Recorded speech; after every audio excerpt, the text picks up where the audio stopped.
Hey, traveler. Maybe we should strike up a conversation with the person next to us. Since we're sitting together and the rest of the place is practically empty still, it's kinda awkward if we don't say anything. You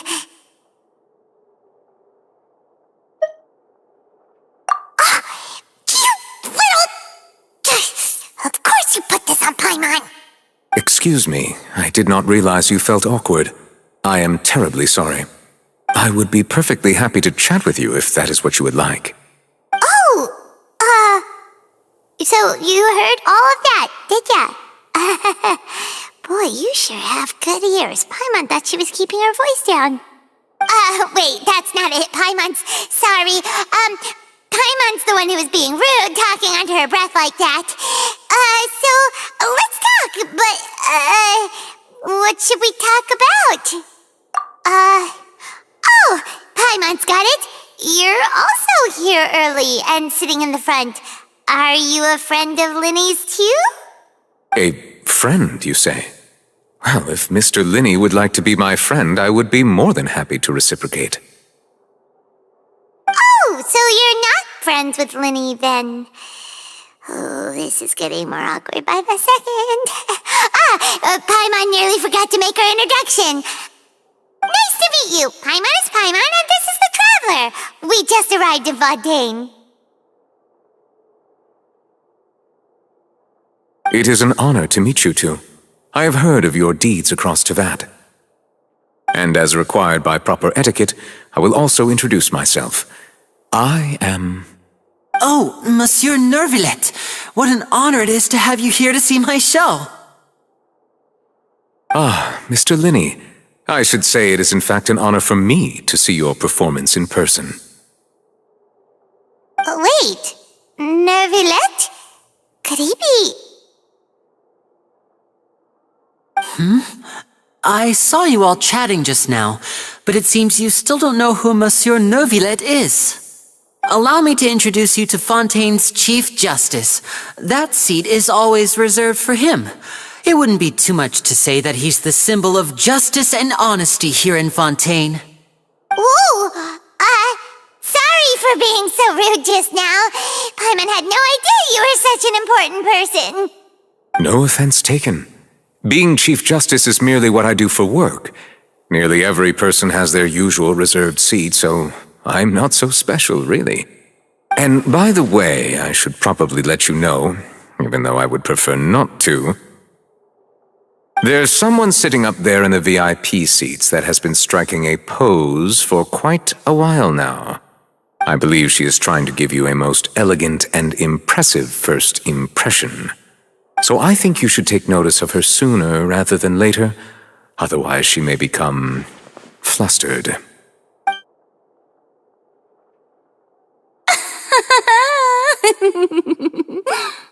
Huh? Oh, it's Farina, the Hydro Archon. Huh. She sure has a smug and satisfied look on her face. Guess she has no idea that you saw right through her act. Very good. That is for the best. No need to pay her any more attention. We may now enjoy the show. Huh? So is this what things are like between the Chief Justice and the Hydro Archon? All right, please wait just a moment longer. I've pretty much finished my preparations, and the performance will start as soon as the audience has made their way to their seats. Yay! The show's finally about to start! Paimon can hardly wait! Paimon's never seen a real live magic show before!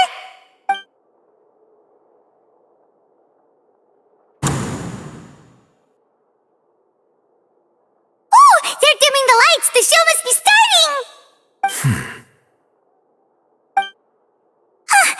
Sorry. Paimon will try to stay quiet.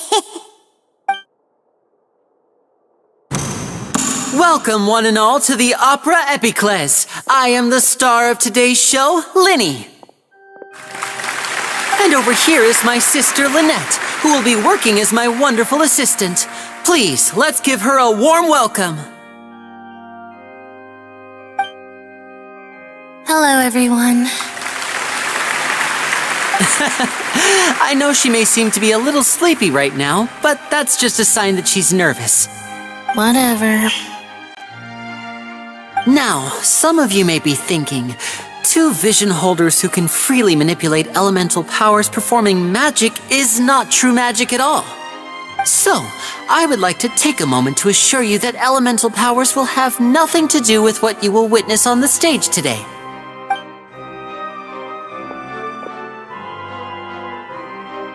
Both Lynette and myself have removed our visions for the show. That way, even the gods won't be able to help us. Oh, good point. That's what makes the show real magic. Now, without further ado, let the show begin. Lynette will now exit the stage to make some preparations. I know you might miss her, but don't worry, she'll be coming right back on stage momentarily.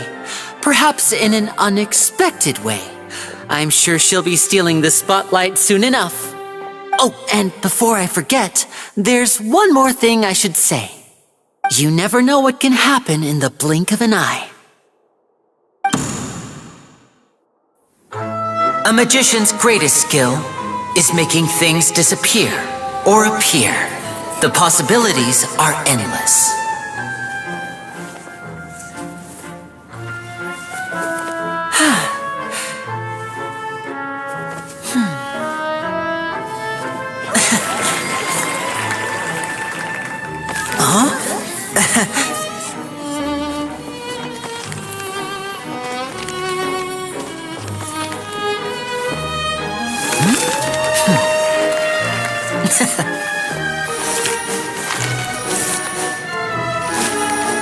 But this isn't what you came for. These little tricks, you've seen them all before. So it's time for something truly extraordinary, don't you think? This one's a little tricky.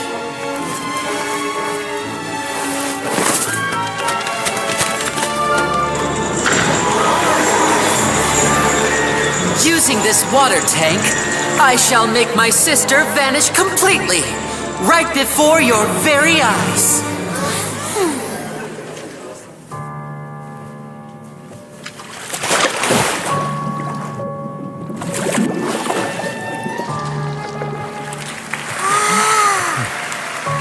It's actually quite simple. She'll just turn into air bubbles and float right out of the top.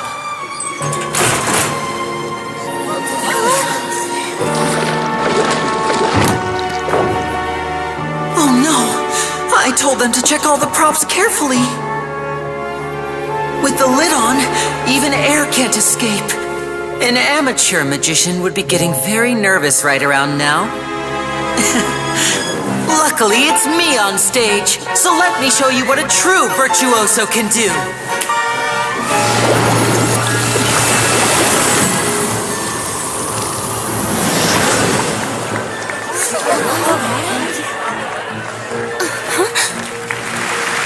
Lynette, are you still there? Don't go too far. We don't want to use up all our magic. Hi, I'm back. Uh-huh.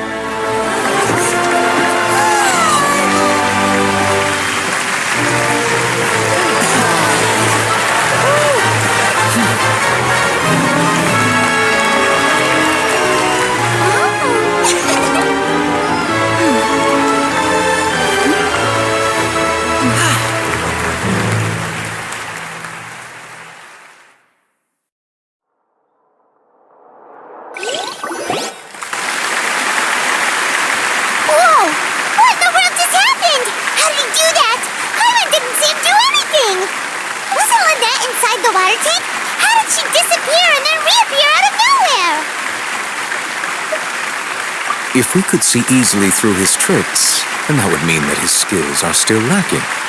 To appreciate magic, you should focus on the show happening on stage, rather than getting caught up in trying to see that which has been intentionally hidden. Guess you're right. Paimon couldn't believe her eyes when Lynette reappeared. Amazing! Thank you everyone. I'm glad you enjoyed that performance. But our magical journey has only just begun. I've prepared even more astonishing surprises for everyone here. The magic of transformation and disappearance can go far beyond what you've just seen. I'm sure many of you are thinking that escaping the water tank was impressive enough, but Lynette is still my assistant after all. In which case, I have ample time to make all necessary preparations. So, for my next trick, I will require the participation of one lucky audience member. Please, if my assistants could bring out the magical boxes now. There are 2 boxes and only 2 boxes. One is here and one is there in the aisle among the audience. I'm sure many of our clever audience members have already guessed our next magic trick. A swap! Our lucky audience member and I will each enter a magic box. After 1 minute, we will each emerge from the opposite box. Now please, everyone pay very close attention to the box you see here. Don't give me any chance to make a move. Wow! How's he gonna do this? Hey, do you think this is all magic tricks, or does Lenny have actual superpowers? The lucky audience member will be generated by this random number selector. It selects numbers entirely at random. Even I don't know who will be chosen to participate. Now then, let's begin. Let me see. Oh, row 7, seat 3. Congratulations! You now have the chance to experience magic firsthand for an entire minute. Please, come forward. My assistant will take you beside the magic box. I'm sorry, it might be a little cramped inside, but no need to feel nervous. We've carefully arranged everything for you to be as comfortable as possible. You don't need to do anything, but no matter what strange things may happen, don't come out of the box. If the magic is interrupted, who knows where you might end up? You might even find yourself in the Fortress of Meropide. Oh, okay.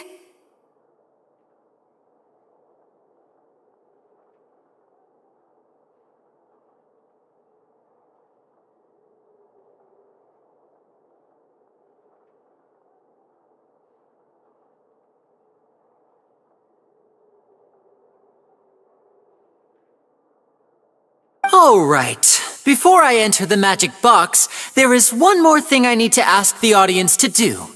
Could you all give me a countdown? Like this. 60, 59, 58. Just keep counting down. You can go a little faster or slower if you like. I won't be able to see anything in the pitch black box, so I'll be relying on your voices to know when time is up. Oh, and no tricks now. If you quickly count from 60 in just 30 seconds, then I'll be in a tough spot. Ooh! Paimon kinda wants to count faster after hearing him say that!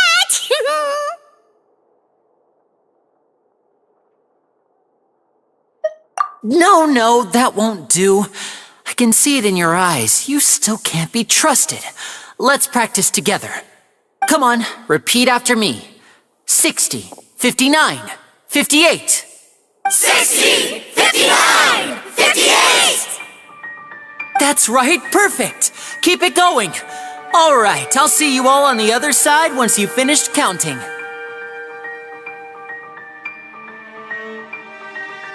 54, 53, 52? Huh? Why aren't you counting, Nervalet? I am counting in my head. I think things are exciting enough in here as it is. Merely a consequence of my identity and personality. Do not worry about me. Just enjoy the show. Oh, all right. You look so serious that Paimon thought you might be feeling uncomfortable or something. 40, 39, 38!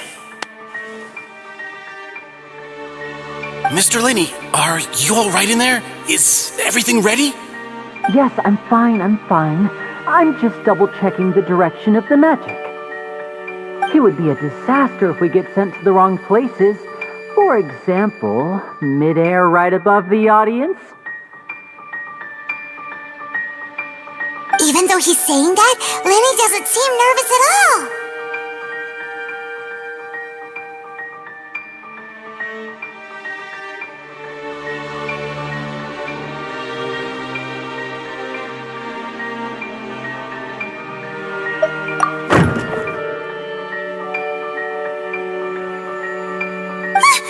What was that noise?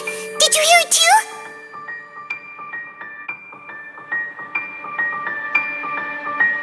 Not sure. Anyway, it doesn't seem like anyone's worried about it. 25, 24, 23! What's wrong, Mr. Linney? I can still hear you moving in there. I seem to have accidentally knocked over a decoration. I'm trying to fix it, but it's pitch black in here. I can't tell left from right. Never mind the decorations. There's no time for that. The show is what's important. No, that's unacceptable. I want my show to be perfect. Don't worry, we still have 20 seconds. Hear them counting? 19, 18, 17. It seems things aren't quite going as planned. I apologize, everyone. It feels like you're all starting to count faster, but that's all right. I know it can be tiring to do such a long countdown. 10 seconds and change is still plenty of time. 10, Almost there now. Whew. Swapping two people is harder work than you might think.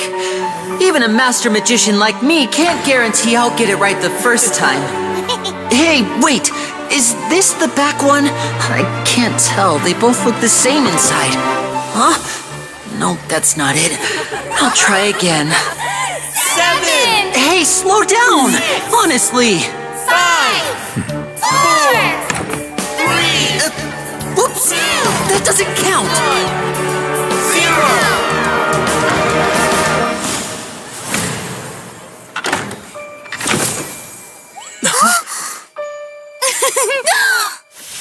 Ta-da!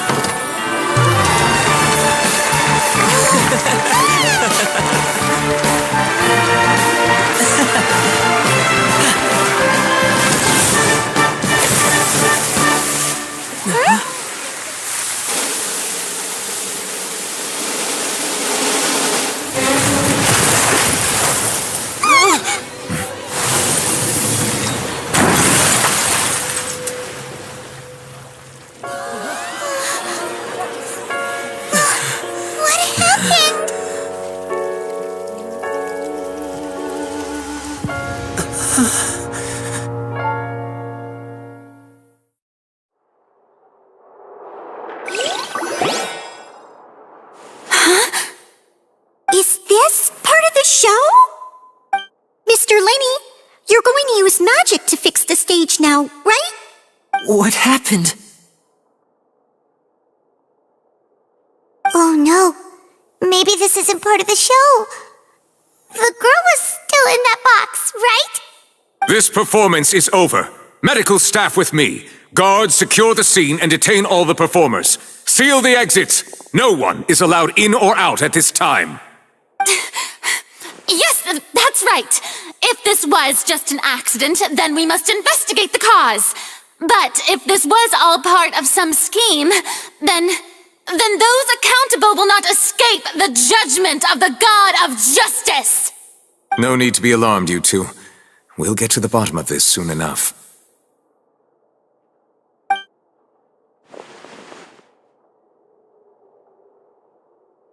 Unfortunately, the person who is in the magic box has been pronounced dead.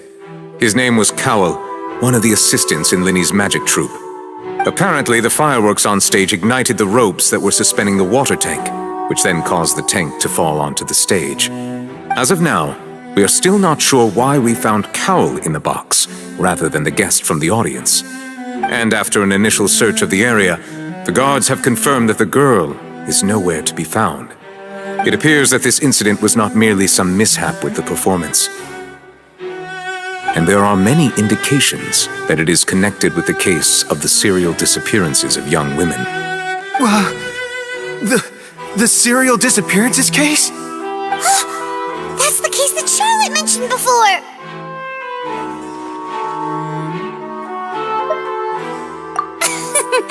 I know the truth. I can see through the whole thing.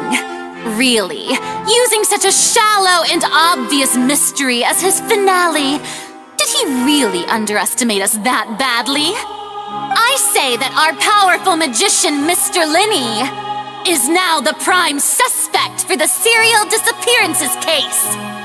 Huh? Why me? This whole thing was an accident.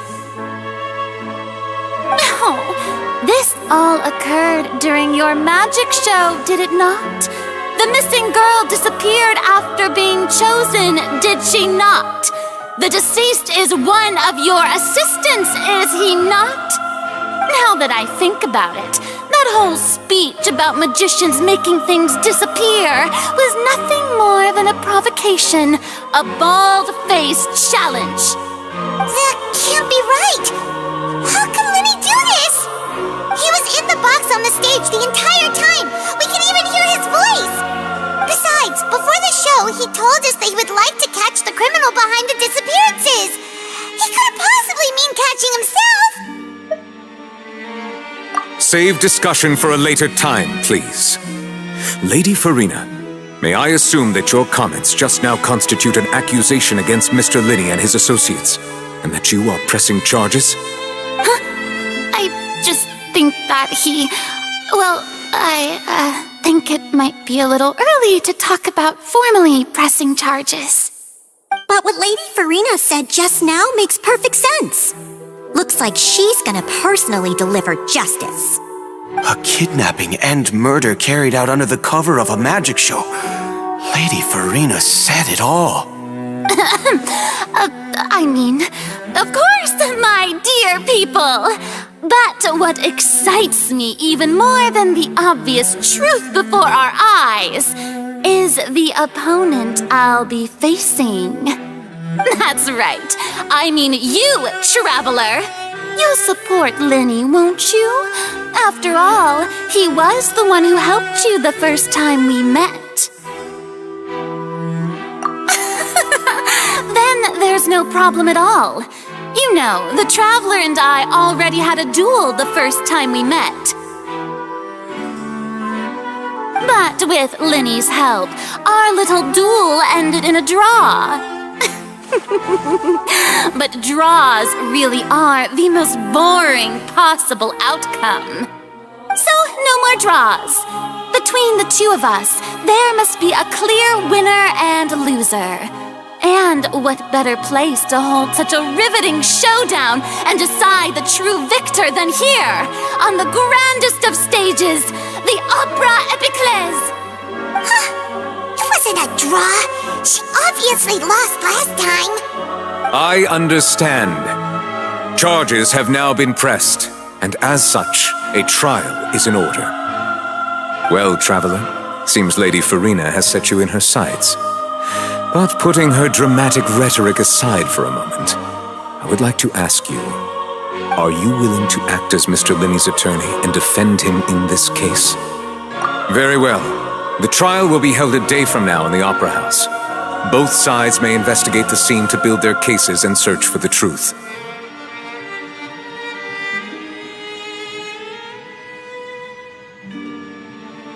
Linney and his troupe are all potential suspects and shall remain within the Opera House. The audience may begin to leave in an orderly fashion once they have been cleared by the guards. A day isn't that long. Let's see what kind of case this big-shot Outlander can build in such a short amount of time. I'm really quite looking forward to hearing it.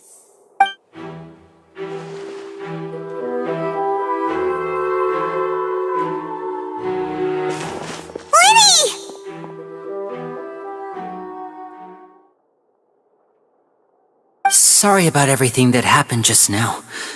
Were you frightened? Of course! Who wouldn't be scared after witnessing an accident like that? Yeah, I'm a little shaken up myself. How could this happen? And poor Cal. I know you already claimed that you would defend me, but now it's just us talking. Tell me, do you think I could possibly be the murderer? Good to hear. Thank you so much for trusting me. I'm sure everyone sees me as the biggest suspect at this point. But if you ask me, the whole thing is mysteries layered upon mysteries, such that all that's left is confusion. I don't know whether what happened there on the stage was purely an accident or not, and I don't know why poor Cal was in the box. As for how that girl chosen from the audience could suddenly disappear, I'm afraid I don't have any answers either. If someone tampered with my performance, then we need to figure out what they did. Even a skilled and knowledgeable magician like myself couldn't pull all that off in just 1 minute.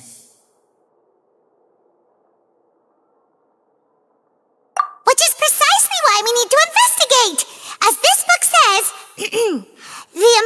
impossible could not have happened. Whatever happened must have been that which is possible.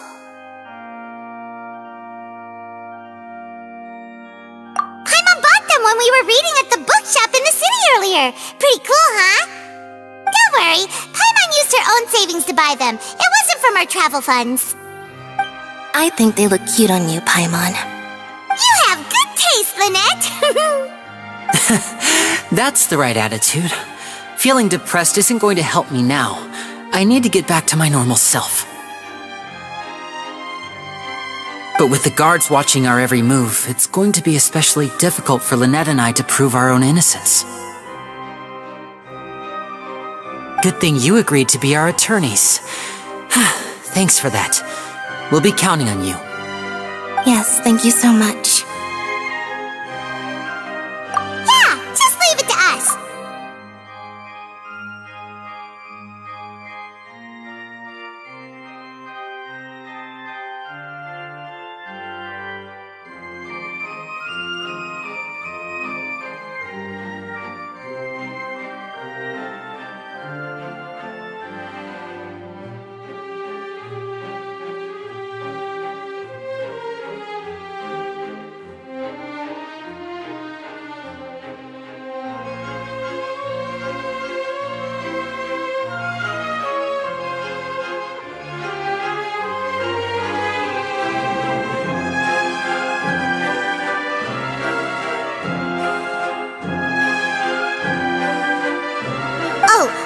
Since we're going to start investigating, Paimon has a question first. Where did Lynette go during the performance? Well, I'm afraid that would involve some of our essential trade secrets as magicians. The secrets behind our magic are past saving, Linny. I suppose you're right. The truth behind our tricks is going to be important evidence that will be weighted during the trial. 'Tis truly a pity. As a magician, our magic show is a work of art. We've poured countless hours and spared no effort in perfecting it. But if revealing our secrets will help you uncover the truth behind what happened, then it will be well worth it. We should go somewhere else if we're going to discuss our magic tricks. We'll go speak with the guards, and in the meantime, you can go investigate the stage and the seating areas. While the investigation teams are still here, Detective Paimon is on the case!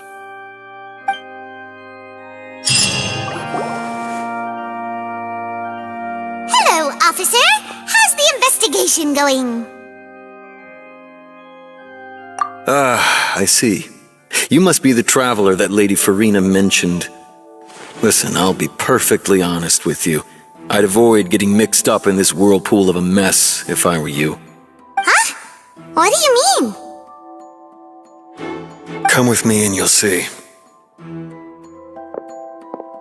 The deceased is one of Linny's assistants, named Cal.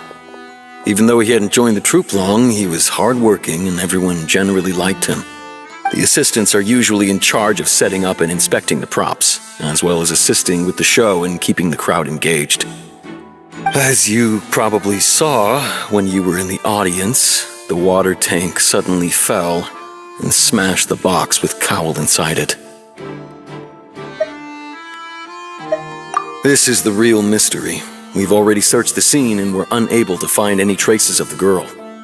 However, if you look carefully, the box was positioned directly under the water tank.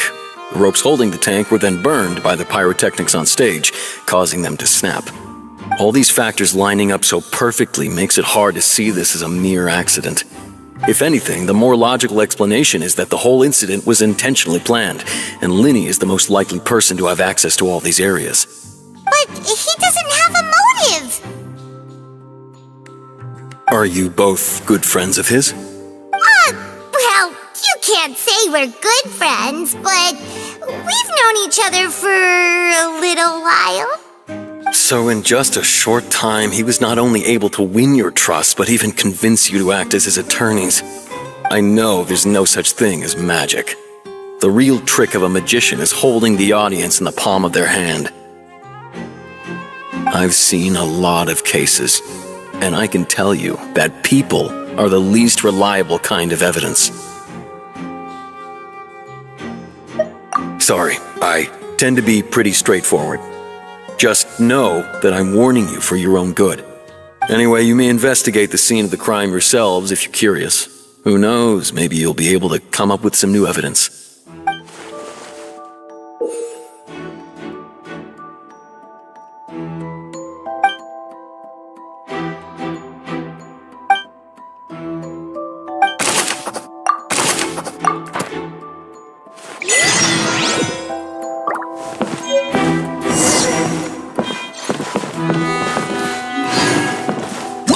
Whoever the murderer was, they must have made preparations well beforehand.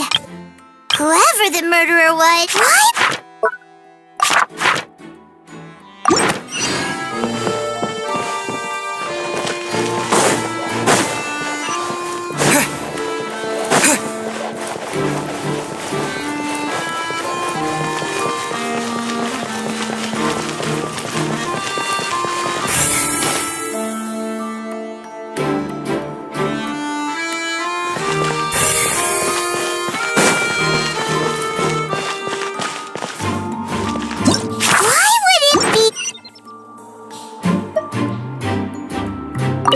Lenny's still talking to the guards.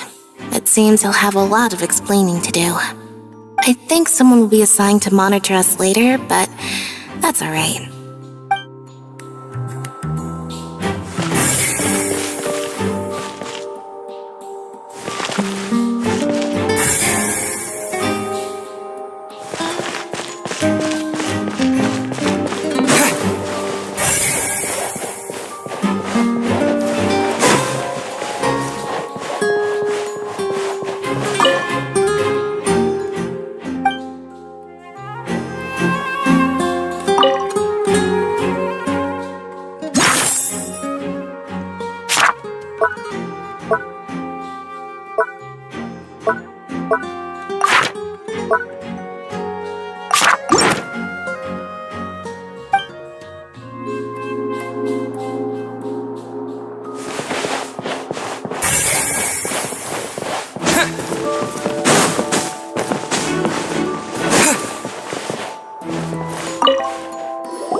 I see that you're investigating the area. Well, it just so happens that I'm interested too. If you find any new and interesting leads, be sure to share them with me, all right? We don't have too many thoughts yet. Then why don't I tell you my hypothesis first? The way I see it. And I'll start it with that loud thud. The thud? Oh, you mean the sound that happened during the countdown? Yes, exactly. It wasn't terribly loud, but I suspect that most people heard it. It's just that everyone was awaiting the results of Lenny's trick with bated breath, so no one paid it much mind. But now that the incident has happened, the thud has become an important clue. That makes sense. So, what do you make of it? I'm of the opinion that it may have been the sound of Lenny's accomplice, Lynette perhaps, jumping atop the water tank or something like that. And when the pyrotechnics went off, she cut the rope, sending the water tank crashing down. Wait, wasn't the noise we heard too loud for that? Perhaps the balance wasn't right, leading to a particularly rough landing.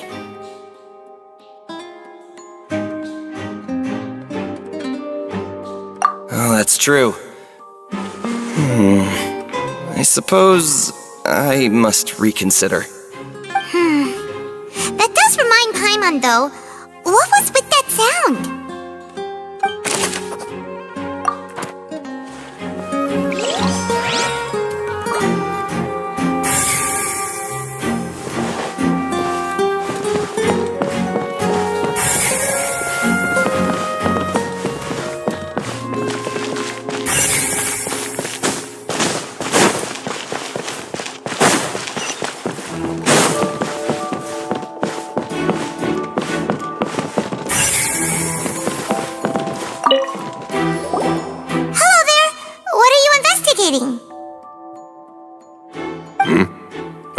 This location has also been cordoned off because the Magic Troupe members are currently considered prime suspects.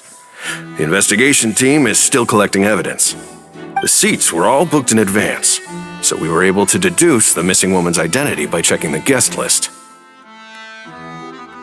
Sure, it's not like this is confidential information. We will publish it later anyway when we petition the public to help us find the missing person. Her name is Halsey. She's a painter from Fontaine who's made a bit of a name for herself. Apparently, she wasn't a regular at the Opera House, but she'd been feeling some pressure with her work lately, which made her decide to come see the magic show. The magic troupe members all claim not to know her. We have looked into her social connections. It seems that she has no personal grievances or conflicts of interest with the suspects. Simply put, she wasn't related to the magic troupe at all, which matches the features of the previous serial disappearances. Were the victims of previous cases also chosen at random? That's how it seems to us, in any case. Apart from the fact that they were all young women of around the same age range, there really weren't any other connections between them. Okay then. No need to be so formal. If you do happen to see the missing girl, please be sure to contact us. It is of utmost importance that we get to the bottom of these disappearances.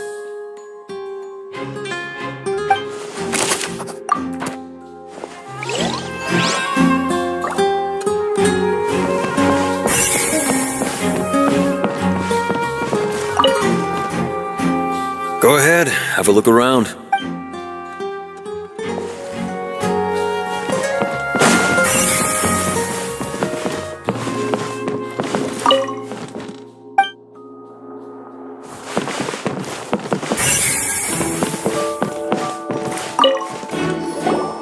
So this is the rope that broke and caused the water tank to fall. The rope looks pretty durable. How can it be burned through so quickly by fireworks?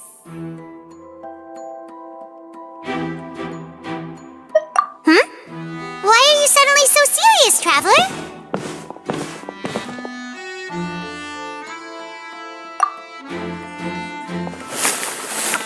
Whoa! Look! This bit is made from different material! Most of it was burned away, but there's still a little bit of it left.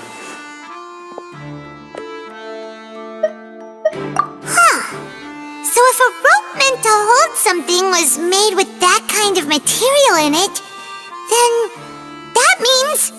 Wait, why don't you write all this down? Let's take notes.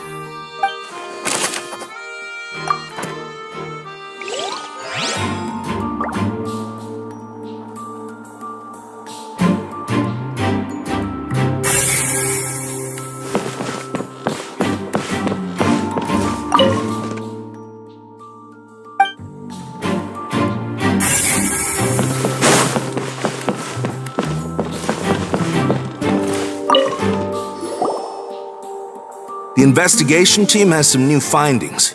Turns out there's an issue with the random number selector after all. See, I told you. What if the machine picked some big guy's seat? You think the murderer would have still made his move then? Sorry to interrupt, but we're helping Linny and Lynette with their side of the investigation. What were you saying about the number selector? There's something wrong with it? You're trying to help them? That'll be a tall order. Linny used the machine to pick a random member of the audience during his performance, right? The lucky girl that later disappeared. Well, we thought there might be a serious problem with the machine, so we had it taken away for further inspection. It turns out that the seat number it picked wasn't random at all. The machine picks that same number every time. I'm sure you already know that you have to make a reservation in advance to get a seat, regardless of whether it's a trial or some performance. In other words, Linny knew who would be sitting where from the very beginning. That much checks out. Linny reserved our seats for us too. Let you see why I was saying it'd be tough to make a case for Linny. Even though it's bad for Linny's case, Paimon had better write it down.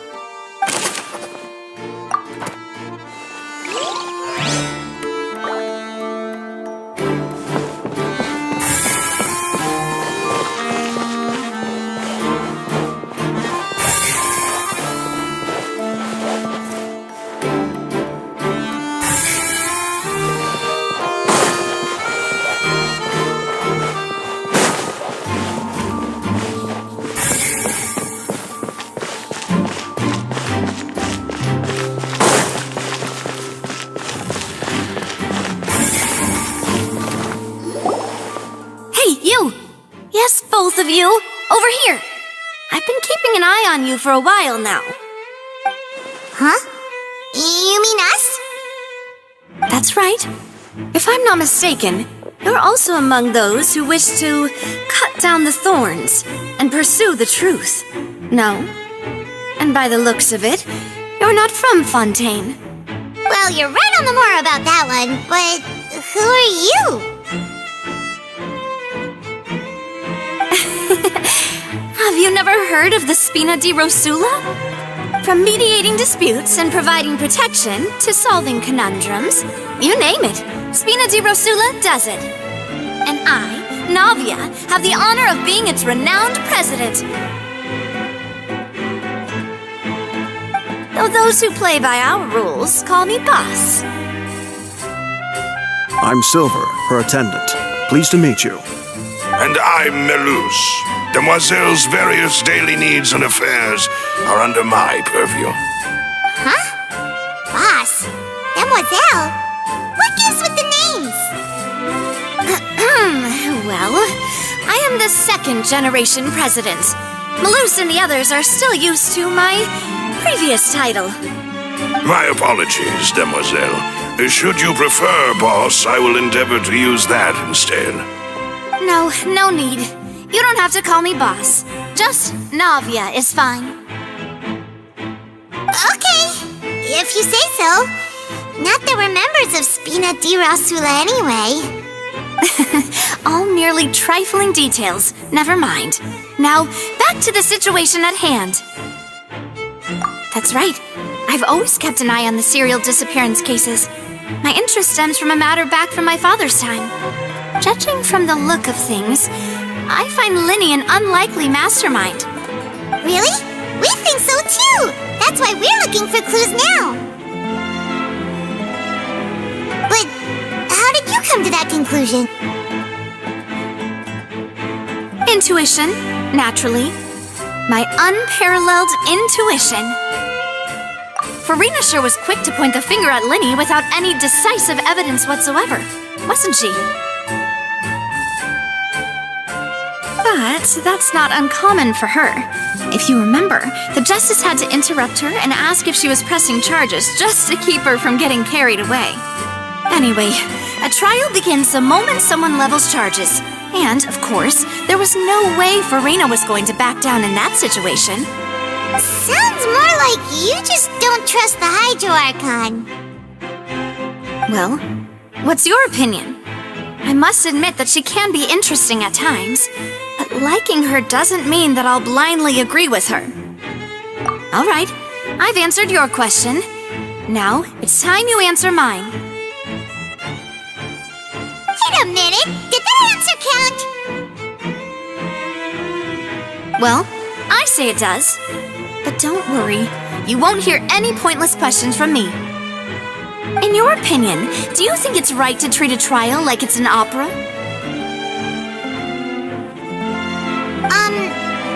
Well? And why would that be?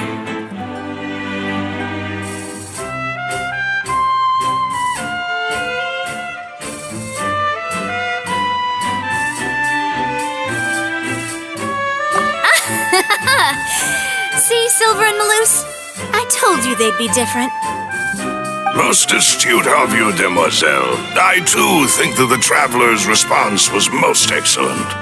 No matter how wonderful the script or how fervent the audience's expectations may be, the trials that go on stage here must be based in fact. And if that can be done, boss, then... All right, that's quite enough, Melus. Anyway, I like your answer. You pass with flying colors. Now, I need to make some preparations, following which our joint investigation shall commence. You two shall be my assistants. Wait! Since when did we become assistants? Huh? Oh, well, I can be the assistant. Sure. Or your companion, if you like. I'm really not that fussy. That's more like it. Far be it from me to brag, but I believe that Demoiselle's intuition will be instrumental in uncovering the truth. You wish to save a friend from false accusations, and we wish to unravel the disappearances. In this sense, our goals are aligned. You have a point. Huh. You're quite the talker, aren't you, mister? And what about you over there? What do you think? You seem like you've got something on your mind. I have nothing to add. Oh, alrighty then. We'll be making some preparations first. Just be sure to let us know if they start revealing Linny's tricks. Thanks!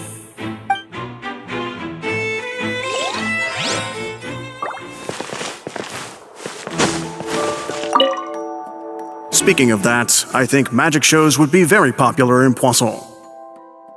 I can see that. Maybe I should try to learn some magic. If I could make things disappear, cleaning my room would be a cinch. You need not worry about such things, demoiselle. That falls under my duties. Oh, right.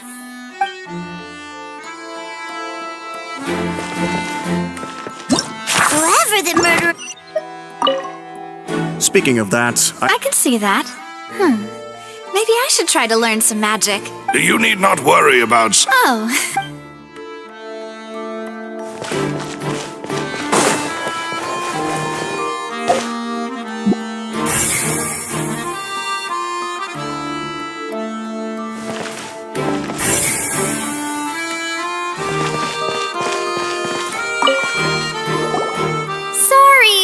No one can freely enter or exit the Opera House at the moment.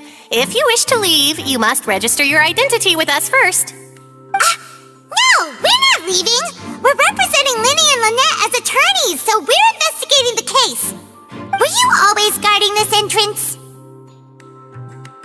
Yes. After the Chief Justice gave the order, everyone coming in or out must undergo a strict inspection.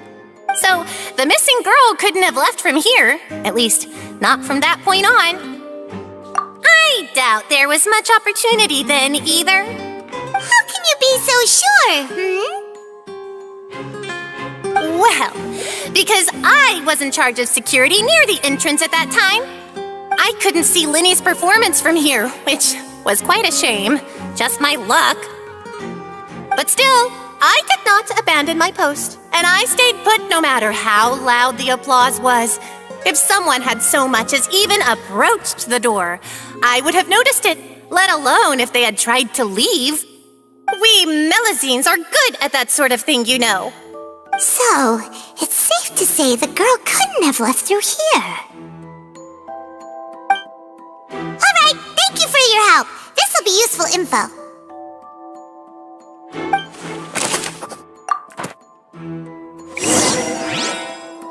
We've checked everything of note here at the performance venue. My mom wonders how Linny's discussion with the guards is going. Let's go see, shall we? Ooh, things are getting interesting, huh? We're about to see how magic is made. Understood. Then I will be going with you. Just so you're aware, I will be monitoring your actions and making notes as necessary. Very good. Thanks for being so agreeable. I'd pull a rose out of my hat as a gift for you if I could. You may spare the pleasantries. I'm just doing my job. You've arrived. Who's this? Me? I'm Spina di Rosula's guardian angel. If you've got a problem, I've got the firepower. Sorry, I got a little carried away there. Call me Navia. I'm a partner of theirs, and we'll be helping investigate this whole situation. And these are my companions. Would you mind if they join as well? Fine by me. Oh, new helpers? I would be most grateful. Well, let's just say we're tagging along. It's not every day you get to see the secrets behind magic performed on such a large scale. I appreciate your kind interest. Come with me. We'll be heading below stage. Huh? Below stage? Yes, a world of secrets is hidden beneath this magic box, prepared specifically for this switcheroo trick. But before I reveal everything, you should have a look first. Notice anything strange here?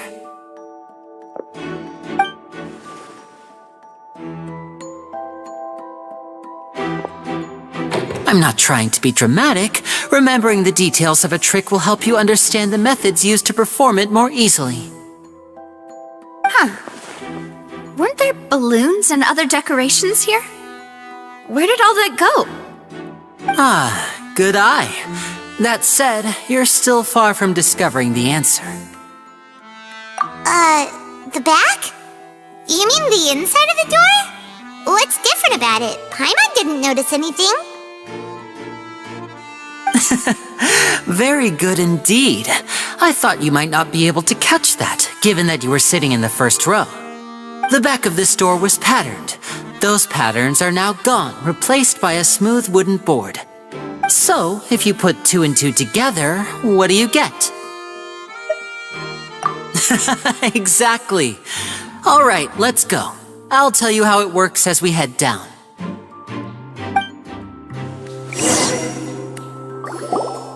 Oh, so there was a passageway under the magic box!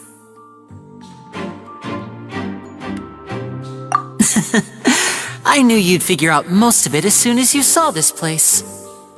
The 2 magic boxes are positioned right above the 2 entrances of the tunnel. See this flatbed trolley? The box with the lucky audience member in it would be shuttled over to the other side using the trolley. This trolley can raise and lower and even rotate, ensuring that the box will face in the right direction. I see. So that's the purpose of the box inside another box. Precisely. The inner box would descend after the audience member was put inside and be moved along the trolley, all while the outer box would remain on stage as if nothing had ever changed. So that's how you did it! Once the box was lowered, the trolley would store some energy through this device here, with which it would complete the rest of the steps. The audience member would only be able to feel some slight movements in the dark, and by the time she walked out, she would already be back on stage. Right! You were talking that whole time, and you even came out for a moment near the end! Ah, yes. A phonograph operated by Lynette was used to achieve that effect. My assistant and I had already scripted our conversation beforehand. When the countdown began, I had already gone to the opposite box via a tunnel using that ladder. And what about Lynette? Where was she? I was in the mezzanine space in the back of the box. Oh, interesting! That's how we were able to coordinate Linny's lines with the assistant. And, by the way, I was the one who walked out of the box at the end. I mean, we are twins. All it takes is a change of clothes and no one can tell who's who. And that's my favorite part of this trick. Only Lynette and I can perform it. So that's how it all worked! Wow! Every detail you revealed was more amazing than the last! Lynette would briefly walk out of the box and then go back in, jumping into the tunnel and escaping before the box on the trolley could finish ascending. And then I walk out of the other box in the audience area, and the trick would be complete. The operative word here being would. But as you saw, Cal was in the box, not our audience member. She, on the other hand, mysteriously vanished. We really don't know how that happened. If not for that interlude, this would have been an astonishing trick. I probably never would have figured out how you pulled it off. And yet, to think that someone was able to use this magic trick to commit a crime. Could we have a look around? I think we can come up with some more leads. This is the scene of the crime, so Linny and Lynette are not permitted to stay here. I'll escort them back up. Yes, of course. No need to be so strict now. I won't disappear into thin air, you know. Thanks, everyone. We're counting on you.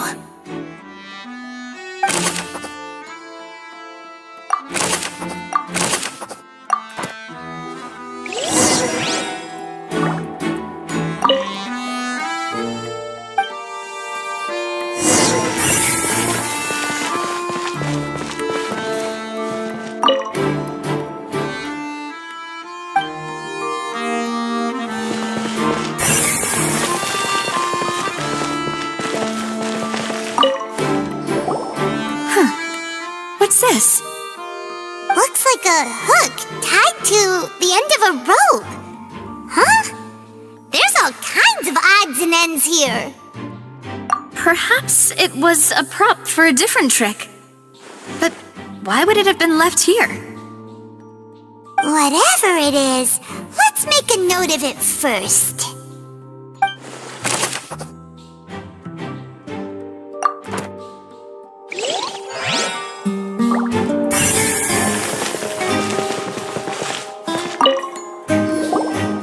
The floor is wet. Please be careful not to slip. Speaking of which, why would there be water here? Oh, hi, Nose! It's one of those tricks where you pour water into a jug and then flip the jug over only for the water to disappear? And here's a broken vase. Huh. Did the trolley knock it down while moving? That can't be. The trolley moves along tracks from start to finish. It couldn't have hit the vase at this distance. Let's note this down too and think about it later.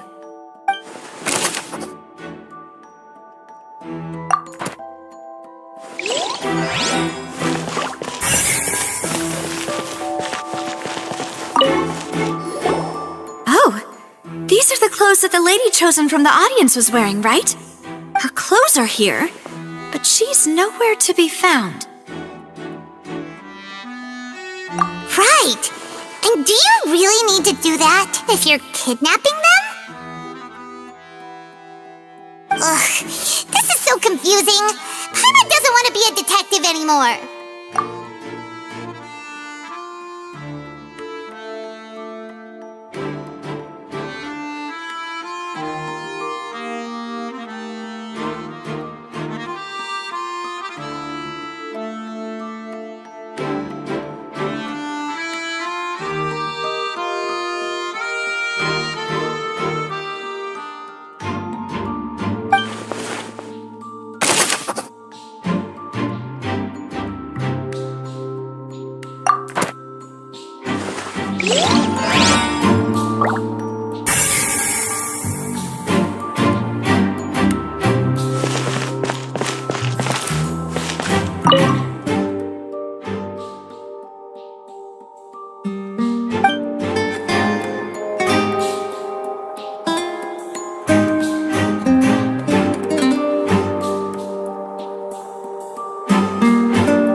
What is this place? It seems someone could fit through here. Could this have been the suspect's escape route? Alone, perhaps.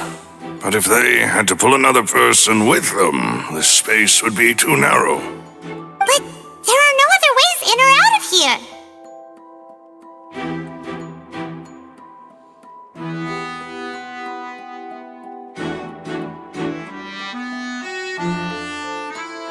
Oh, you're right! Let Paimon write that down.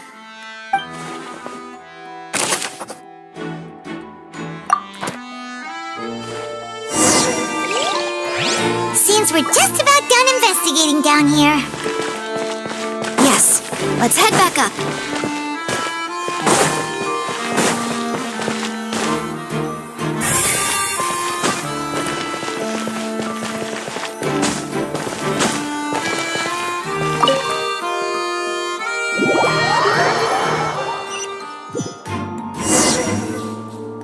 Well, we've ascertained the state of the crime scene. Let's find a place to sort out our findings once Malouse returns. Seems to me that there are several things that don't add up here. Apologies for the wait, demoiselle.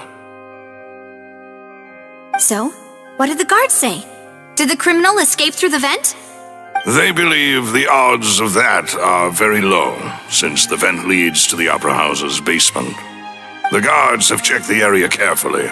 No one left through the basement during the performance or after the incident, and no one was found hiding there. So the tunnels become like a secret chamber then! You know, like the kind you usually see in novels! The plot thickens. Halsey's disappearance and Cowell's death are both quite inexplicable. No wonder Farina was so confident in her accusation. All the current evidence points toward Linny and Lynette. In other words, the charges are very likely to be upheld unless we make some considerable progress. Charges and then trial. So if the charges are upheld, they'll announce a sentence? That's right. This is how a trial goes in the Opera House. During the proceedings, the Chief Justice and the oratrice will hear statements from both sides. That's right. This is how indemnitium is produced. The statements from both sides, the defenses from attorneys, witness testimonies, and even the audience's emotions will all be projected on the oratrice. To put it simply, it's as if the oratrice has its own will and is a judge in its own right. This also precludes any kind of favoritism on the part of the Chief Justice. And not that this has ever happened anyway. Once both sides have finished speaking, the Chief Justice will make his final decision. This, too, will be used by the oratrice as a reference. Then, finally, the oratrice will be consulted by officials. The result it returns is the will of justice itself. Huh? So that machine is the one that actually decides? Paimon thought Neuvillette called the shots. In practice, there is very little difference. Both have always come to the same judgment, which is why people have great faith in the Chief Justice. Yes, the guards also asked me to convey that none of us will be allowed to leave this place before the trial. Huh? Why? Because we've chosen to act as the twins' proxies. That makes us persons related to the case. They're concerned that we might be colluding with outside parties, or that we might find outside help to disrupt the case. And even if that were not so, it could prove problematic if we happen to spread key information about the case ahead of time. I'm ready to break out at any time. Whoa! There's no need for that! Paimon thinks they have a point. That said, are they providing food? Of course. I just hope you don't mind the lack of options. I'm afraid that catering to all tastes is not in the cards, nor is any guarantee of balanced nutrition. In that case, let's just sort out our findings together here. Pity. I was hoping to take you to try some of Fontaine's famous desserts, too. I mean, what better way to properly think through our findings than over some tea and sweets? Huh. Breaking out suddenly doesn't seem like such a bad idea after all. Just kidding! Paimon will still do her best, even if there are no snacks. What do you mean, no snacks? Of course we'll have snacks. If we cannot buy some, then we'll simply make some. Huh? Here? But how? Understood, demoiselle. Everyone, please come with me.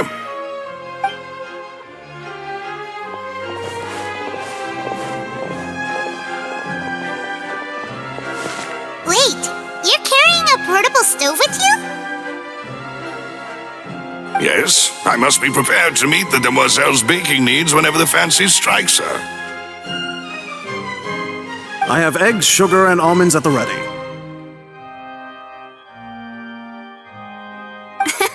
Good work, you two. Then I'll get to it. Please sit tight for a moment. You'll get to taste my awesome snacks soon enough. These three are quite the interesting group.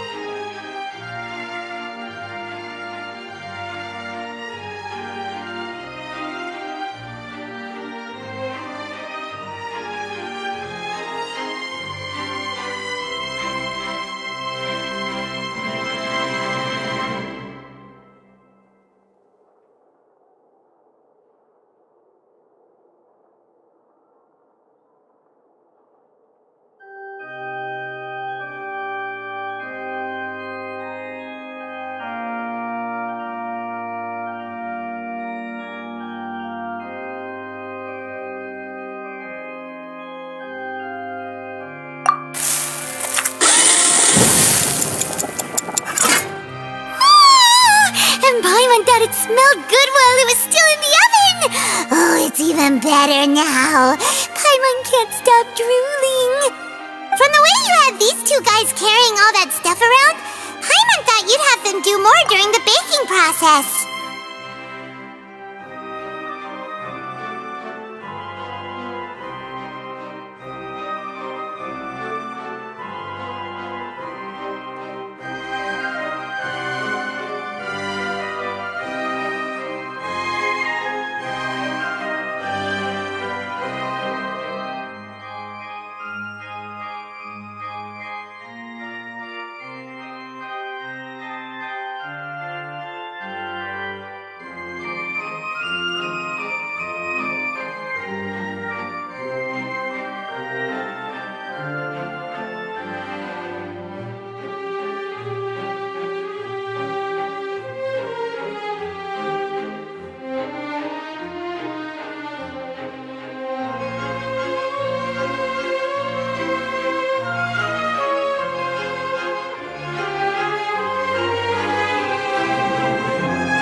Grinding almonds, everything!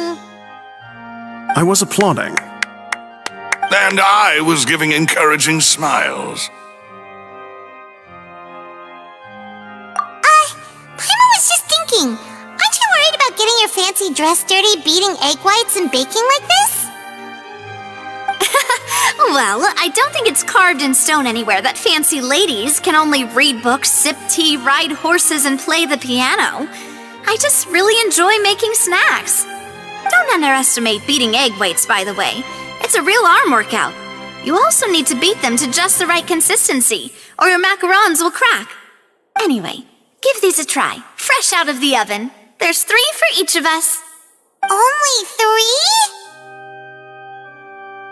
3? Well, eating too many sweet treats might send all that sugar to your head. You wouldn't be able to think clearly about the case on a sugar rush, would you? Tea is ready to be served as well. This is Demoiselle's favorite, strong black tea with a floral fragrance that clears the mind and lifts the spirit. No need for concern. I'm merely doing as I should.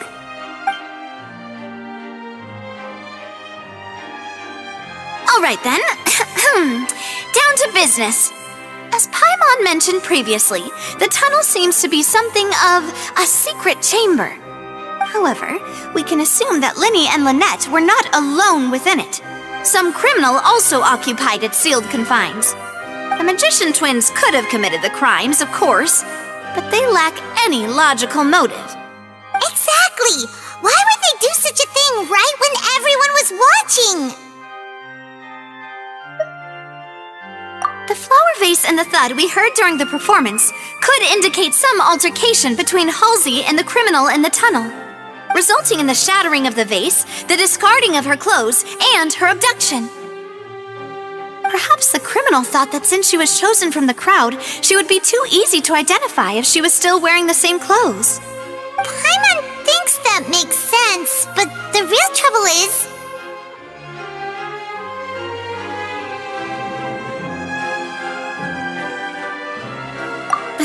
True. None of the clues we found thus far support the existence of this third person.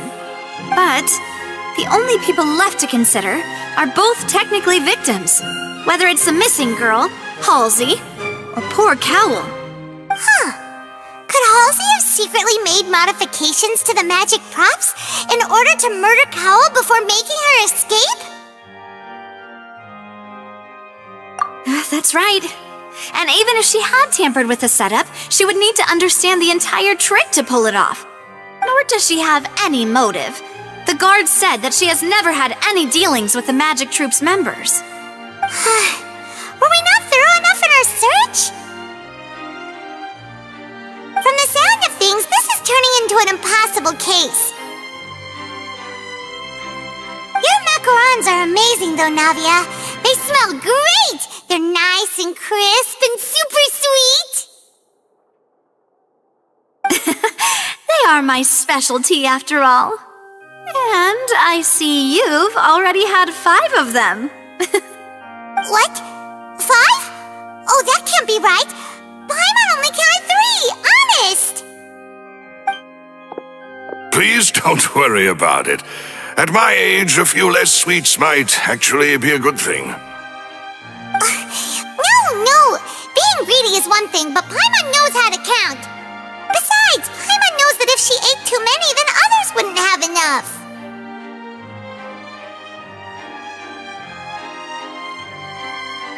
Wait, even you don't believe Paimon? How could you? If Paimon ate those 2 extra macarons, then may they turn into stone in her stomach! All right, we get it. Well, I suppose one of us might have gotten too engrossed in our chat and eaten them by mistake. No big deal. Maloose, set up the stove again, if you would. Huh? What are you doing? Making sure everyone gets 3 macarons, of course. Exactly. We don't want to trouble you. As you wish, demoiselle. And I have the egg, sugar, and almonds. Well, this really is your hobby, huh?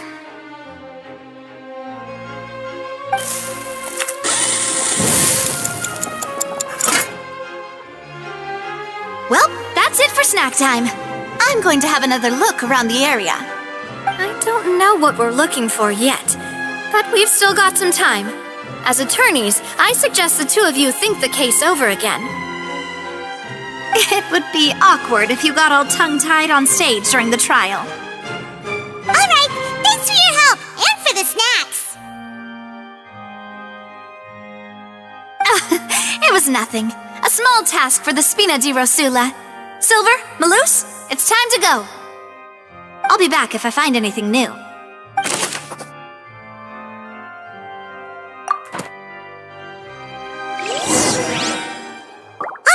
It's time to put our heads together. We've got to get our defense ready for the trial. Oh, it's probably gonna be a long and difficult case. There's no point in worrying about that now. We just need to prepare. Here, take Paimon's notes. They should help you review the situation.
Or another.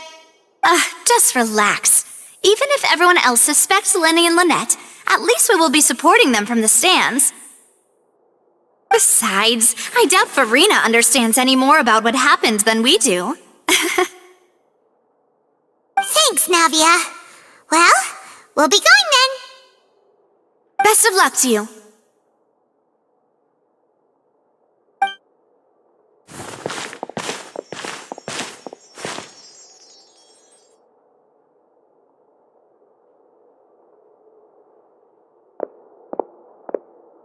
Finally, you're back. Well, how did your investigation go? To be honest, you might be disappointed.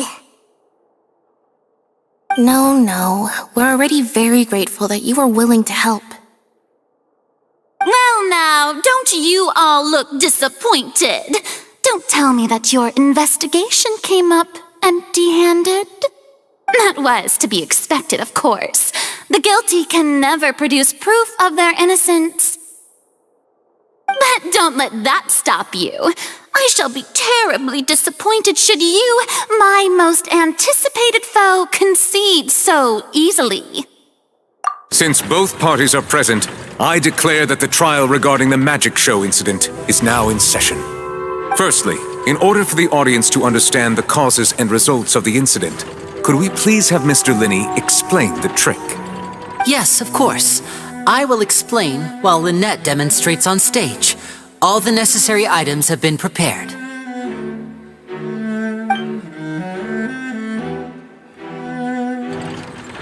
Thank you, Mr. Linney. In that case, I take your statement to be that you ran to and remained hidden within the magic box in the audience stands once the trick began, and thus could not have committed the crime. Is this correct? Yes, that's correct, Your Honor. In that case, I call upon the prosecution. Lady Farina, do you wish to refute his statement in any way? Why, of course I do. Allow me to take the first shot and break this case wide open. Mr. Linney is clearly lying. There is no way you could have been in the box the whole time if you were to abduct Halsey and murder Cowell. In fact, I'd say you were hardly in that tunnel at all. That is simply your hypothesis based on the presumption that I'm guilty. Oh, is that so? And if I may ask, what did you hear while you were inside your box? The roaring countdown of the crowd, of course. That's how I kept track of the time and built anticipation for the finale. And you didn't hear anything else at all? Nothing that might leave an impression of any kind? No, nothing. I see. But when the count reached 30 seconds or so, there was a thud. One so loud that I believe practically everyone heard it. Huh? Hey, hang on! Something's not right here.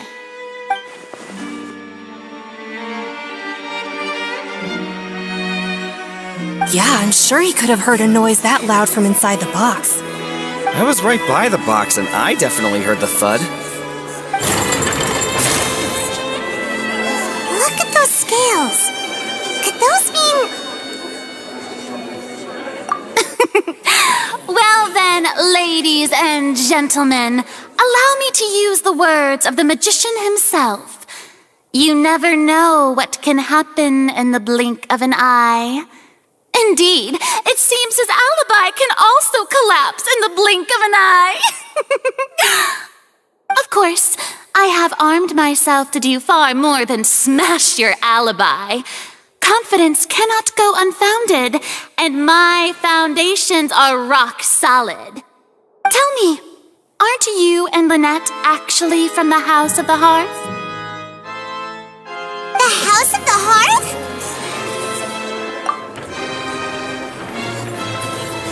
No wonder they did something like this. So the serial disappearances were the Fatui's doing. Now it all makes sense. I've got a feeling that what happened on stage probably wasn't just an accident. That's irrelevant. Our identities have nothing to do with what happened. Indeed. Then perhaps you could tell us everything that happened during that 1 minute. Your first priority is to prove yourself innocent after all. I'm sure there is little that needs to be kept secret now. Unless your script already has holes in it. The Outlander is speechless. My, oh my, don't they look flabbergasted? Now comes the infighting and discord, I suppose. This was almost too easy. Good thing I made all those preparations. Seems the all-nighter I pulled last night is really paying off. Hey, Linny!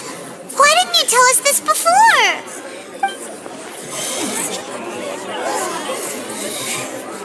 Order! Order! Mr. Linney, allow me to re-establish the facts. Lady Farina has raised 2 points.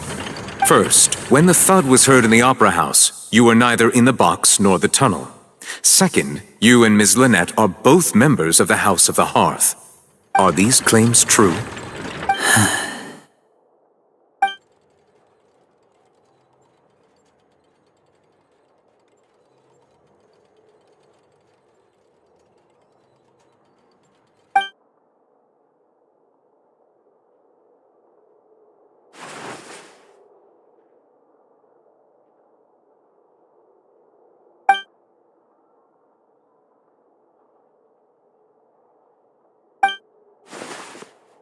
Please answer my question, Mr. Linney. I'm sorry. Yes, they're true, Your Honor.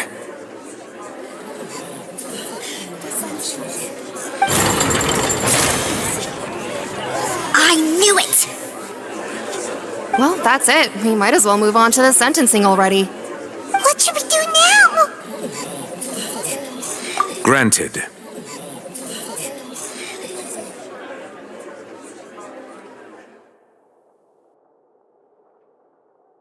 In that case, what is your request? Is that really necessary? They're already as good as guilty. The defendant deceived their own attorneys. What is there left to discuss? Order! Order, I say! Your request is reasonable, and we shall adjourn. This trial will reconvene in 1 hour. So you would stick to Mr. Linney's defense even after knowing what you do now?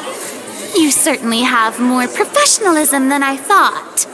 In that case, my dear audience, let's allow the joy of victory to steep for a little while longer.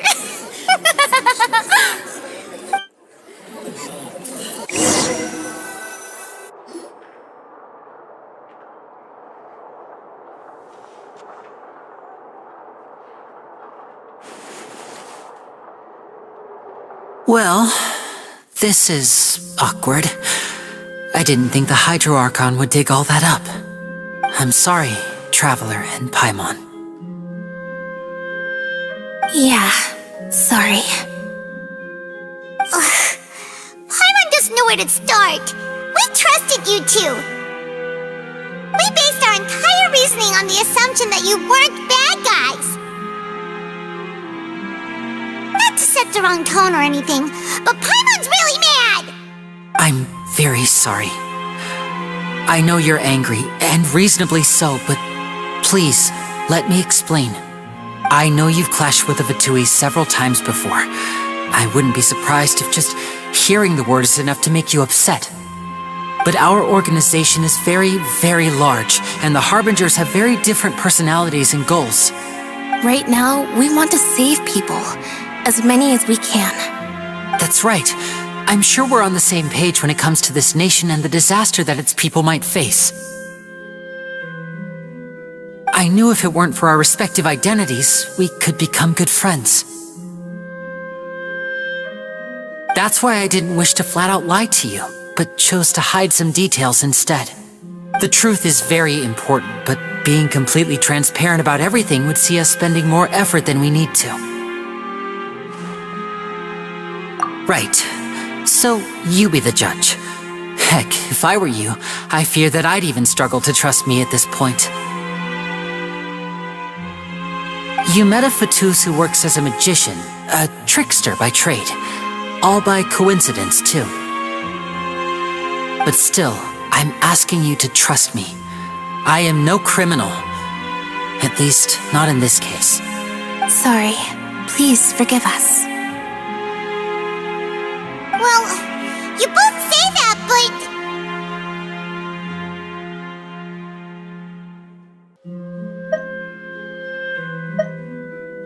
Right, let's hear your answer first, and no lies now! Of course. I'll answer any question you ask. We've been trying to find out how the Oratrice operates. We want to know why it has a consciousness. Why can it deliver sentences accurately? During our investigations, we learned that the machine's core is beneath it. From that moment on, Lynette and I have been designing this box swap trick with the objective of getting close to the core. Is that why you needed a whole minute? That's right. In truth, the audience would take about 75 seconds to count down from 60, while I would only need 15 to get to the opposite box. So, after jumping into the tunnel, I accessed the Opera House basement via the vent, and went to investigate the room in which the core is stored. That air vent was created during the construction of the tunnel specifically to execute this step. Well, nothing. As soon as I reached that room and was about to investigate, I heard someone's voice. Which should have been impossible, of course. I was quite certain that I was the only one in the room. That voice seemed to recognize me and tried to speak to me. I chose to err on the side of caution and retreated the way I came. On the way back, I saw the broken vase and the clothes on the ground, but the countdown was almost finished, so there wasn't time to give it any thought. After that, the homicide occurred just as you saw. Well, that explains why you didn't hear the thud. Because of that prophecy I told you about, of course. We must know all we can about this nation's secrets in order to deal with that prophesized crisis. That's the only way we can save everyone. So, there you have it. The whole truth. I swear, I didn't hide anything from you this time. It was never my wish to proceed under this cloud of mistrust either. But like I said earlier, you can be the judge. If you want to leave because you don't trust the Fatui, there's nothing I can do to stop you. Well, Traveler, you decide. Paimon will follow your lead however you choose.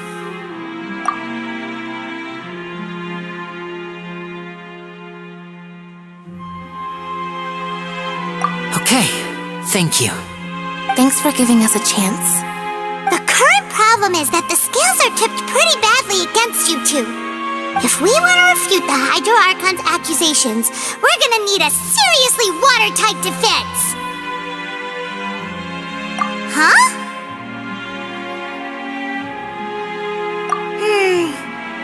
Oh, Paimon thinks she gets what you mean.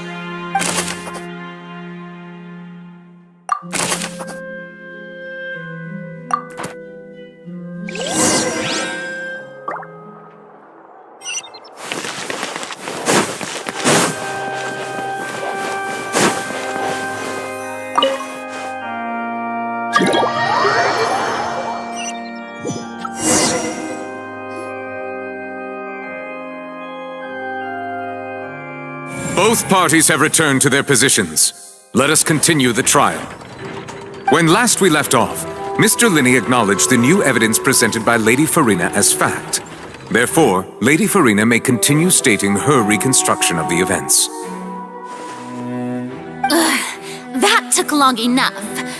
Now then, if everyone would lend me their attention. At this stage, let's revisit that scene from Linney's perspective.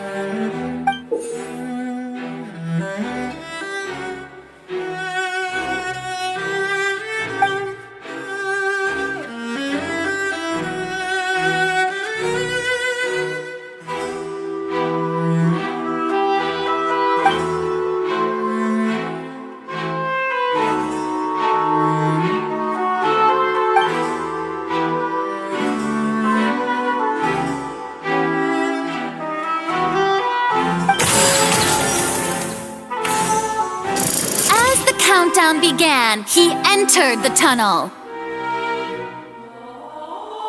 When the flatbed trolley passed, he opened the box and got into an altercation with Halsey, which caused the loud thud.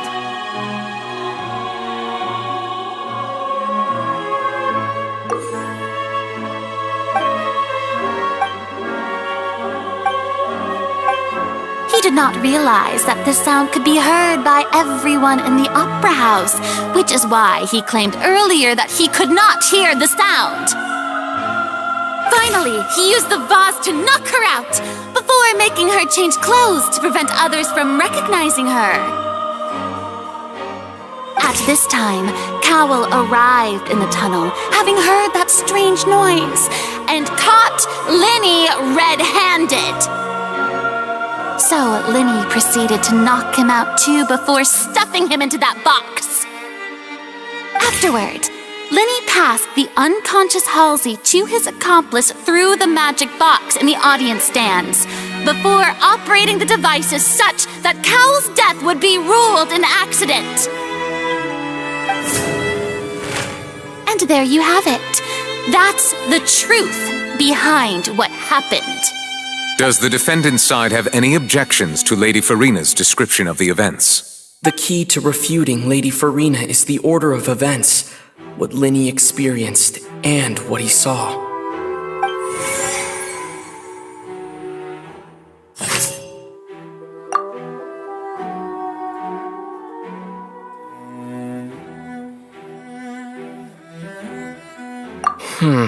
Seems this won't produce a particularly effective rebuttal.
Seems this...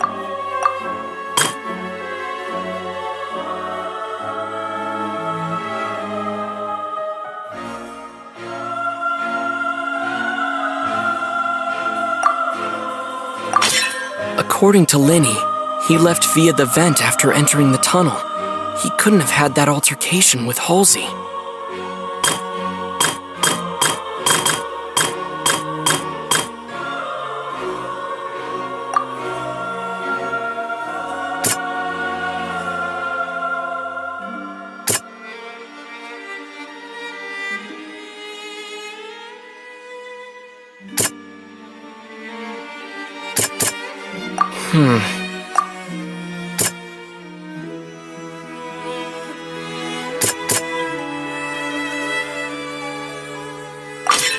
Linny went to the room that contains the Oratrice's core. This is the actual truth.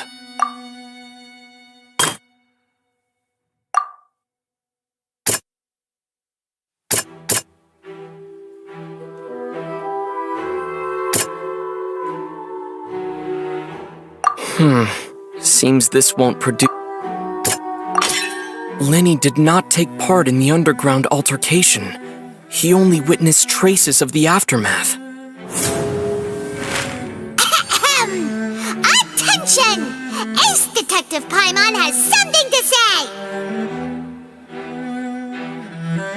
When the countdown started, Linny did indeed go into the tunnel. But he immediately used a vent to access the Opera House basement, which is where the underground core of the Oratrice is stored. Once he reached that area, he heard a voice in what should have been an empty room. Since he felt something was amiss, he returned immediately. The crime scene had already developed by the time he reached the tunnel again, and in order to complete the magic trick, he did not remain there for any length of time. Finally, he reached the surface, and that was when the accident happened from his point of view. Therefore, he's innocent!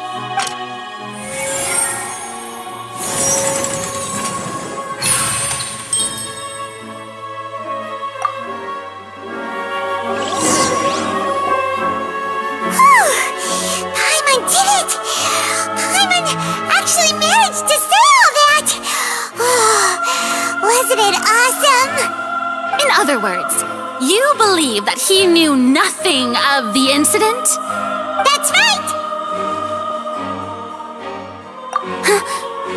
My reasoning?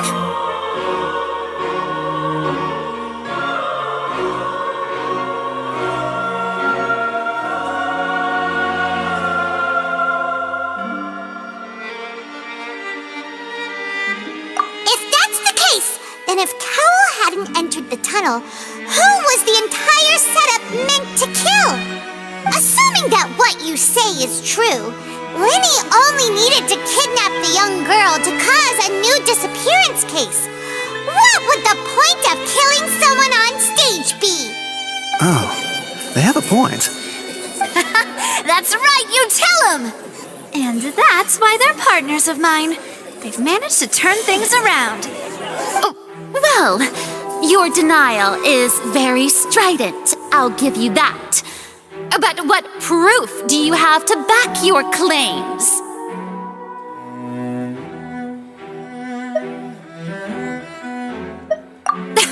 Of course I do. If he had been in the magic box the whole time, how could he have not heard that sound? Why do you ask? You're saying that he wasn't?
He didn't hear anything strange during the performance.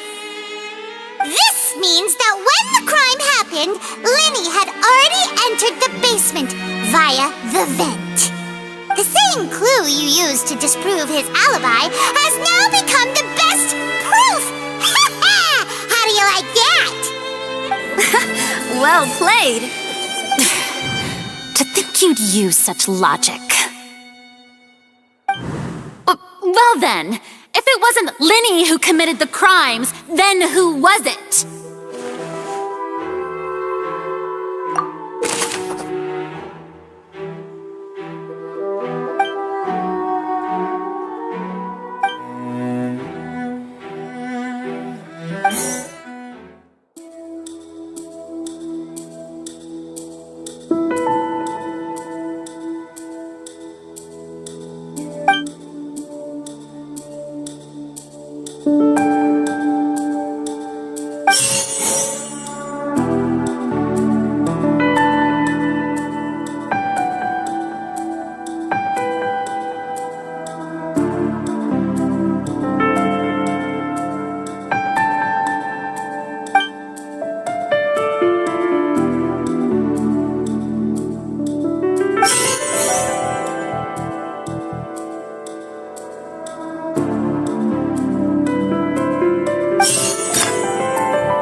The deceased's name is Cowell, Linny's assistant. He would have been able to tamper with the equipment. Halsey is the missing person and an ordinary audience member. Or did she have her own scheme all along? Could there have been a third person involved? Is that really a possibility?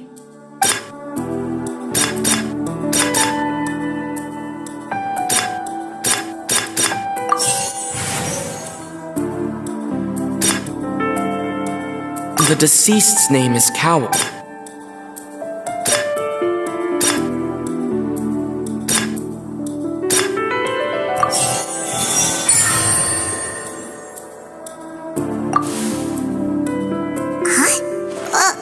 That can't be right.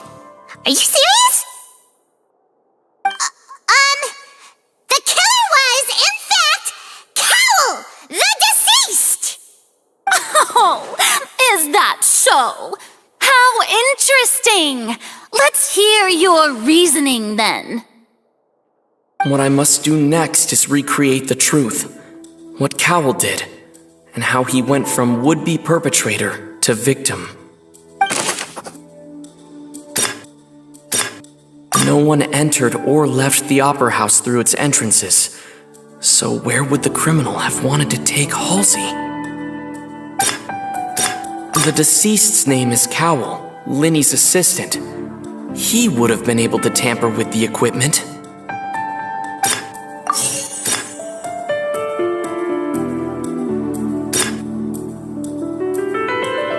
Halsey's clothing was in the tunnel, so there must have been some fear that she would attract attention. The sound we heard may have come from a clash between the missing Halsey and the criminal. Linny was not in the tunnel at that moment, which gave our criminal ample time.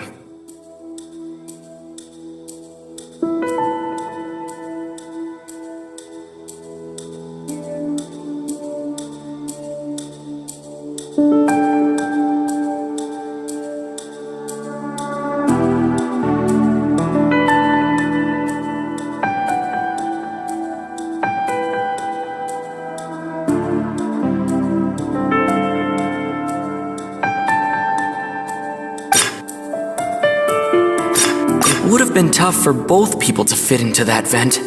They would likely have bumped into Linny as well.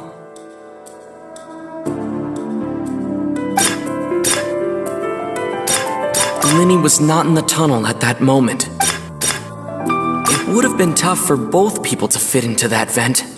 They would likely have bumped into Linny as well.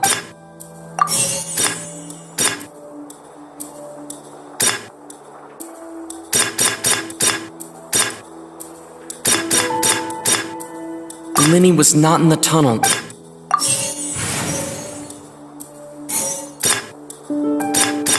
Linny was not in the tunnel.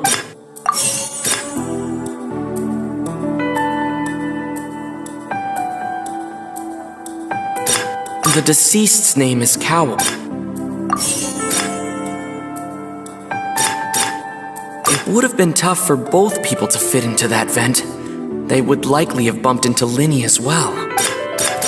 No one entered or left the Opera House through its entrances, so where would the criminal have wanted to take Halsey? Halsey's clothing was in the tunnel, so there must have been... It would have been tough for both people. No one entered or...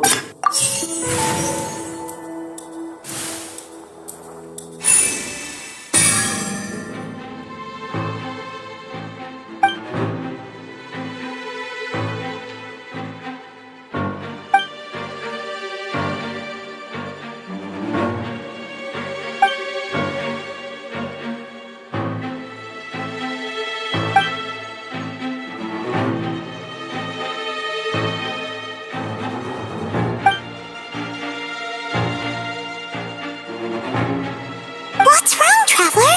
Are you still having trouble figuring things out? I see how it is. So this was all just a bluff. And here I thought you had something to show for it. But it seems you're still far from the truth.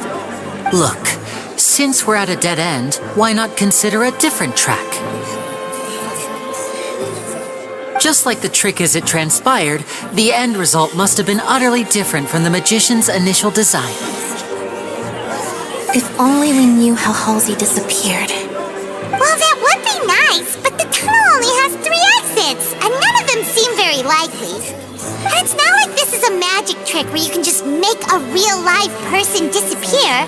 You know, like you did from that water tank, Lynette.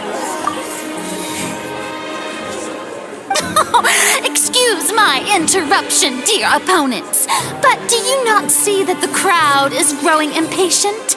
There is no greater sin in this opera house than an awkward delay in the performance.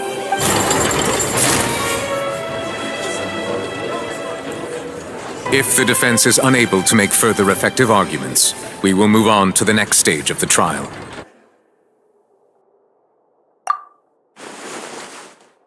Linny was not in the tunnel at that moment, which gave our criminal ample time. The sound we heard may have come from a clash between the missing Halsey and the criminal. The deceased's name is Cowell, Linny's assistant. He would have been able to tamper with the equipment. The vase was not broken by chance. It was used to cover important evidence, the water.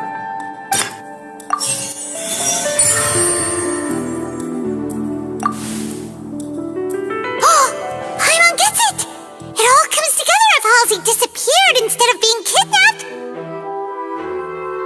Lynette escaped from the water tank, vanishing gradually and leaving only clothes behind.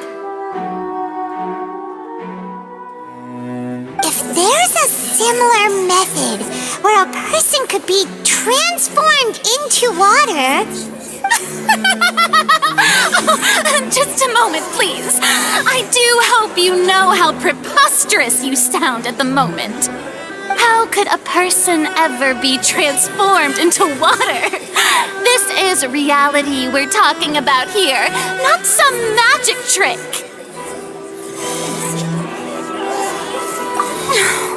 Must we really? I should think that of anyone. Your friend Linny already knows this truth very well. Magic tricks are ultimately just illusions and misdirection. But Halsey's disappearance is very real. We're talking about 2 completely different things. Even so, I trust the traveler's judgment. The truth must be out there somewhere. Perhaps some new line of reasoning may open if we try to gather all the focal points that don't make sense. Since Cal was the deceased, we haven't placed much attention on him. But given that we aren't making much progress with the case, it wouldn't hurt to have a look at his belongings, would it? People really do come up with all sorts of harebrained schemes when at the end of their rope. The way I see it, your suggestion that we broaden the scope of our investigation is nothing but a tactic for stalling the trial. Nevertheless, I believe that this is a reasonable request on the part of an attorney. Since the trial does indeed appear to be at an impasse, I believe that additional evidence may help us make more progress. Guards, please step into the lounge and examine the personal effects of the deceased, Cowell.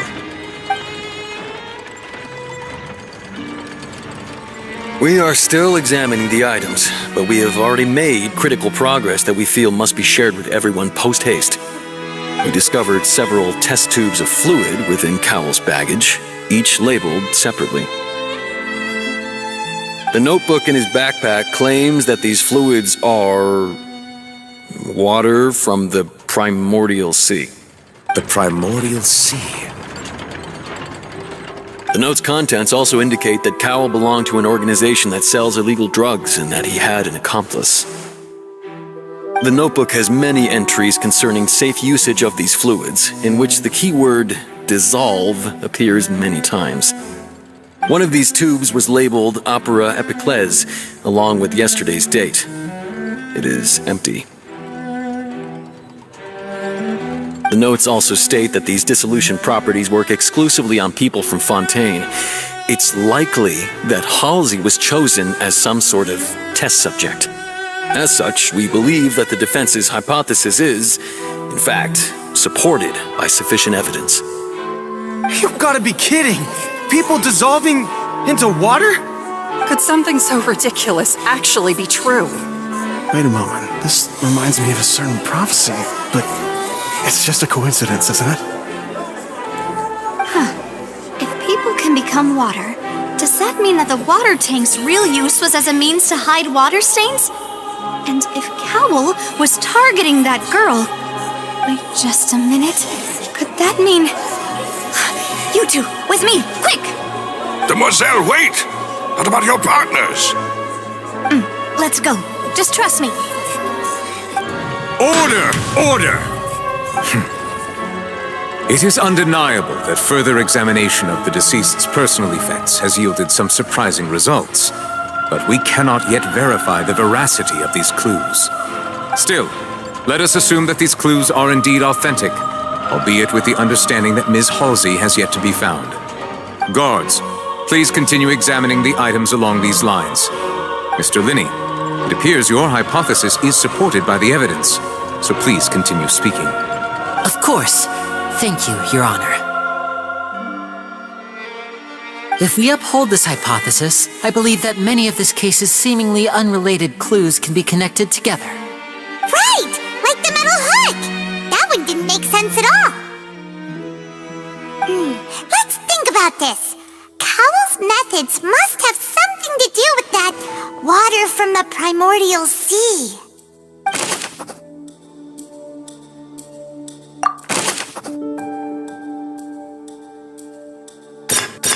The deceased's name is...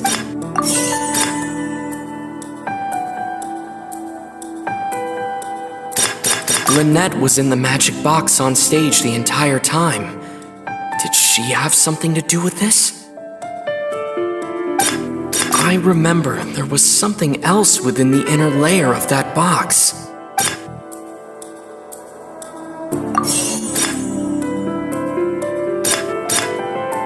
The water from the primordial... Now it seems like the hook rope was not meant for another magic trick, but was instead some form of triggering mechanism.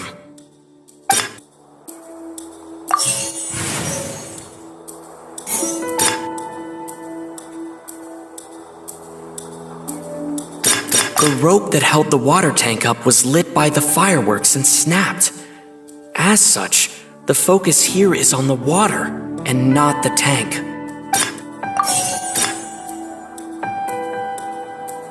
Lynette was in the magic box on stage the entire time. I remember there was something...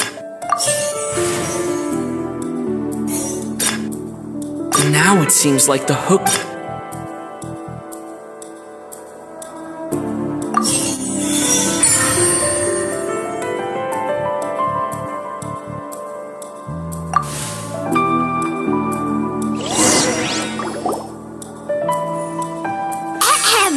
It's Ace Detective Paimon's time to shine again!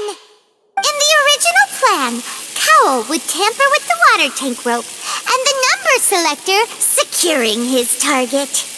When the magic box containing Halsey was lowered, the metal hook would retract gradually and pierce the balloon at the top of the box. When the balloon attached to the box popped, the water from the primordial seed inside it would pour down and dissolve Halsey. Afterward, Cowell would enter the tunnel and break the flower vase to conceal the water inside the tunnel, with the remaining evidence being covered up by the water tank on stage. But he encountered something unexpected in the tunnel and wound up being fatally hit by the same water tank he meant to use to cover his tracks. Huh. That does make sense. That actually links together a lot of the more confusing pieces of evidence.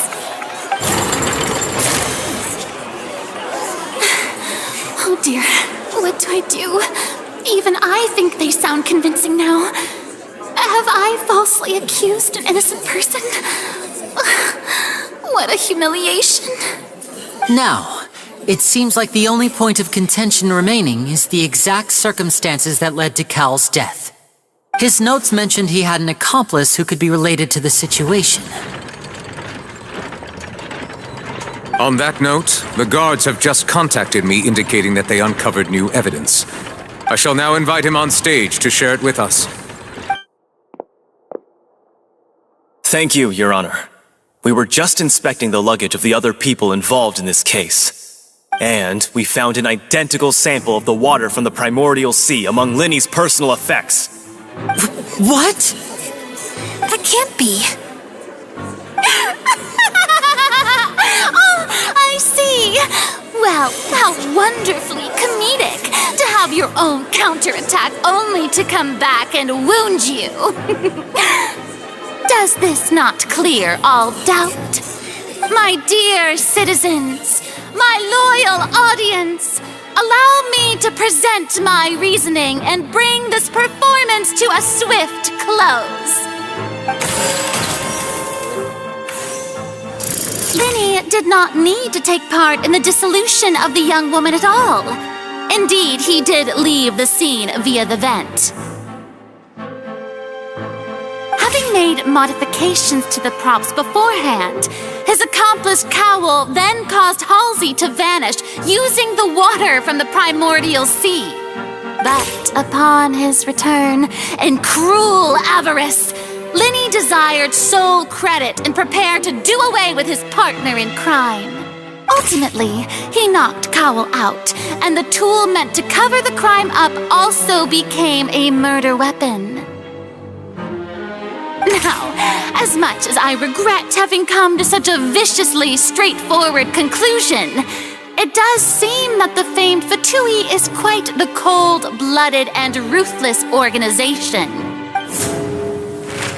Am I right, Mr. Linny? We've used up all the evidence we collected. There's no way for us to make a rebuttal here. Is this the end of the road? Oh no! Paimon can't think of anything either. It doesn't look like there's any way around this. Seems using the water as new evidence was too good a move. Why did this have to happen now? I think we've all seen enough now, and we have ample witnesses to my flawless reasoning. I believe this is indeed the finale. Now then, my good, noble Chief Justice, should we not, in your view, Excuse me, everyone, but I must interject. Miss, I must ask you not to shout and to respect the ongoing legal proceedings. Oh, come on. Don't be hasty. I have a good reason for interrupting, you know. Now, would anyone here like to take a little break from all this debate and see a little magic? I'll show you an amazing trick. One that can bring a young woman who has disappeared back in the flesh, right before your very eyes. Please, do the honors, Mr. Linny, if you would be so kind. What in the world is she saying? No offense, miss, but miracles like that are beyond my scope as a magician.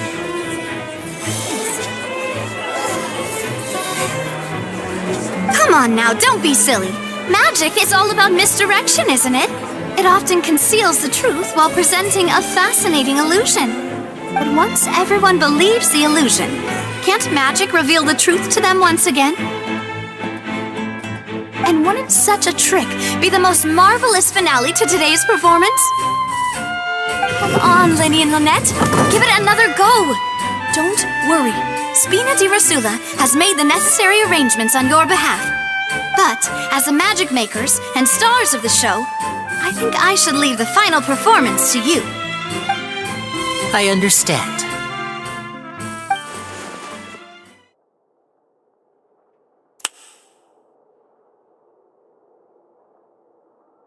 And voila!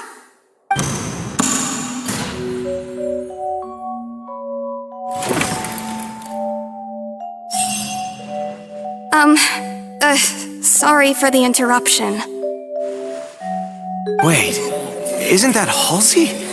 So the whole thing about people dissolving wasn't true after all? To be clear, I'm only here because this person told me that if I testified, the merit of doing so would lessen my sentence. I was hiding outside this room listening to the proceedings because I was afraid that I would be the one put on trial. I was just feeling happy that no one had noticed me, and then before I knew it, she caught me. That'll teach you to underestimate us three. Where should I begin? I'm sorry. I'm the one who killed Cowell. I admit it. What? Why? Firstly, my name isn't Halsey. It's Lillian, and I'm originally from Mondstadt. I heard that Linny's show was going to be a real thriller, but I missed the chance to buy a ticket, so I stole one. That's how I make a living. I steal stuff here and there, and I'd never been caught before. But I was noticed at the harbor a few days ago, and I barely got away. Linny was the one who caught me in the act. Hey! No wonder you look familiar! So you were the thief! Liddy even mentioned that you were pretty skilled. Well, and I thought that would have been the end of it, but then the number selector chose me. He even mentioned the Fortress of Meripede. That's a prison, isn't it? So you can imagine how shocked I was. I thought he was on to me for sure. So I played along with the show while looking for an opening to flee, but then I got water poured on me for no reason, and then someone jumped into the tunnel to nab me. I wasn't going to take that lying down, so I knocked him out and stuffed him into the box. There was nowhere to run from there, though, so I had to change my clothes and hide in a box containing performance costumes. I slipped out after the first guard arrived at the scene and continued hiding inside the opera house. Can a person even hide in there?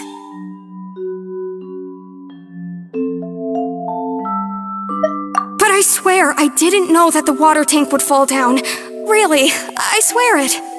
Had I known that, I wouldn't have put him in the magic box. I may be a thief, but I'm no killer. Well, that makes everything pretty clear now, doesn't it? This time, we need to tell the entire story from Lily-Ann's perspective.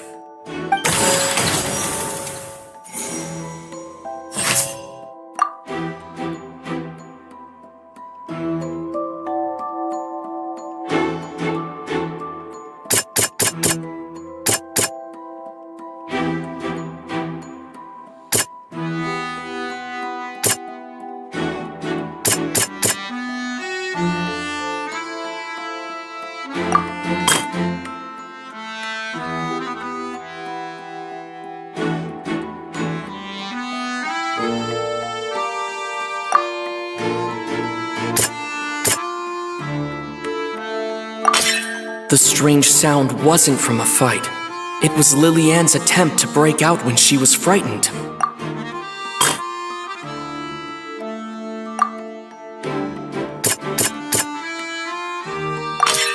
The flower vase was not broken to cover anything up, but was smashed during the struggle between Lily-Ann and Cowell.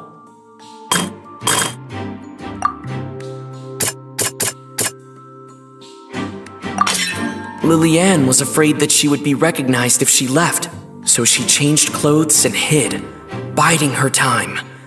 Just what one might expect of an experienced thief. And it's Ace Detective Paimon time!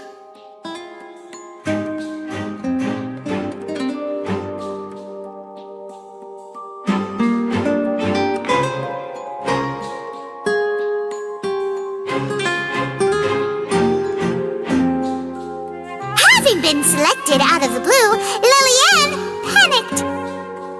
Her panic only intensified after she entered the tunnel and had water poured on her head. So she kicked the door open, producing the thud we all heard. Hearing the commotion, Cowell leapt into the tunnel, only to discover that Lily-Ann had not dissolved. He did not know that Lily-Ann was not from Fontaine, but was a thief who made her way in by stealing a ticket. Mistakenly believing that the water from the primordial sea needed time to take effect, he tried to force Lily-Ann back into the box. The two broke the flower vase during the struggle, but Lillian came out on top, knocking Cowell out and putting him in the box. With no way of escaping, she changed her clothes and hid in the costume trunk until the performance ended.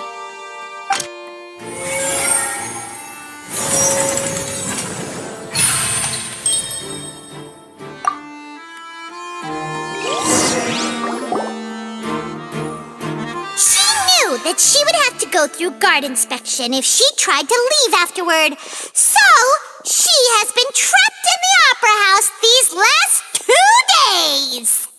She had already become desperately hungry by the time we were chatting over macarons. So, she swiped 2 of them right under our noses.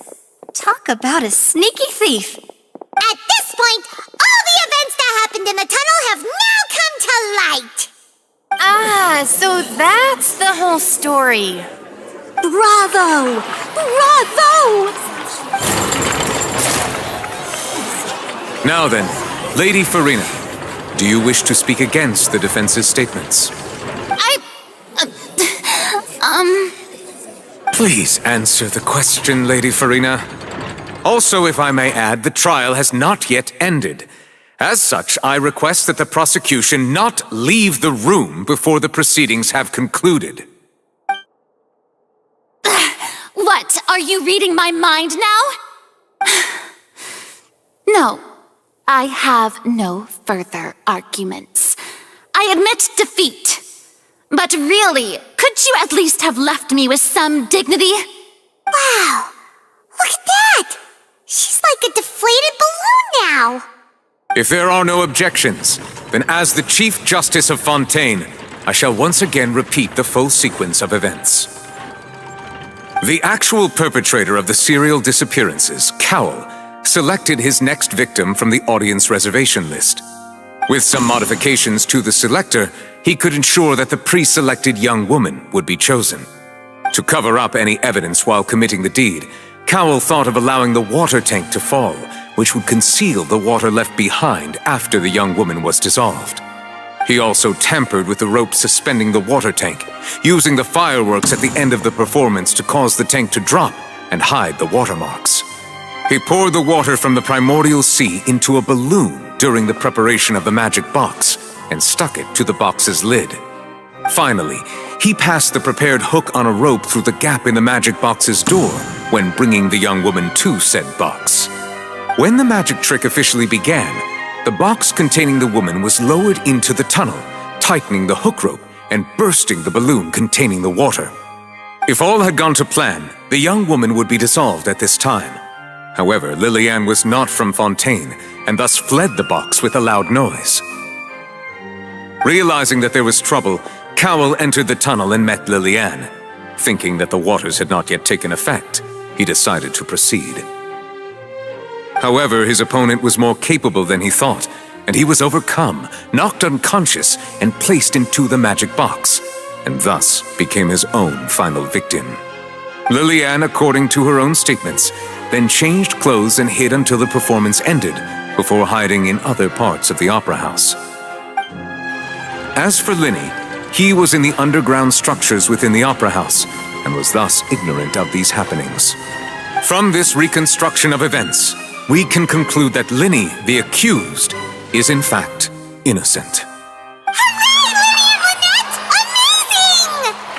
While there is much in Linny and Lillian's conduct that should still be investigated separately, this case, at least, can be handed over to the Oratrice to make the final decision.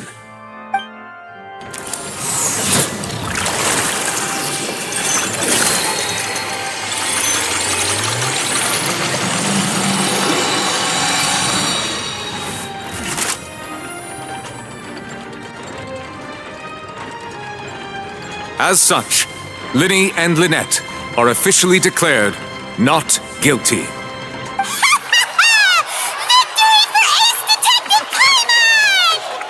Great work, partners. Thank you all. Thank you so much. Next, I think we deserve an explanation, Guard Vaughn. How did you find the water from the primordial sea in Linny's baggage? Right! Your discovery caused me to make a serious mistake, you know. Or was that not a discovery, but false evidence that you dared to bring before this court? I suspect that the accomplice mentioned in Cowell's notes was not Linny, but you, yes?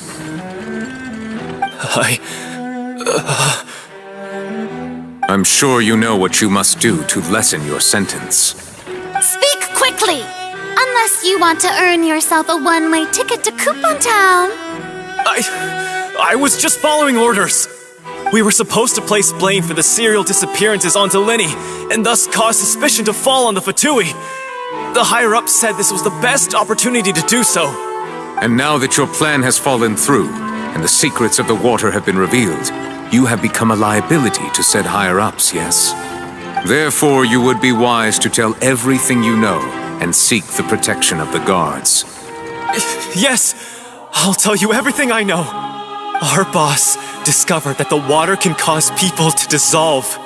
It can also be made into a potion, which when extremely diluted, can cause people to experience unforgettable exhilaration. We've been in this business for a while now, and have made decent mora off it. The disappearances were also the boss's idea. I mean, this is the boss we're talking about.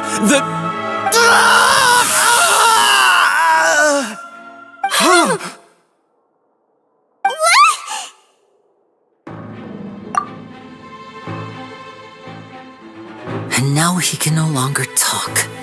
Such ruthlessness. I shouldn't have expected any less of them. An outrageous act. All present, please submit to inspection immediately.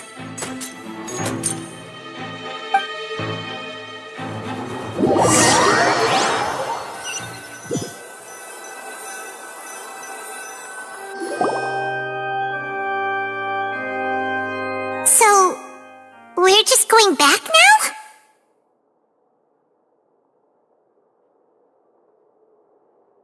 That's true, but...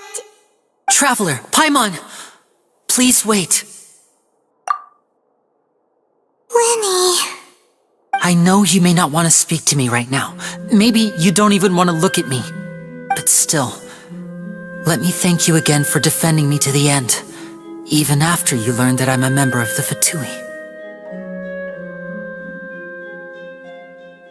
I guess. But regardless, I'd like the opportunity to set things straight. I didn't approach you with any ulterior motives or ill intent. I've spoken to you as myself, just plain Linny this entire time. As for why I'm a Fatus, it's because the goals of the House of the Hearth align with those of an orphan like me. That's all. That was how Father, who you might know as the Knave, approached recruiting us back then too. The Knave? The one who controls the House of the Hearth? She's your father? That's right. And since we're here, I was wondering, would you mind hearing a story? It's about my past. Back when our parents first died, Lynette and I were left wandering the streets. To survive, I took to surreptitiously observing an older street performer who did magic. It took me several days to figure out how he pulled off his amazing tricks. I took my sister through several streets until we found a crowded corner, and we began to perform magic tricks there. To my surprise, we proved to be pretty popular, and we could at least stop worrying about where our next meal would come from for a time. But I didn't want my sister to remain a street rat together with me forever. Before long, an aristocrat came to me and claimed that he wished to take us in after watching my performances. So you went from orphans to nobility just like that? That was how we felt at first too. As if fate was on our side and we could say goodbye to those painful days. But I gradually discovered that while we were called foster children, he was really after my talent for magic tricks. He would constantly take me to all sorts of banquets to garner attention, which he would then use to expand his social circles. That doesn't seem too bad either. Better than roaming the streets at any rate. It took a while for me to realize just how dark his heart really was. After one particular performance at a banquet, I discovered that Lynette was not on the same return vehicle as me. I waited a long time after we returned home, but she did not come back. I went to that noble's bedroom and asked him about her whereabouts. The answer he gave me was, she caught the eye of the most eminent person at the banquet, so I sent her over as a gift. I mean, you'll be able to perform your magic regardless of who your assistant is, yes? Oh no. So he was gonna... But wouldn't Fontaine's laws deal with such people? As far as outsiders are concerned, this is a relationship akin to adoption or foster care, and they have their ways of escaping the eye of the law. I managed to ferret out the location of the mansion of that so-called eminent person and hurried through the night. But by the time I leaped over the walls, avoided the guards, and made my way in, all I saw was the moonlit ground covered in blood, and the knave standing there in the darkness. So, she'd already taken care of that guy. That's right. She had rescued my sister before she could come to any harm, and had even discovered several girls hidden in a basement, all of them orphans. Father, the knave, might have seen something in me, and so she made me an offer. The House of the Hearth welcomes you, for your interests align with ours. Here, none will ever betray you. Indeed, betrayal shall never be permitted here. I was hesitant to trust her. I had just been betrayed by nobles. But she was also quick to destroy the noble who had taken us in at first, giving us back our freedom. Oh, so that's how the two of you joined the House of the Hearth. She has her own plans. She has gained permission from the Tsaritsa to first use the Gnosis' power when she obtains it. She plans to use it to find a way to break the prophecy and save Fontaine. So, she believes in that prophecy too? That's right. The whole House of the Hearth is currently working to combat that crisis. Today's case has also proven that people from Fontaine can indeed dissolve into some sort of water, thus further supporting the prophecy. Everyone at Hotel Bouffe d'été, including the knave, has their roots in Fontaine, and we will always defend our homeland. To us orphans, the only connection we have left to this world, apart from our family, is our homeland. So, from small deeds like distributing magic pockets to huge schemes like stealing a Gnosis, everything is aimed at dealing with that prophecy. It's all right. I understand. The only thing I can do is relate all this to you. I just hope you can understand that even as a member of the House, I have never stopped making my own decisions, and that I believe what I'm doing is right.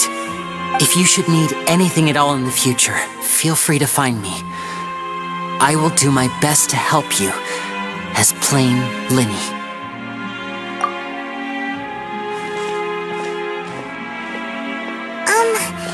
Bye, Linny!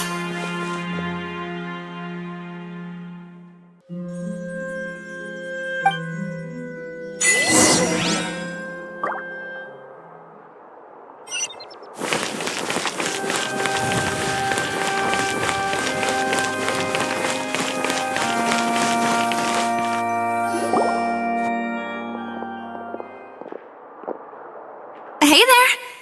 What was with the disappearing act you pulled right as the trial ended? Were you looking for us, Navia? Well, this whole thing isn't exactly over, is it? I do feel that we're getting closer to solving the serial disappearances case, though. Don't you think so, too? Huh? What's wrong, my dear partner?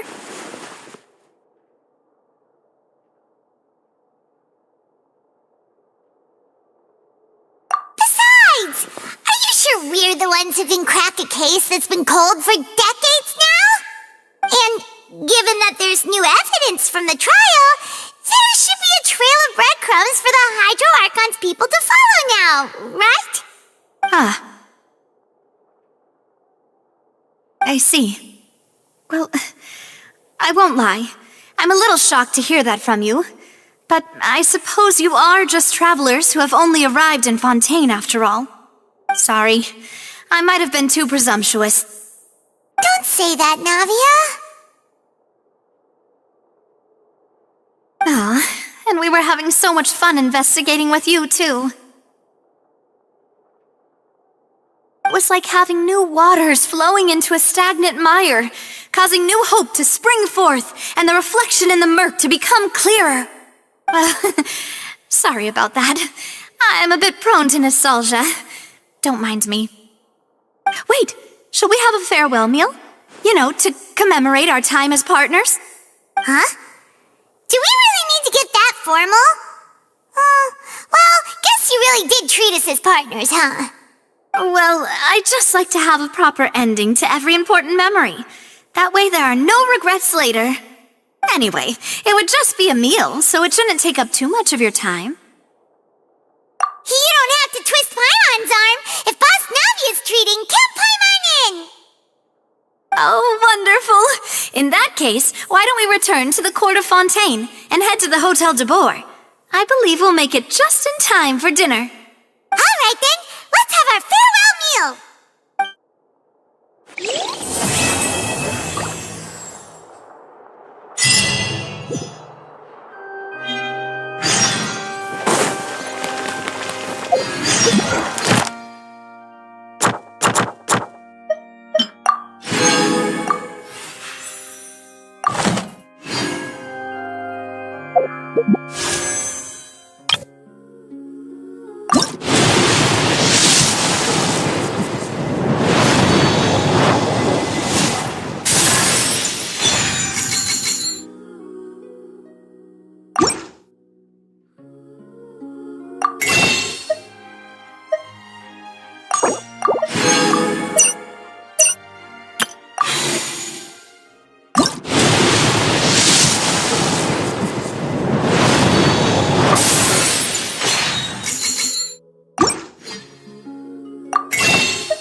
I came here several times with my father when I was little, but stopped eating here as often after growing up. I hope the food here will be to your taste. Oh, don't worry. We haven't eaten at a hotel like this in a while. Paimon's getting excited already. In that case, I'll go order for us first. Please wait here a moment.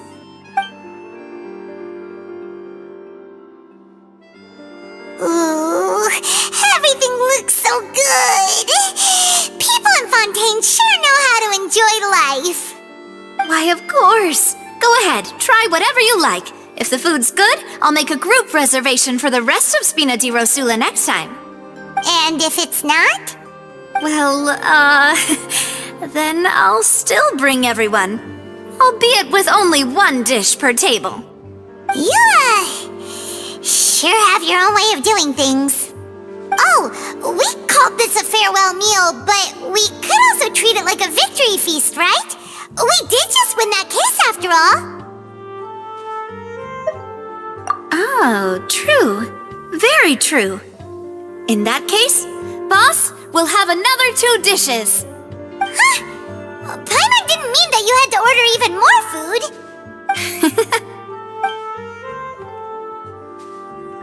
Speaking of cases, do you think that the mastermind behind the serial disappearances will get caught soon now that this has all happened? Well, we've certainly taken a big step forward, but I feel that's about it. We know that there's an organization that means to dissolve these young women, but we still don't know what they are really after.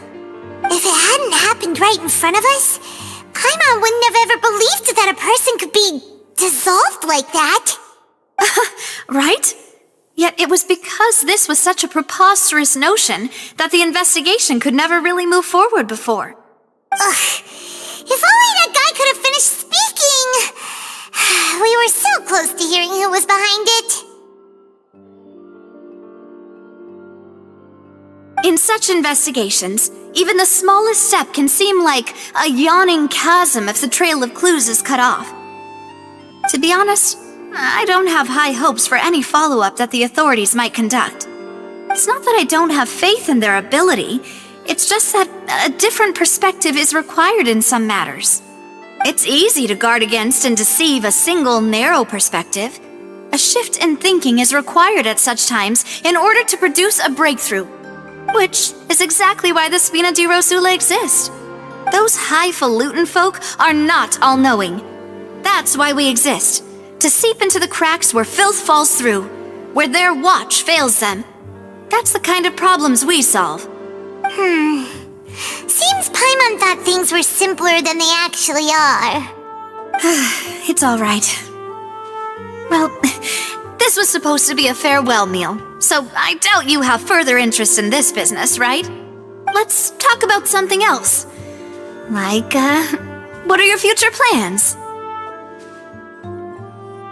That's true. We didn't have a chance to speak to her after the trial ended. It didn't really seem like the right time or place to do it anyway. I see. So, your primary objective, which has been foiled so far, was to have a chat with the Hydro Archon. I've heard that there's a long line of people waiting to meet Lady Farina. I suspect you'll be waiting for quite a while, considering that you missed your chance today.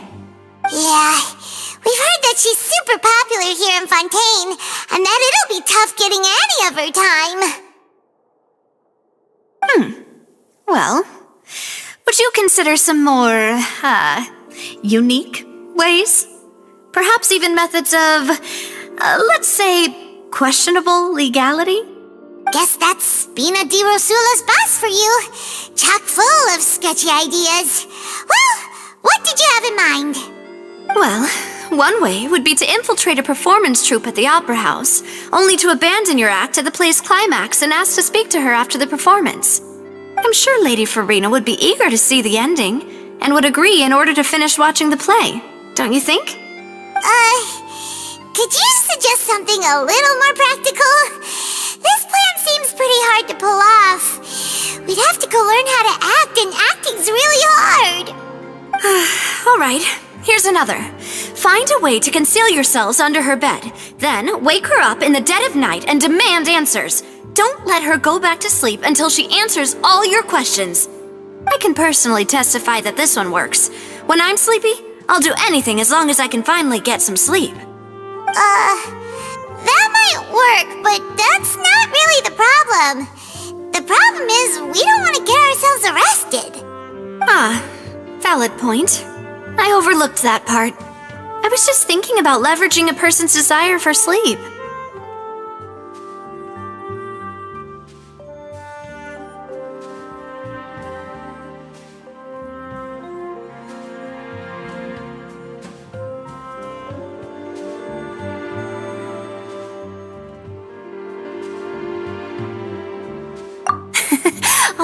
all right, no more joking around. Perhaps you could...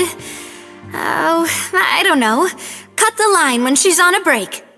You did defeat her in court, clearing citizens of hers from false accusations. False accusations she had nearly upheld personally. I imagine that she feels quite ashamed about the whole thing. You mean that if we catch her while she's on a break, she might be too embarrassed to refuse? Oh, that does make some sense.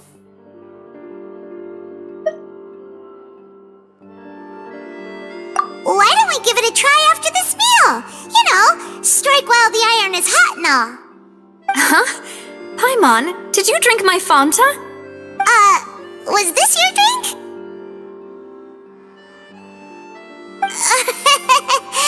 Sorry about that. Paimon wasn't really paying attention and the cup was right next to Paimon. Would you like to order another? No, it's fine. We're just about done here.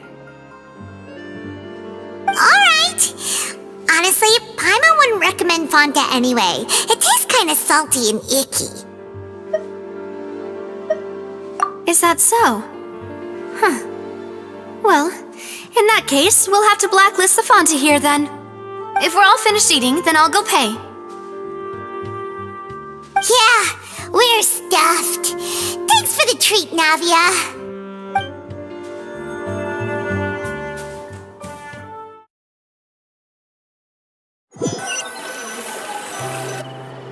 Oh, so full. Paimon can barely float anymore. Nah, that would be so... normal. You know, like you. Okay.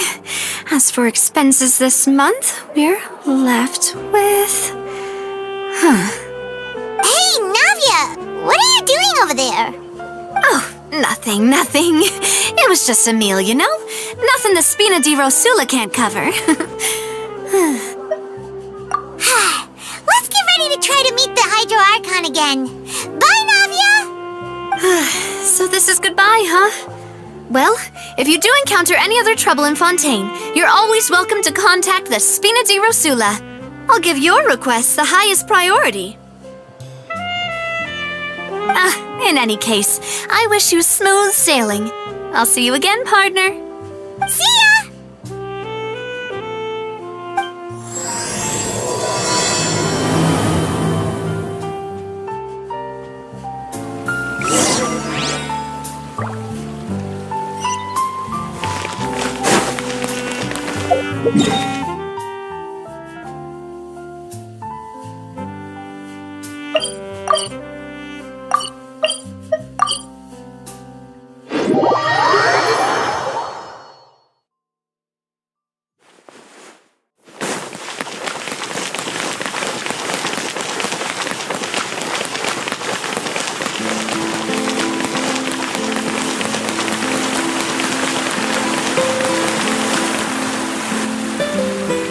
People around anymore.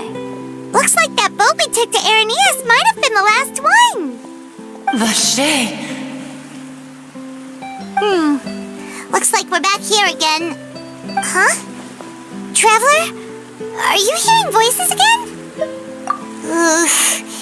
That's kinda spooky. Are you sure we don't want to come back in the morning? Vache!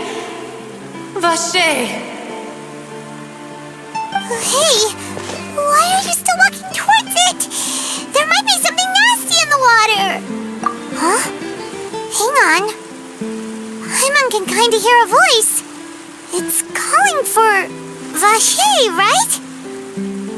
Hey, Traveler? Stop walking! Come on, wake up!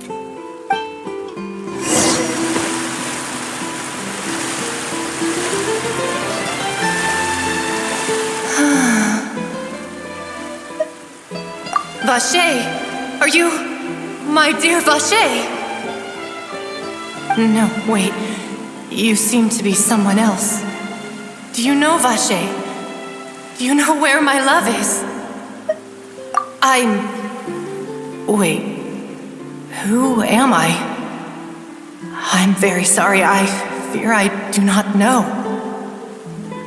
My memories feel like they have been washed away like a flood. So many fragments dissolved amidst the tide, never to be recovered. How much have I lost? How many things that I once held dear while on land have I since forgotten? Yes, that is what I was once. But now, I am but the consciousness of one who has lost their form. I do not know how I came to be like this either. I only vaguely remember being covered in light blue water, and then all grew dim. I also remember going to many places. I loved adventure, loved exploring places of peril. No matter where I went, Vacher would go with me. I knew how dearly he loved me, and I also loved him equally as much. But now, we can no longer go back. The pain of such parting, I never knew how heavy it could be. No, our reunion no longer has any meaning. There is no way for us to create any new memories. The thought of me gives him no succor, so let it lie forgotten beneath the waters. If you meet Vacher, tell him not to look for me. Tell him to move on. That is the only thing I still remember.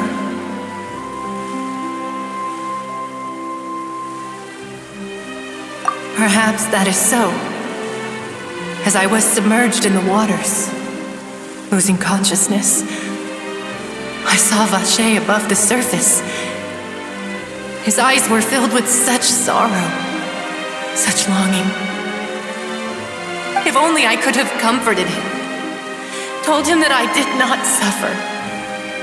Indeed, I had felt a great warmth. Is that what you call it? Dissolving? If anything, I consider it a form of release.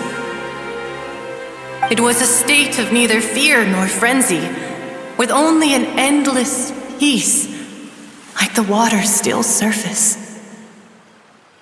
I could also liken it to being a thirsty person who drinks water for the first time, and only then sees how they have lived for so long in a world of endless want and anxiety.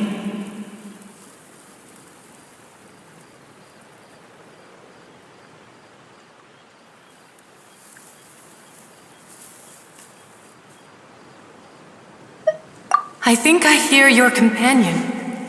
It's time for you to go, I think. Farewell, then. I am glad that you were able to sense my presence. Remember, if you see Vacher, tell him not to seek me out any longer.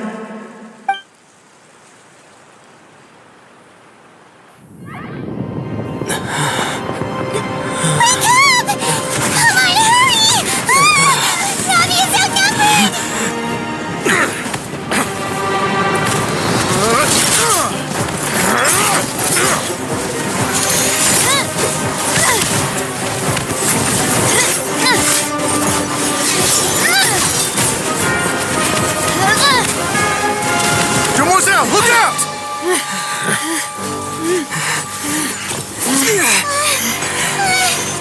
Dear God, it's a whole army of Gardamex.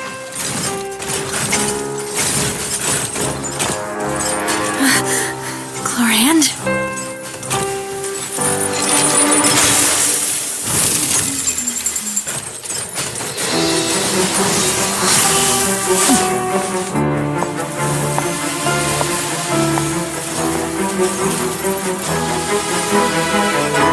Quick, now's our chance!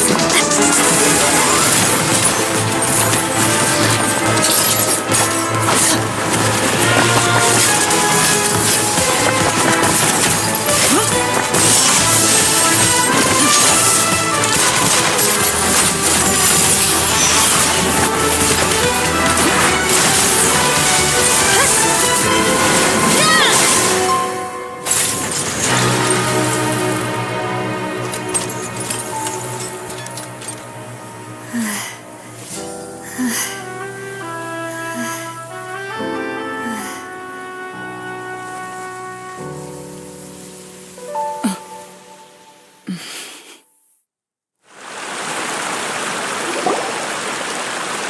should thank you for lending us your sword there, Clorand. But before I do so, could you explain how you managed to show up here?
I followed you.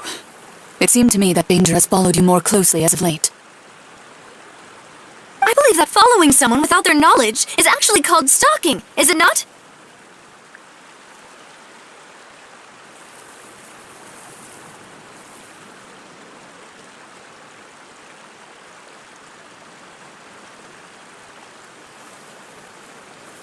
Mr. Callus's last wish was for me to ensure your safety, and I will not betray his trust. He would do the same, were he alive today.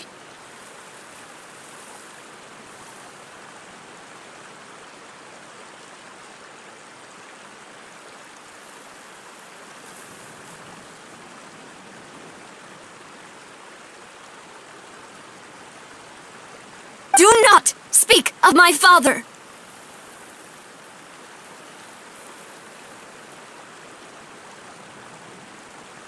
Sorry, demoiselle. I was not strong enough.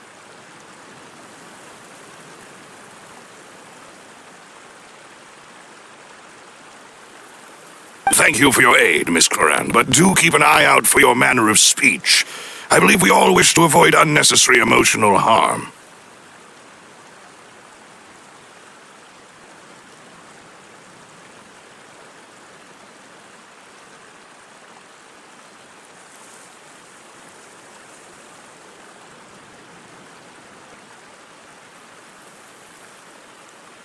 Sorry, did not consider your feelings.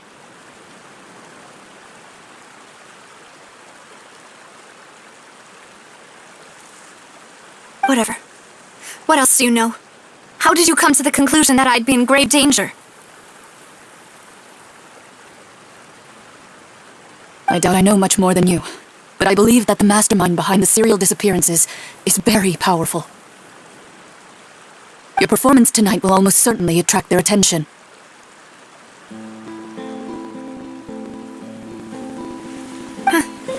I'm sure they've known about me. To be honest, I'm shocked it's taken them this long to act against me.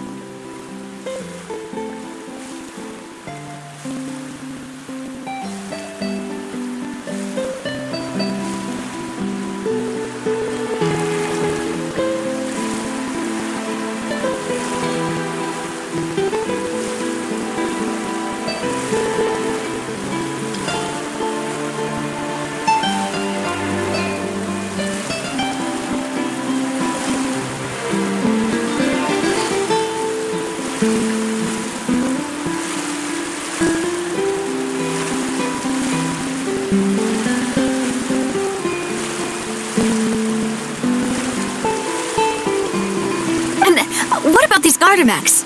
I thought only those associated with a Maison Gardiennage could control them.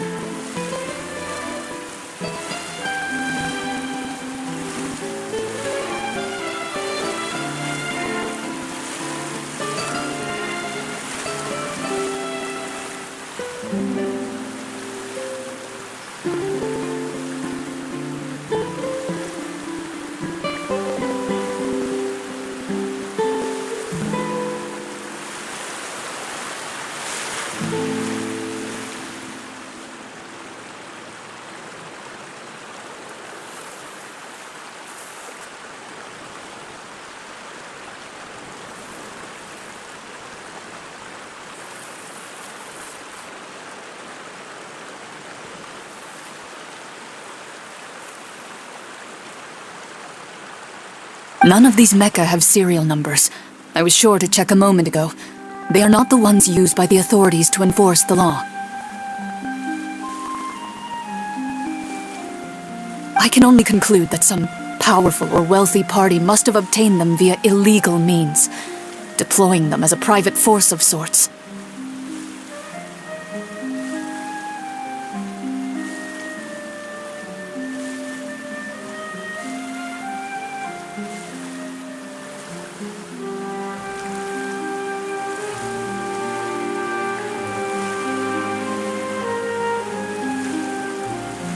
What?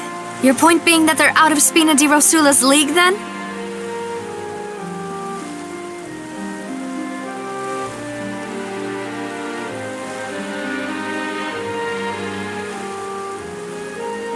Yes. Be careful, and do not act rashly.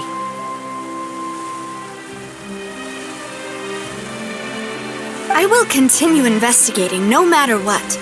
We will bring the truth to light. That's my father's true last wish. Regardless, thank you for your help today, Clarande. But if you get any ideas, tell me first. I don't much appreciate being followed.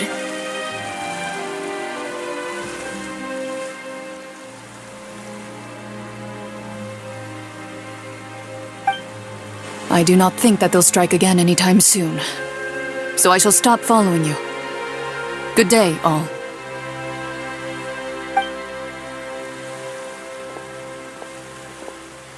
Right. I suppose that's the best news we've gotten today.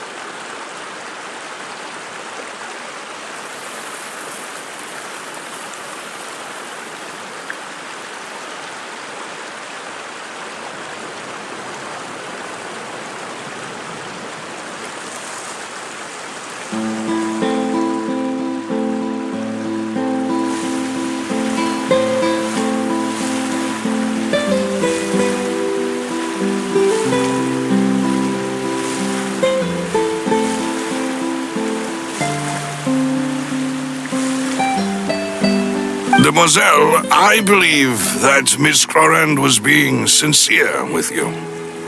If we tried, we could attempt to thaw relations a little.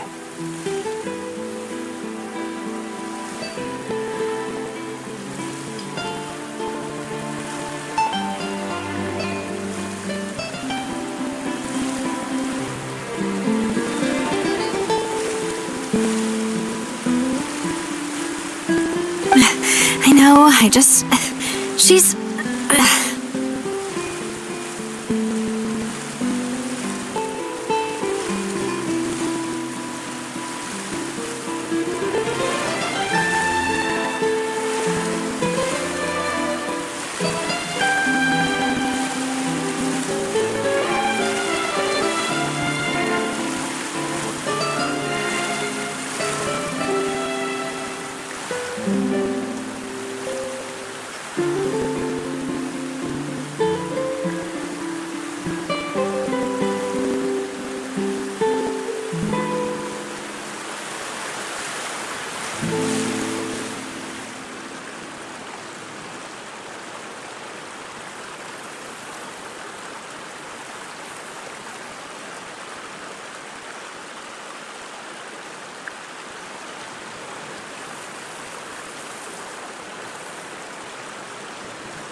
champion duelist named Clorand who came out to save us too!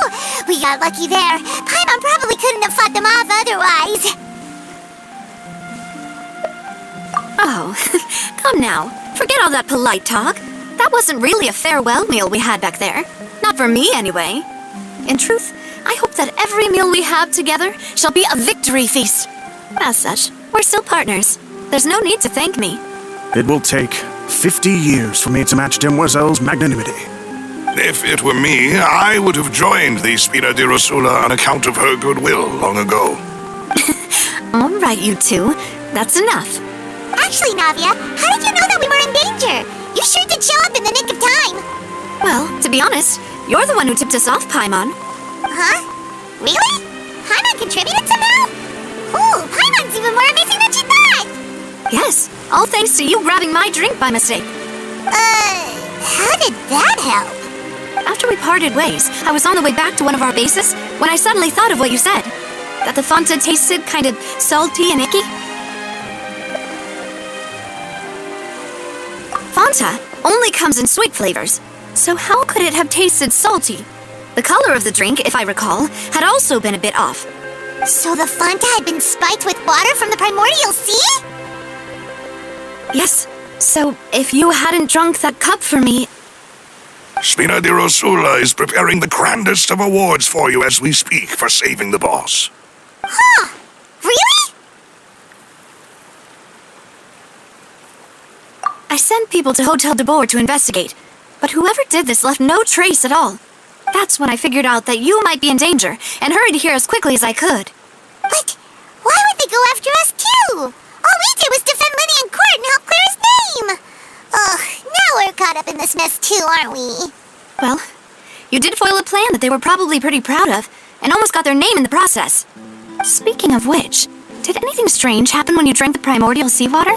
Well, it can't be a coincidence that the traveler fainted just now. He said that he heard that voice calling for Vache again. Oh, and this time Paimon heard it too, but it was real faint. Does this situation have to do with the primordial seawater then?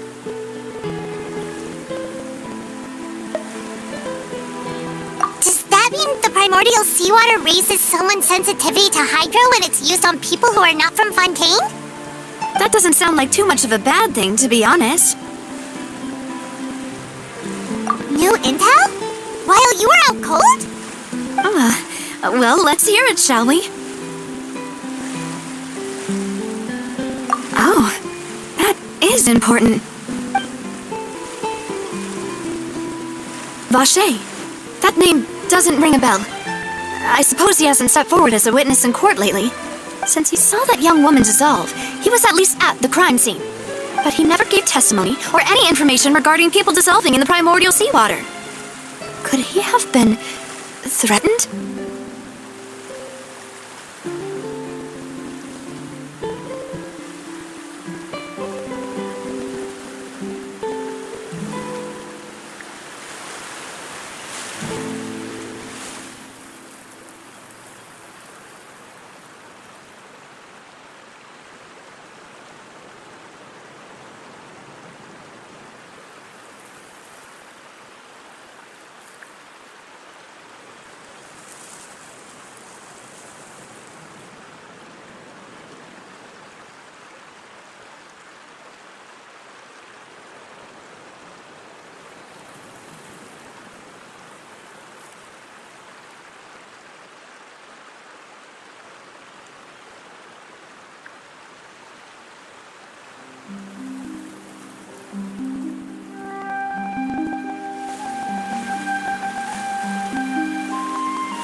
Yes, thank you.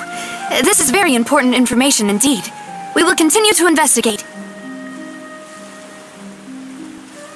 Oh, you mean you'll help us investigate? Well, you did say that our farewell meal didn't really count. That means we're still partners, right? And besides, we're in this now whether we like it or not. You're not gonna let those people who targeted us get off the hook so easily, are you, Traveler?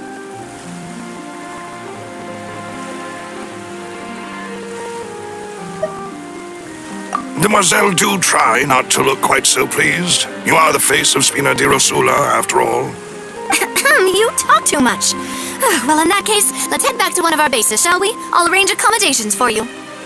We also have some plans to go over, and hopefully we can deepen our bonds as partners. But we'll take that one step at a time, I guess. Don't worry, you two. With us around, our base is definitely secure.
Being too popular can be such a hassle. Who knew the people would adore me so much?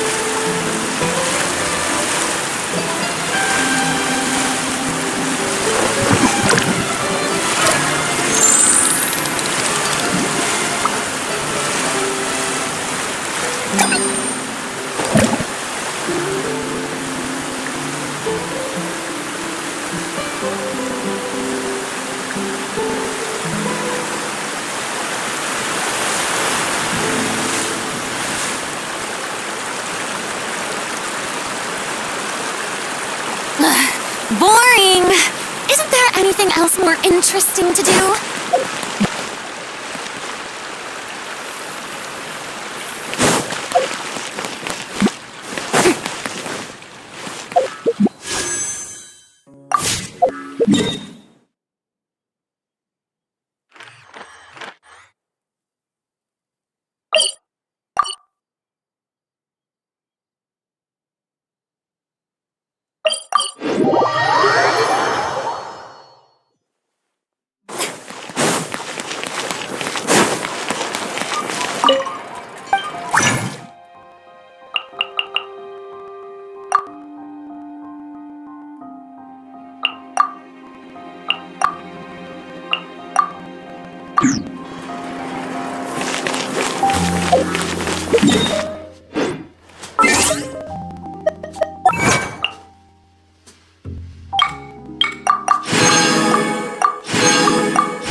Let's dance.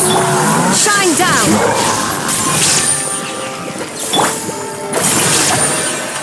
Make yourselves at home. Ready, steady, go! Time to shine! There is no escape. Inazuma shines eternal.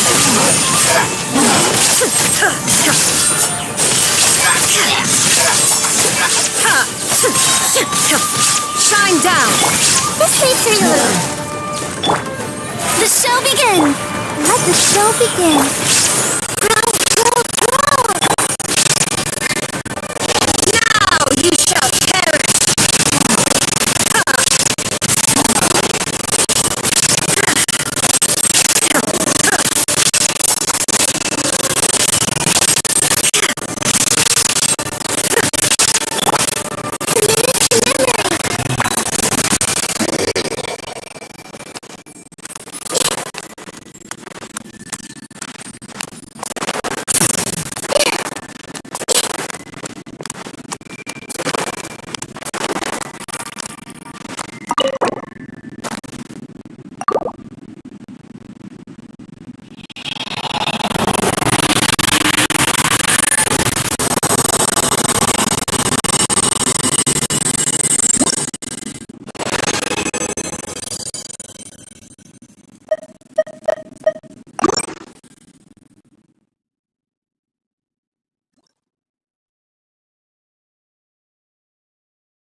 Everyone hold hands. The Temple of Wisdom. Let's dance. There is no escape. Shower me with praise. Let the world come alive. Hey.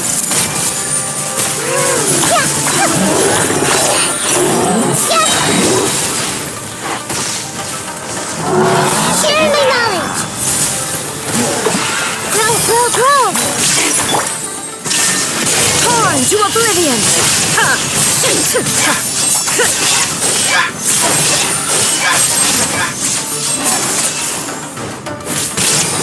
Committed to memory. Illusion shattered. May I present? Inazuma shines eternal. There is no escape.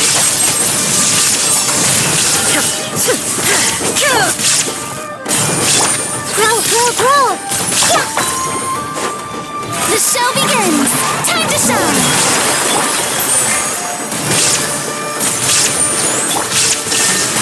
Torn to oblivion.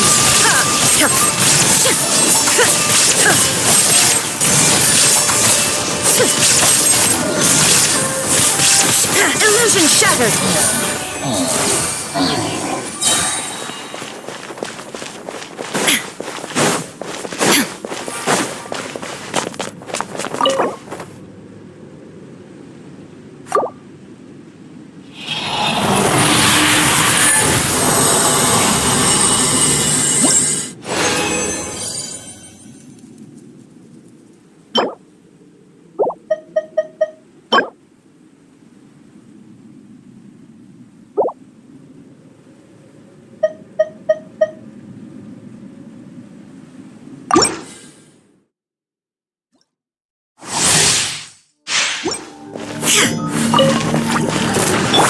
Committed to memory.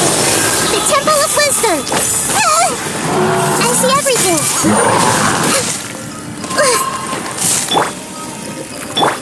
Let the show begin. How dare you!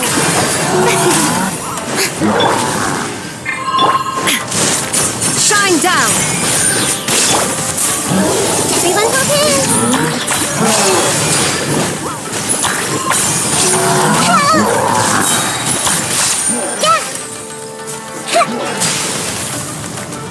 I see everything. grow, sharing my knowledge. I'll protect us. May I present? Illusion shattered. Inazuma shines eternal.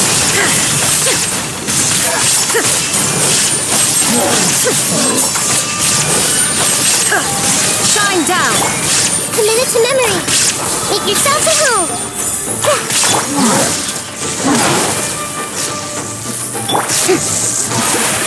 Illusion shattered. Torn to oblivion.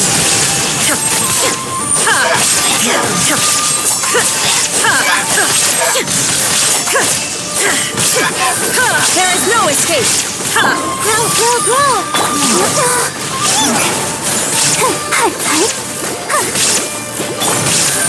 How brilliant! Let my name echo in song!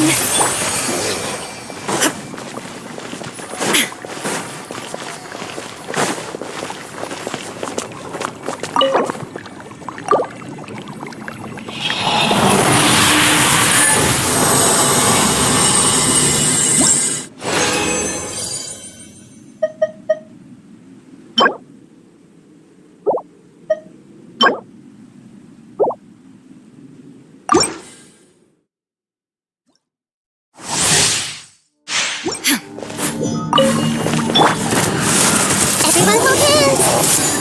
The Temple of Wisdom.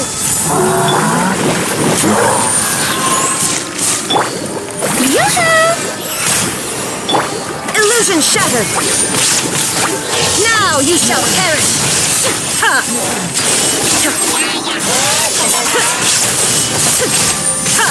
Shine down. This way, Colonel. Grow, grow, grow. Sharing my knowledge.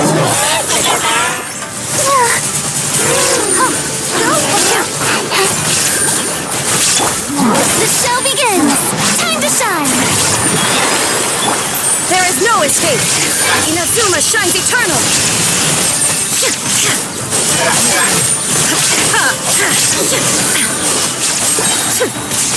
Illusion shattered. This way, Colonel. I'm seeing stars.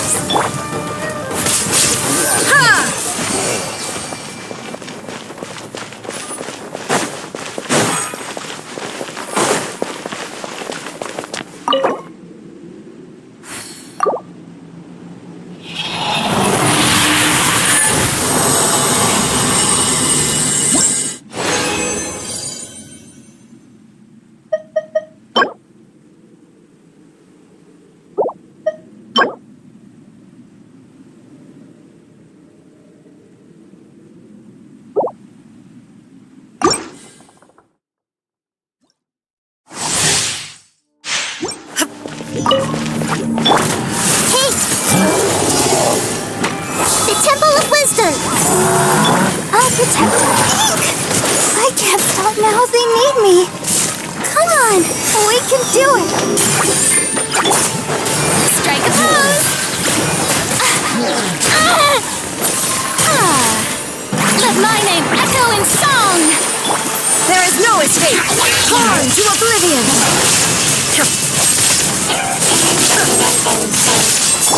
Committed to memory. Sharing my knowledge.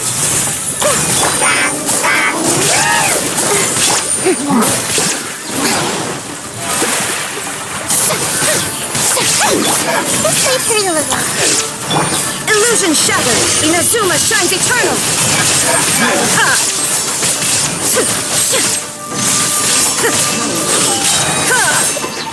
There is no escape. Committed to memory. Let the show begin. May I present?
clear skies can do nothing. Ad Astra.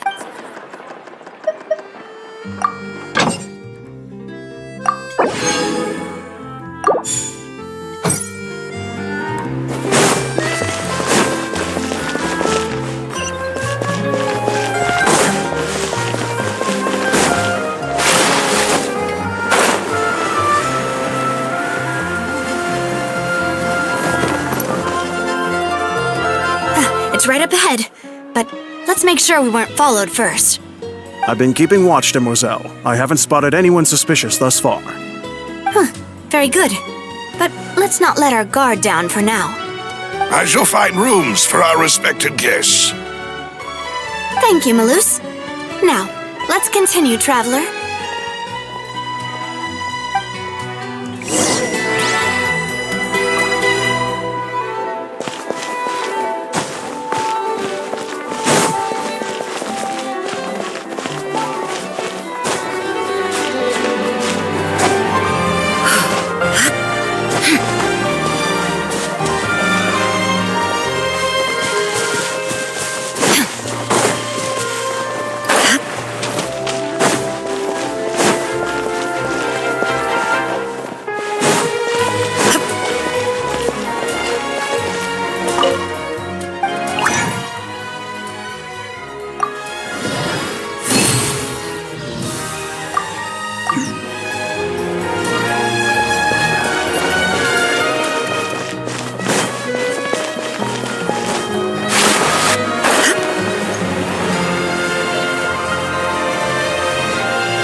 This is your base? It's not quite what Paimon imagined. Your accommodations have been arranged. Under the present circumstances, I can confidently say it's the best we have. Well, our funds have been a little tight lately. After all, we don't allow illegal or unethical profiteering. In fact, our funds often come from citizenry who support us. Seems like it's tough times for everyone. But if you have the support of the people, that does sound like it's worth it. To be honest, our financial situation was a lot better back when my father was in charge a few years ago. I'm afraid I'm not quite his equal. Your father... he was the previous boss of Spina di Rosula, right? How did he... Demoiselle, if you'll allow me to explain. No. I'll explain it myself. I suppose I couldn't run from this topic forever. And as partners, this is something I hope they can understand. My father's name is Callus. Yes, the same one they call Callus the Unfaithful in the streets. 3 years ago, he was accused of murdering his own friend. But he chose a duel to defend his honor instead of standing trial. He died in the duelist's ring. Oh no. But I do not believe my father was a murderer. I'm sure he was set up. At the time, I believed that if he only stood trial and was duly investigated, something amiss would crop up and prove his innocence. But strangely, he not only requested the duel himself, but Rumor has it that even after being seriously injured, to the point where he could be deemed as having lost the duel, he refused to surrender, determined to die in the arena. 3 years later, I still don't understand why he did that. How could he protect his honor if he's dead? If anything, he gave up his chance to defend himself. The closest piece of info I have is that my father had been investigating the serial disappearances case at the time of his death. Ah, so that's why you're so determined to get to the bottom of that case. That's right. I've also tried to investigate the murder my father was implicated in, but I haven't found a single new clue in my countless reviews of the investigation records. However, I believe that if the murder case is related to those behind the disappearances, they must know something. I must know what really happened. Was my father coerced? Framed? Even if he really did kill his friend, I must get to the truth. If only he'd been more open with me when he was still alive. He even hid the fact that my mother died due to complications when giving birth to me. And now, here I am investigating his death. You really are a handful, aren't you, Papa?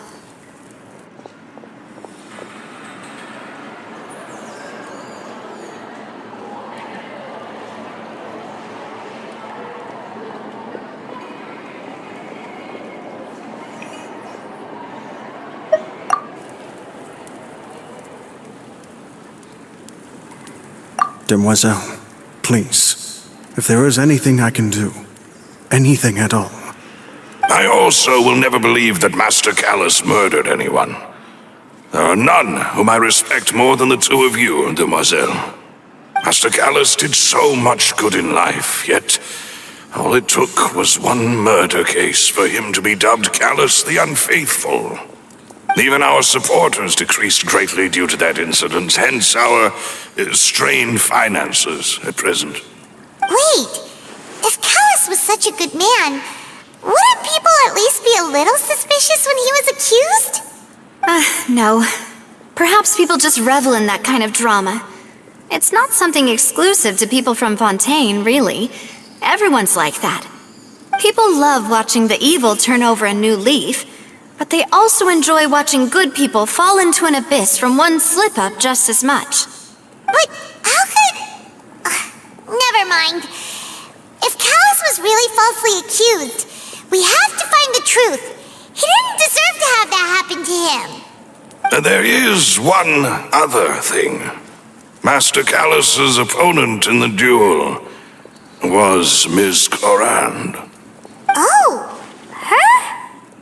Well, then, isn't that as good as saying that she was the one who killed him?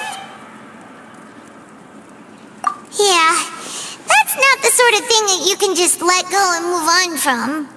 Ms. Clorand has always placed great emphasis on the honorable nature of the duel. If her opponent doesn't yield, she will not stop either. She knew Master Callus beforehand and greatly respected him, but seeing how he was resolute in the arena, there was only ever one choice she could have made. It's not that I don't understand her at all, but I just can't deal with this yet. Don't worry, Navia. Paimon knows how you feel. You don't have to force yourself to do that. Afterward, Ms. Clorand told us that at the start of the duel, Master Callus requested that she ensure Demoiselle Navia's safety.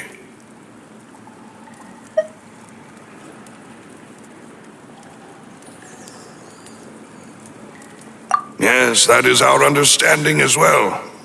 Oh, Papa. What madness drove you to ask the person who killed you to take care of me? All right, anyway, that's the information I wanted to share with you. Even if it did sound like I was just complaining towards the end. Thanks. You two should go and rest. This was quite a day after all. Yeah, Paimon's beat. Please, relax and get some sleep. We will ensure you rest soundly.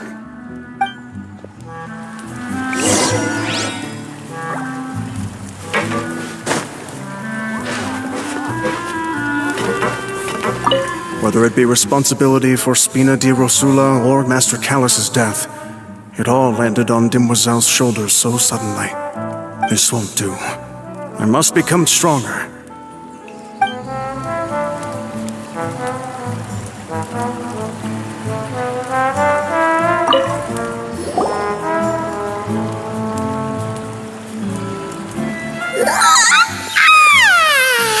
Paimon slept so well. This place feels almost too safe. Huh? Navia? Where did the other two go? I sent them back to Poisson. It's Spina de Rosula's place of origin, and where we have our headquarters. There's not much for them to do here at the moment. Paimon gets the feeling that you're just trying to get them off your back. But never mind that. When did you get back? Were you waiting here the whole time? No, I just returned after going out for a while. I did some investigating yesterday regarding the name Vacher. Wait, so you didn't sleep at all? How could I after having such critical new evidence appear? Guess Paimon wasn't speaking for everyone just now, huh? Unfortunately, this name seems to have been wiped from existence.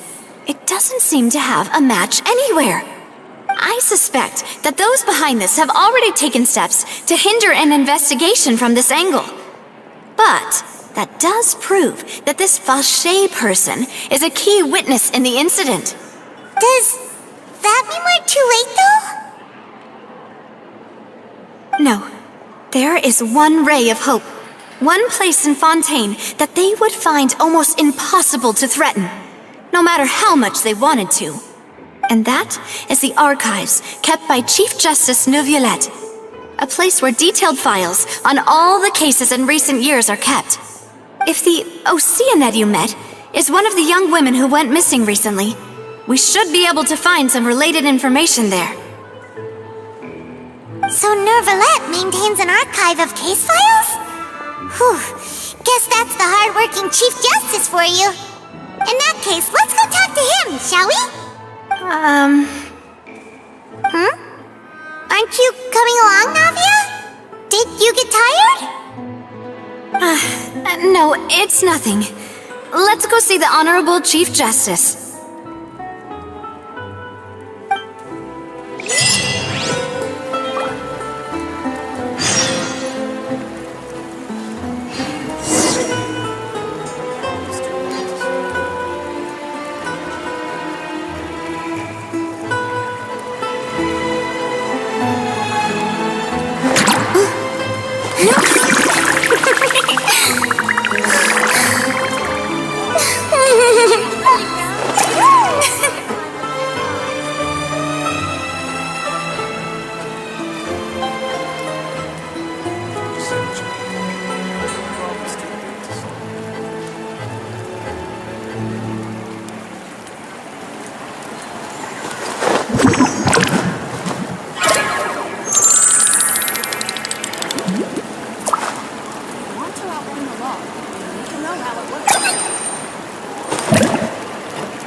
The Palais is right up ahead.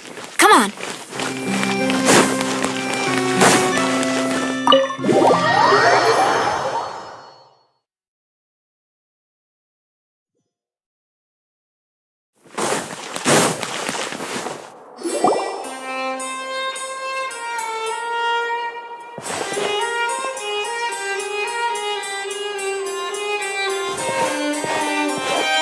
Halt! Please state your business here. The Chief Justice is presently occupied with official matters. This place does look pretty heavily guarded. Guess that proves that Neuvillette's files are really secure. Hey, don't you recognize us?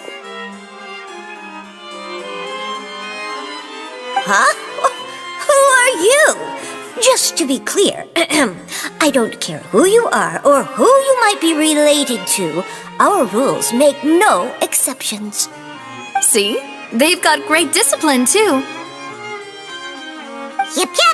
Paimon can tell. If you're here just to crack jokes, I can point you towards the exit. Unlike some, we're busy, so please leave if you don't have a reason to be here. No. What I meant to say is, shouldn't you remember us from a few days ago? We were at the trial of the great magician Linny. Oh, yes, I remember. I read about it in the Steambird. You must be Linny's attorneys. It's all coming back to me now. We're here today to report and archive some information on a follow-up case. Is that even a thing? Of course. Don't worry. We're here on official business. You can trust us. All right then, I'll let you through. The Chief Justice is just inside. Thanks so much.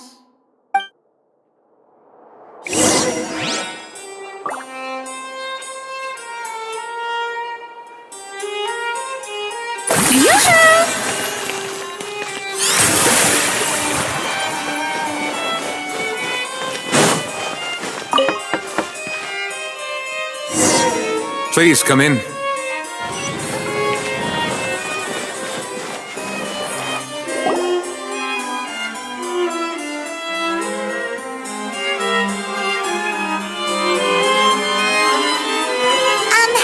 Sorry to barge in, Monsieur Nervalet.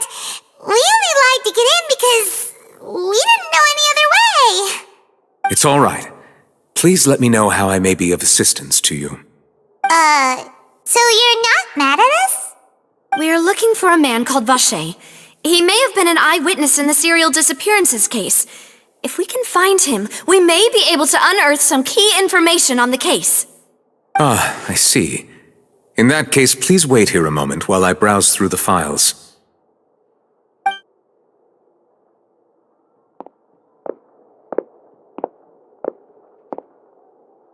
Who knew that Nervalet would be so easy to talk to?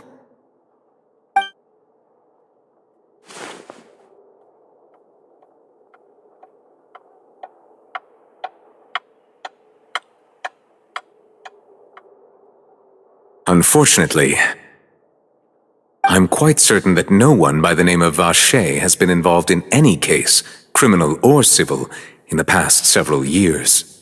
There are no records of him either in the files or in my memory. Traveler, what if it was really just a dream? Is that so? All right then. Thank you so much, Monsieur Neuvillette. We'll take our leave now.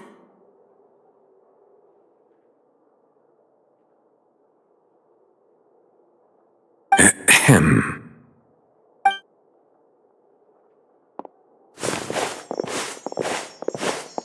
Miss Navia, I can understand how you feel.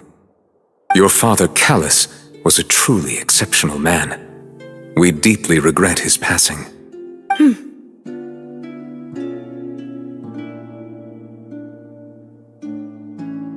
And what are you trying to say, Monsieur Neuvillette? Are you trying to console me? Extend your sympathy? Or just express some tendril of regret? No, you are not trying to do any of that. I can hear it in your voice. There's no emotion behind your words. You only said those things because you felt like you should.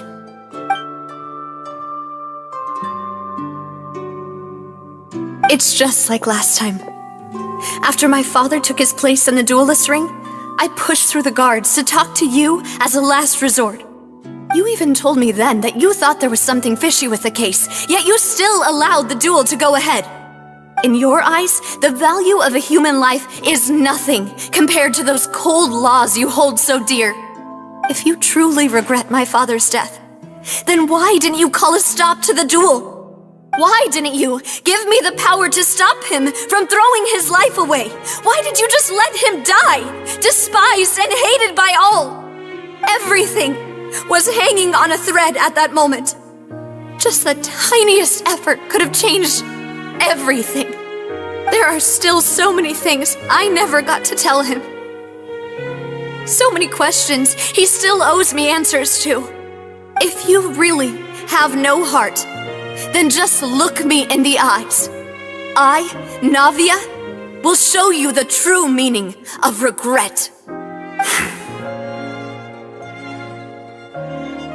I'm sorry, Miss Navia. You and my father are truly alike. You keep all kinds of things in your heart and never say a word to anyone. It's not so much that you can't feel, but that you would never express anything. Oh well. In any case, everyone already knows full well the apathy of the Chief Justice. My apologies for taking my emotions out on you, Monsieur Chief Justice. Let's go, Traveler and Paimon.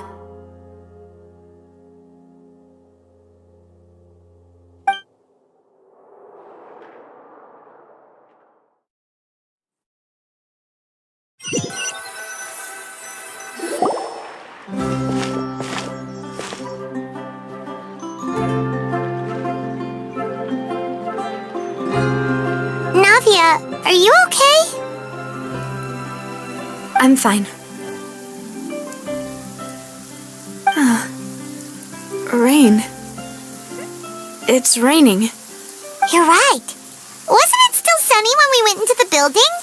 And there shouldn't be any active trials today. How strange. Now that I think of it, on the day my father was convicted of murder, it was also raining. What is it? Did you think of something?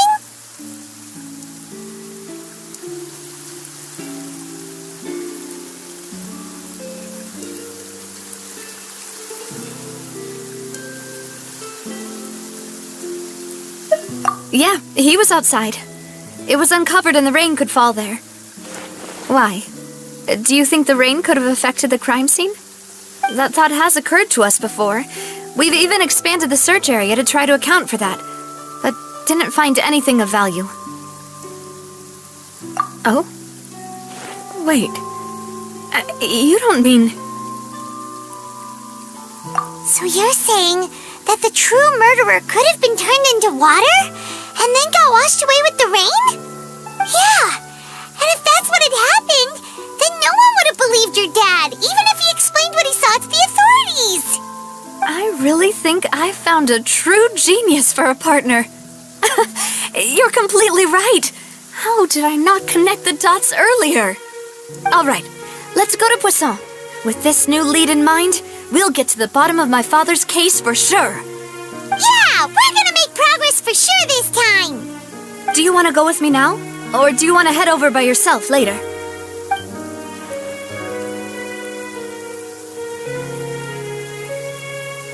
Great, let's go then.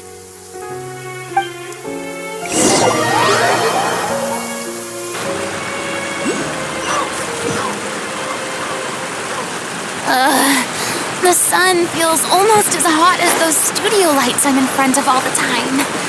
Good thing there can only be one sun.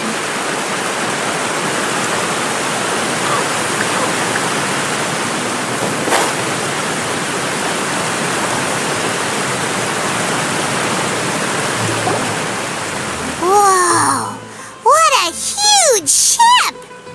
Why would a ship be anchored at a place like this? There's no need to be so surprised. While it may look like a ship, it's actually Spina di Rosula's headquarters. My father was the one who asked for it to be built like this. Perhaps our taste in exterior design is the only thing we occasionally had in common. A gigantic and glamorous ship embodies discovery, opportunity, ambition, and conquest. It symbolizes Spina di Rosula's bright and limitless future.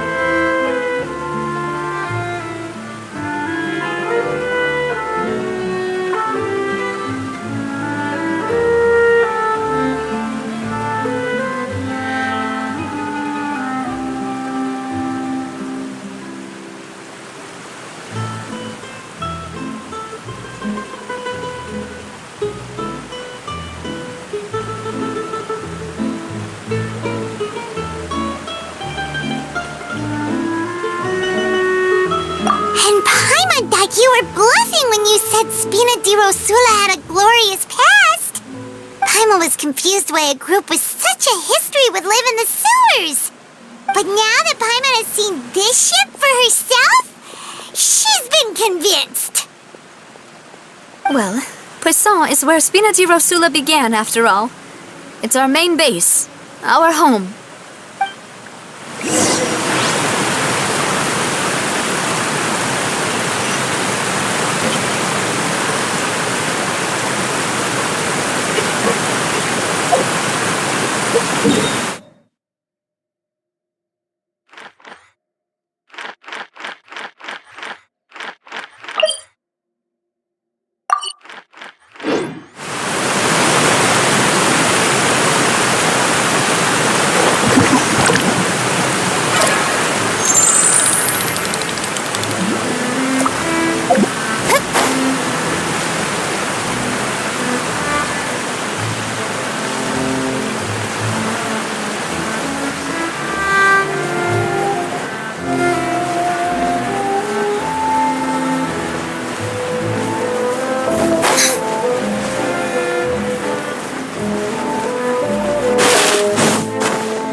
Maloose, we're back! Apologies for the wait, demoiselle, and our most important partners. You said before that you still had some business at the court. What brings you back to Poisson so quickly? About that. It's because my partner here reminded me of something really important. You see, what if my father's case had something to do with water from the primordial sea? You still remember, right, Maloose? On that night, it was raining? Yes, the case was quite similar to that of Mr. Linney's. Both were what you'd call impossible murders. Could you tell us a bit more about what happened before? Yeah, of course. Many years ago, something called synth began to gain popularity in Poisson. At a glance, it was a kind of drink that could excite your mood and produce many pleasant hallucinations. Wait! Didn't that guard guy who turned into water also mention that the primordial water could be used to produce some kind of potion? Yes, he did. Considering what we know now, it's almost certain that synth is created using water from the primordial sea. If you drink synth for an extended amount of time, you'll suffer many side effects, such as losing the ability to focus or control your emotions. And if you were to stop drinking it completely, you'll experience flashes of paranoia and anxiety while lacking energy to do anything. It's an extremely dangerous substance. As he oversaw Poisson, my father was compelled to put a stop to synth abuse and called for a complete ban of it. Boss's uncompromising attitude incurred the synth vendor's wrath, but no matter how much they threatened or bribed him, he refused to yield. Not only that, Boss became determined to find the mastermind behind the synth operation and put an end to the problem once and for all. Yes, but the enemy was very cunning. So he could never get anything out of the dealers, all of whom only sold the stuff and weren't privy to the rest of the operation. Recognizing that, my father decided to contact the dealers in secret and cultivate personal relationships with them. Finally, he was able to convince someone to become his informant. The man's name was Jacques. He felt greatly ashamed about his work after seeing many families destroyed by synth abuse. That night, my father hosted a banquet at his countryside estate. He planned to meet up and exchange information with Jacques over some food. But then, we heard 2 gunshots from the courtyard. We raced to the scene and found my father, still holding a gun, and Jacques, who was already dead on the ground. Huh? How did that happen? Aren't they on the same side? Sounds just like Lenny's case, doesn't it? In both cases, the culprit seemed obvious, but neither appeared to have any motive at all. Looking back on it, though, I now believe the most important clue was something we all overlooked at the time. There were pieces of clothing left at the scene. Precisely. It's all thanks to you that I made the connection now. Back then, we all just thought they were some costumes that Jacques used to disguise himself at the banquet. But, considering it now, it's almost certain that they belong to a third person at the scene. With one extra person, we'll also need to reconsider why the 2 shots were fired.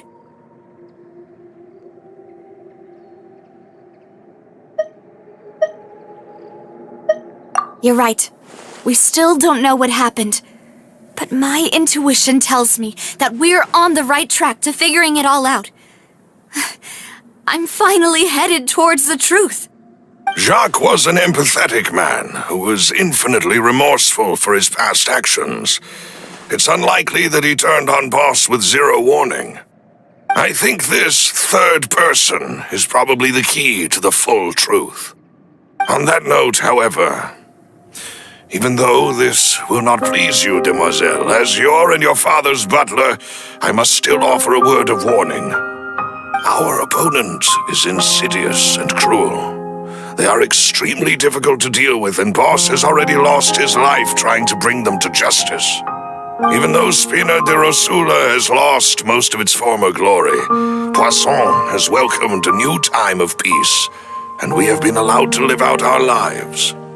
There is no need to follow your father's path. It would be both wise and in line with Boss's wishes to step back and give up on the case. If that's indeed what he wished for, then he should have told me that himself.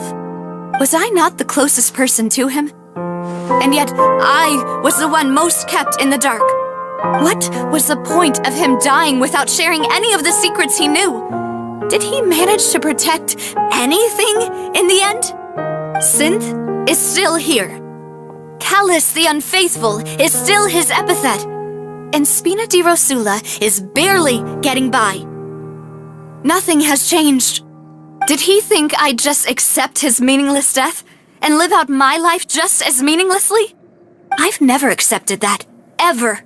Not since that day, and certainly not now. I want to find out the real answer for everyone's sake. For the missing girls, for the victims, and for myself. Navia. This is indeed the best moment to act. Your partner appears to be quite reliable, and more importantly, demoiselle, I think you're also ready to take this on. So you do know something else, Malouse? Yes, I do.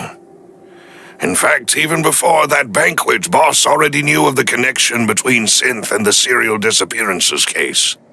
But what drove all the tensions to the boiling point was the revelation that you, demoiselle, had been selected as the next target to disappear. What? Boss also didn't tell you that he had been diagnosed with a rare illness. The doctors told him that he had no more than 5 years left to live. And the serial disappearances case caused him great anxiety.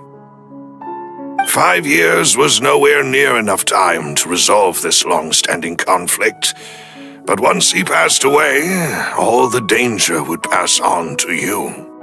Knowing all of this, he decided to use one final intimidation tactic before his death. He claimed to have already gotten his hands on some key incriminating evidence for the other side, and even told some members of Spina di Rosula about the details. But as long as you remained safe, he would not share the evidence with the public. If something were to happen to you, then he and all those he told would immediately expose all they knew about Synth and the disappeared victims. Right, so nobody would be able to get off scot-free. As we've seen, Boss's tactic has worked. Even though Boss has been gone for a long time, the other side has not tried to take Demoiselle's life. No, I don't believe it. He never appeared to look sick to me. No father wants their daughter to see them weak and haggard, especially someone as proud as Boss. To him, dying in a duel and suffering lasting dishonor as the unfaithful were still far preferable than losing face in front of his daughter. So he chose to die in silence, so that he could protect me. I'm afraid you're not understanding this correctly, Demoiselle. What Boss wanted to hand to you was not a parasol, but a sword. If Boss's spirit could hear you telling me that you want to find the answer for the sake of everyone involved, I'm sure he'd be extremely proud. That fool. Couldn't he have just given it to me straight? No. He might have set up everything precisely because he never thought I'd be able to understand him. Is that the amount of confidence he had in me? And what if I was never able to make it to where I am now? Yeah, I suppose that's true. With the way he'd set things up, if I had wanted, I could have just lived out my life without a care in the world. But thankfully, he rarely talked to me about complex matters, and thus understood little of me as a person. In this case, he really didn't need to give me an easy way out. Malus, what was the key evidence that he shared with you? It's the location where synth is produced. Essentially, it's the enemy's headquarters. When he was threatening the enemy, Boss didn't share the specifics of the incriminating evidence he found. But if you want to use it against the enemy, you'll still have to take several things into consideration. Why? If we know where the place is, can't we just go storming in? You mustn't forget that we're fighting against a mysterious and dangerous organization that's been in operation for decades. There's no telling what might be lying in wait at their headquarters. We also have no idea what kind of evidence we may be able to find inside, nor what people we may be able to capture. But a single visit to their headquarters would be tantamount to a formal declaration of war. The worst case would be that we leave empty-handed, but also open ourselves up to full retaliation. Then, in that case, why not work with the Fontaine authorities? Well, you saw one of them dissolve during Mr. Linney's case. We have no idea just how thoroughly they may have been infiltrated. That's true. Seems my father really had no choice. But things are different now. It should be a lot easier to prove the other side's guilt, now that we've connected Synth with the disappearances case. You sound like you've put a lot of thought into this, Malus. I am the butler, after all. I live but to serve the boss and Demoiselle's will. I've always been willing to take on any kind of risk for your sake. But considering my relative lack of ability, I've spent my time keeping secrets, performing basic investigations, and waiting for the right time to come. Thank you for all of that, Malus. Have you discovered anything new in the past few years? Let me think. One conclusion I came to was that the enemy must be quite familiar with Spina di Rosula, or at least have an informant planted here. When I announced orders to the organization's members on Demoiselle's behalf, I used to deliberately keep a few people in the dark and observe the reactions of the synth vendors. If the vendors didn't change their plans, then the individuals informed of our orders must be innocent. If the vendors packed up and fled, however, then someone must have given them the news.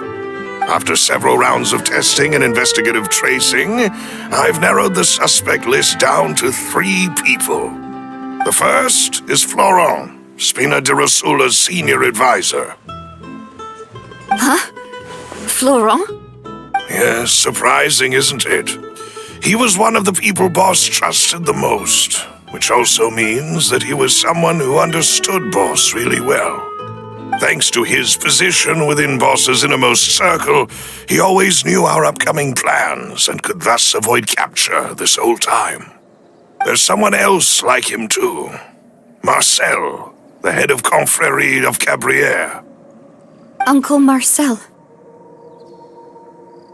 It's a guild in Poisson. Boss helped it to grow to its current size and prominence. In the beginning, they were only reselling some daily goods, but now they're one of the richest guilds around, with a lot of business connections in the city.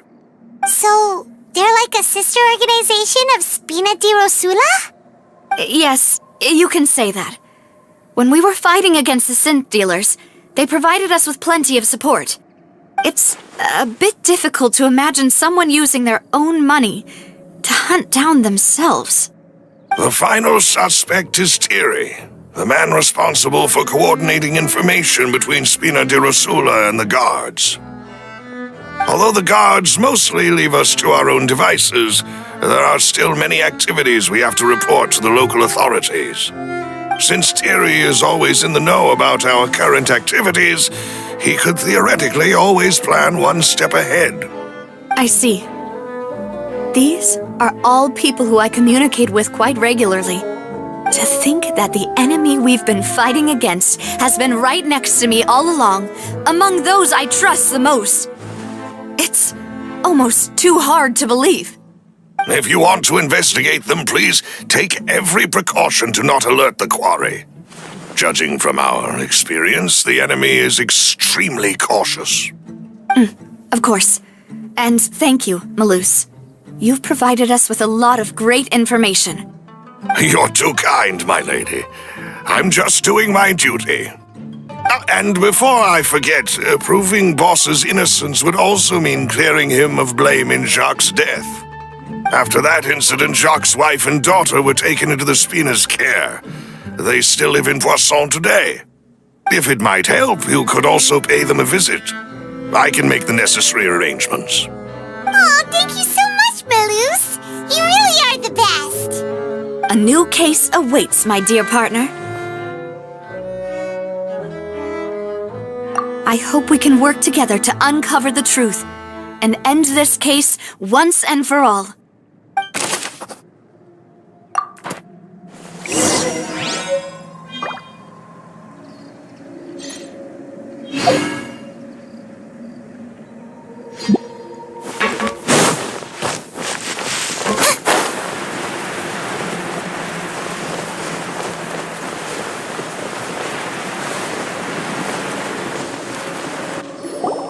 It is settled, then. Please excuse me, and enjoy your conversation at your leisure. Thank you for arranging everything for us, Malus. Excuse me, miss. Do you need anything from us? Oh. Hey, Navia's all quiet. This isn't like her at all. I'm sorry that I only came to visit after all this time. After what happened, I didn't know how I was supposed to face the two of you. Ah, if it's about that, there's no need to apologize. After my husband died, Spina di Rosula sent us a lot of mora and support. I understood your guilt and apology to be genuine. But aren't all of those things nothing compared to the loss of Jacques? I can understand the kind of pain that comes with losing a father so needlessly. You don't understand at all. I didn't know how to face you, because I didn't know what I could possibly bring as a consolation gift. I know only the full truth could bring closure to you, and to all of us. I'm sorry. I appreciate the sentiment, but you don't have to carry all that guilt. On the matter regarding my husband, my daughter and I have more or less found our answer already. Would you mind sharing it with me? I really can't believe that my father could ever bring himself to shoot Jacques. I always knew that my husband's money was earned through others' suffering. He told me countless times that if he could turn back the clock, he would never go into the synth business again. He had many regrets, and felt that he took the idea of providing for his family too literally. For the longest time, he thought Mora was everything. So when Mr. Callis came to him with a proposal, he accepted it almost immediately. He tried to be as careful as he could, but even so, he was still found out by the higher-ups. They found out about his betrayal? Papa didn't say that exactly, but Papa did tell me that I should never be ungrateful. Before he left that day, he told me that he had no choice. It was only later that I realized it was his final farewell to the two of us.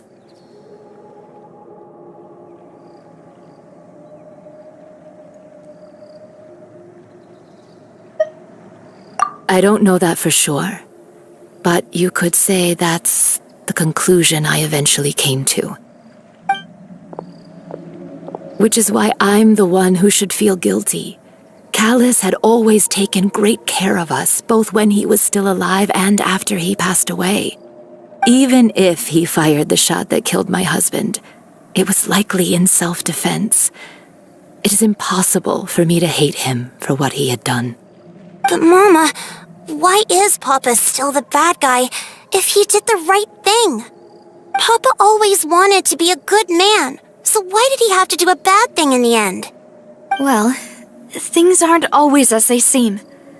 You still feel like your papa was a good man, right?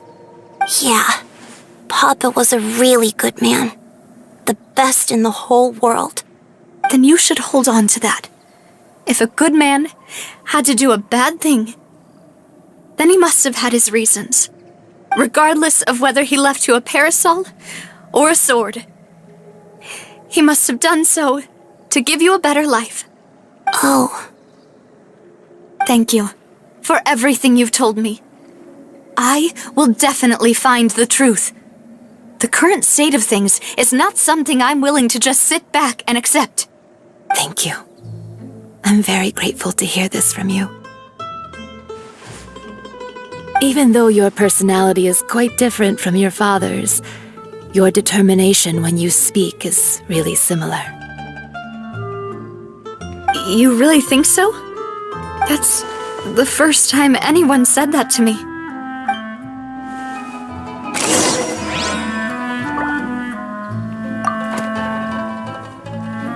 I'll leave my husband's case to you.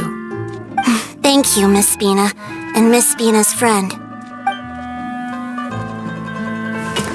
Are you okay, Navia? I'm fine. Don't worry. Let's investigate the 3 suspects next. Florent should be nearby, and we should be able to find Thierry and Uncle Marcel in the city. I'll get myself together on the way, so please don't worry.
Being too popular can be such a hassle. Who knew the people would adore me so much?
Greetings, boss.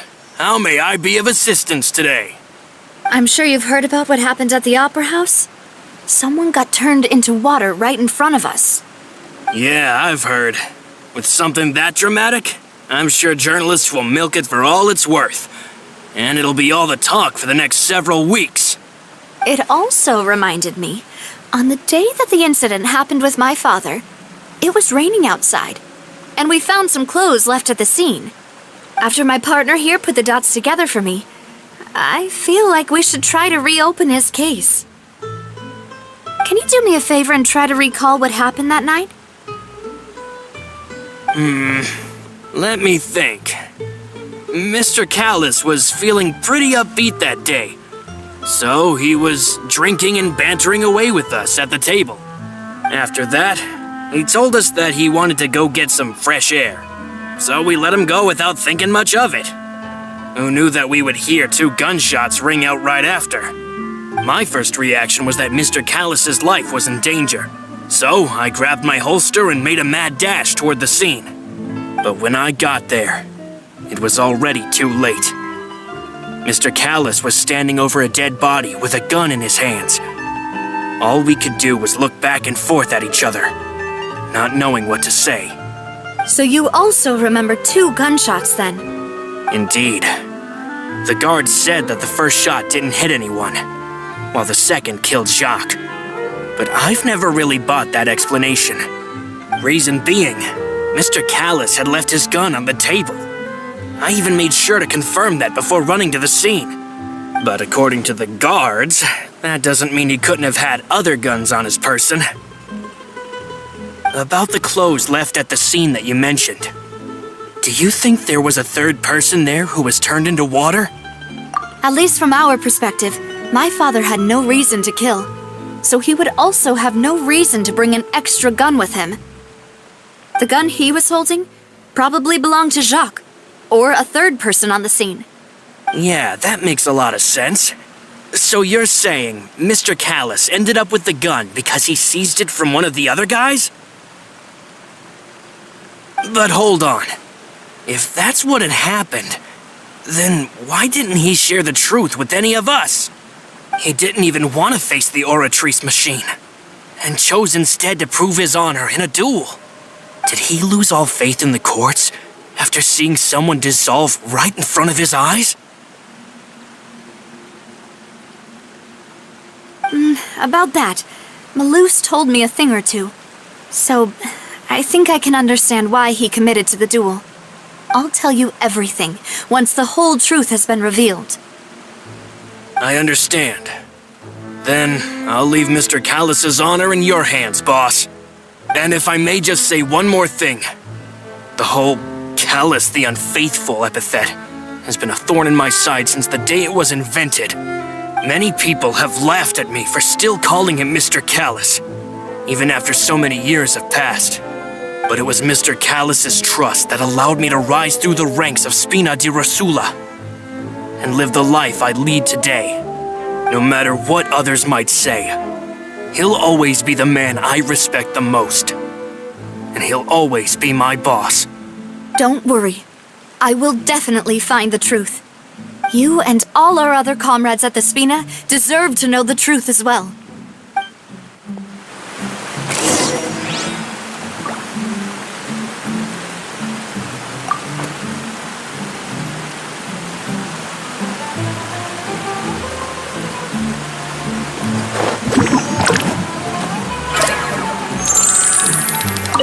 My apologies, boss, for that last sentimental bit. It's just... many years have passed while I've held my tongue. It's not often that I get to share my true feelings with others.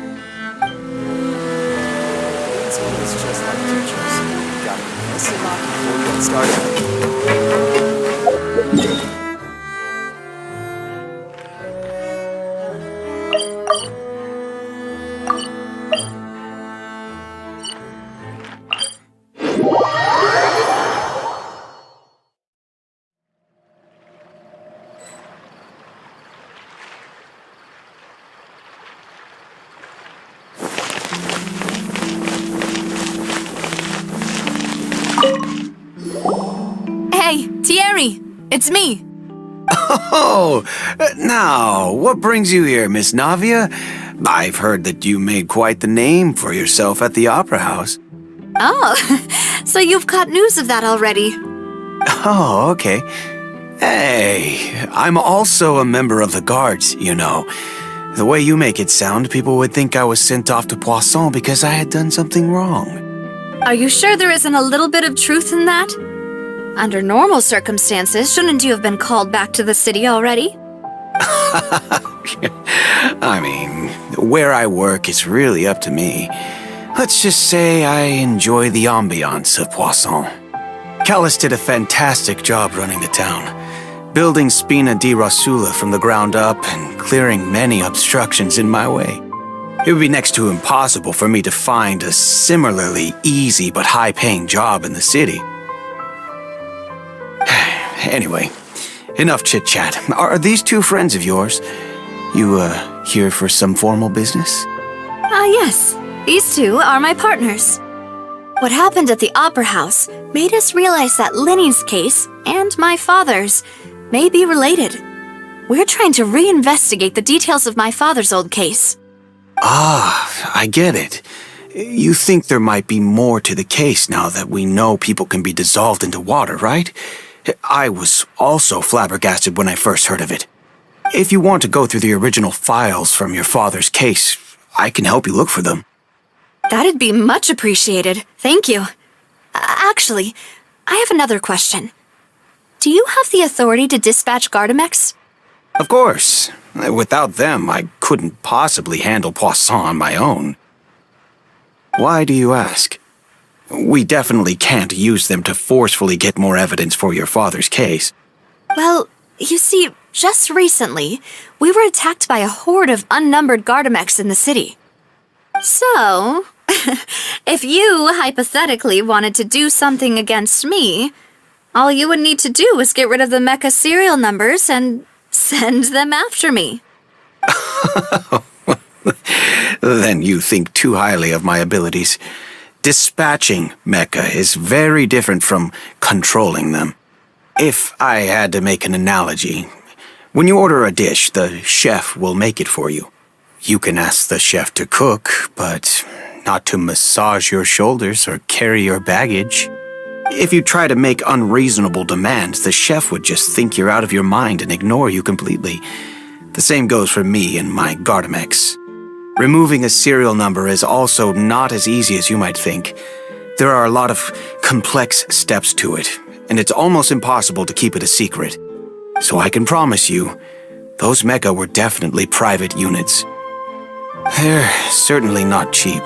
So, whoever their owner is must be super rich, powerful, or both. Now that you mention it, though, being in the synth business would definitely be profitable enough to afford this.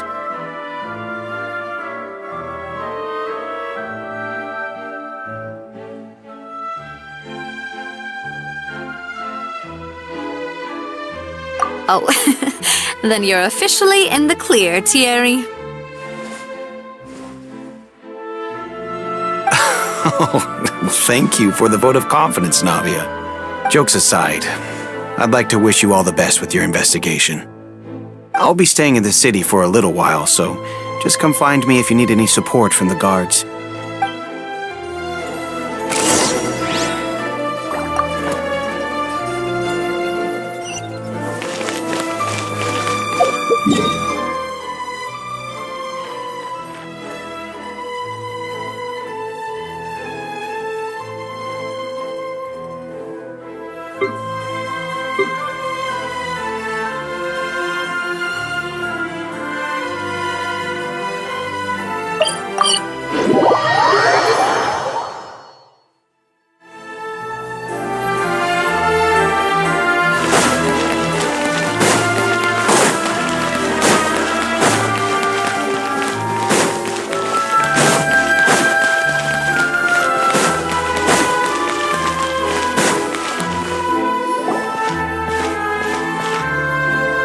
Hello, how may I help you? I'm here to see Marcel. Could you please let him know? You can just say Navia's looking for him. Sure, I will let him know right away.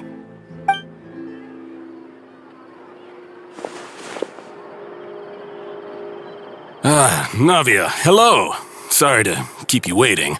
I'm not as young as I used to be, so my legs are giving out a bit. Oh, it's all right, Uncle Marcel. There's no need to stress. I just wanted to talk to you briefly about what happened in the Opera House. I'm sure you saw everything too, right? Yes, I've never seen anything so strange. Oh, you were at the Opera House too? That's right. I went there with Navia to see the magic show. Who knew it would turn into a whole murder mystery? I also witnessed your marvelous sleuthing work. Quite impressive. To beat the Hydro Archon at her own game on her own turf, I can already imagine everyone in Fontaine discussing your exploits over a few glasses of wine.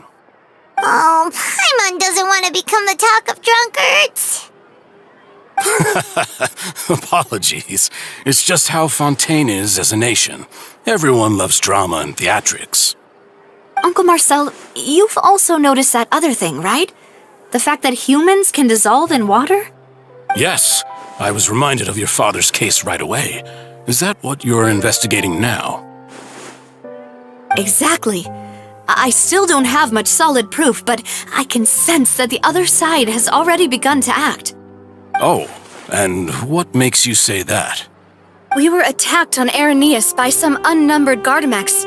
And there was also an attempt to get me to drink water from the primordial sea. If not for the vigilance of my partner, I probably wouldn't even be here talking to you right now. Oh, you're giving us too much credit. Wasn't it you who protected us? Alas, it seems things are heating up again. The peace that Callus sought so dearly will soon become a thing of the past. But rest assured, Navia, Poisson will always remain a safe haven for you. If you're scared, you can always return there. If anyone dares to lay their hands on you there, the Confrérie of Cabrières will use its funds to the last Mora to bring them to justice. Thank you, Uncle Marcel. But I don't intend to go into hiding. I'm going to strike while the iron's hot. Do you have any new thoughts on my father's case? About that. Sorry, my age is catching up with me, so it'll take me a while to recall my memory.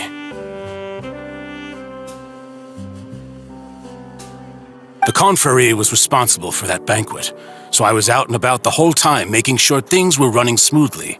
I didn't even have the time to drink with the guests. Then I heard the sound of a gunshot, and the rest was history. Oh, it's okay. No need to push yourself. We'll ask around some more, see if there are any valuable clues elsewhere. Sounds good. Just let me know if you ever need Mora. All my wealth comes from Callus's patronage and support. I'll spend however much it takes to clear his name.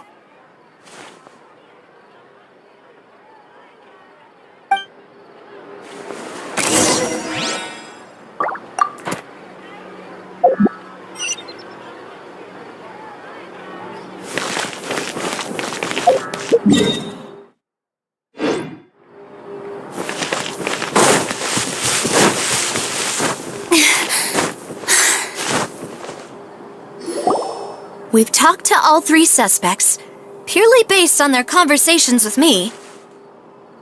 None of them sounded particularly suspicious. I suppose that's to be expected, though. If a single conversation's all that's needed to find them out, then my father wouldn't have needed to investigate the case for so many years. Anyway, even though we didn't make a breakthrough, let's still compile what we were able to find. But where should we start? You're right! Florent mentioned that Callus probably only ended up with the gun because of circumstance. That makes sense. According to Jacques' family members, he already told them that he had been discovered, and that he had no choice before he left home that day. If I had to guess, he probably received an order from the synth boss to kill my father. Had he refused, he and his family's lives would have been forfeit. So, Jacques fired the first shot?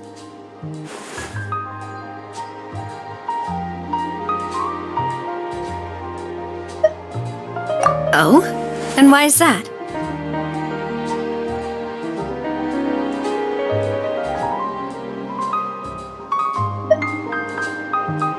Ooh, that's a good point. Jacques probably already knew that he was just being used as a tool for murder. And once he had completed his mission, he'd be of no more use to his boss.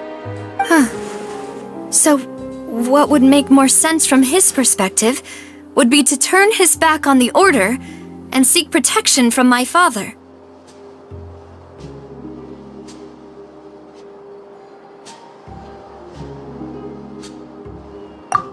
Makes sense. But without evidence, that's still just a theory. Besides Jacques, the attack from the Gardamex has been bothering me quite a bit as well.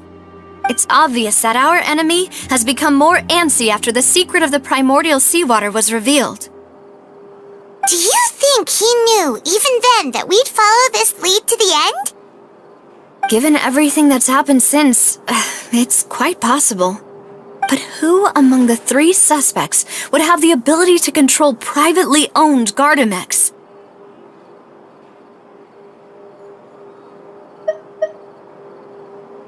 Uncle Marcel? My father did really trust him. And they worked together on a large number of projects. Maybe that's how he got to know Jacques. And with funds from the Confrérie, he could also afford a large number of Gardamex. It's still really hard for me to imagine, though. After all, Uncle Marcel has been around since I was just a child. Also, wouldn't this mean he has been spending a whole lot of mora and energy to fight his own synth business?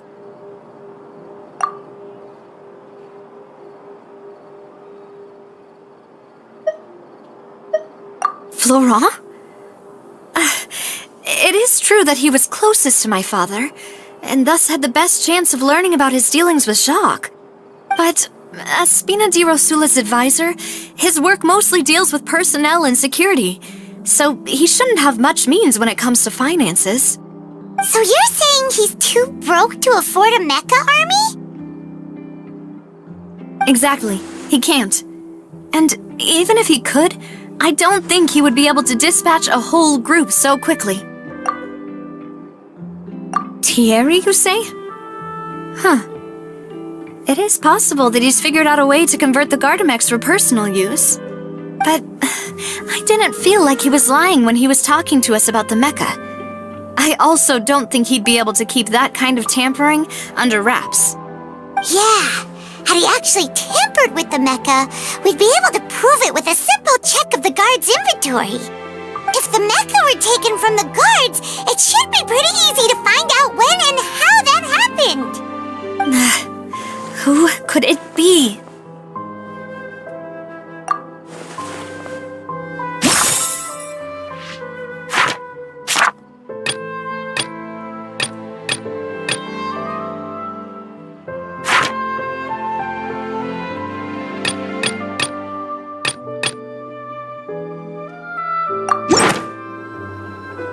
You know, if you think everything through, Uncle Marcel is indeed the most suspicious of them all.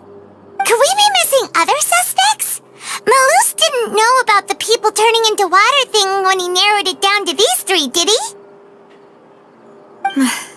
Malus has always been very reliable, and his judgment of others' trustworthiness has been fair and well considered. When he laid out his case for the three, the rationale he gave me made a lot of sense as well.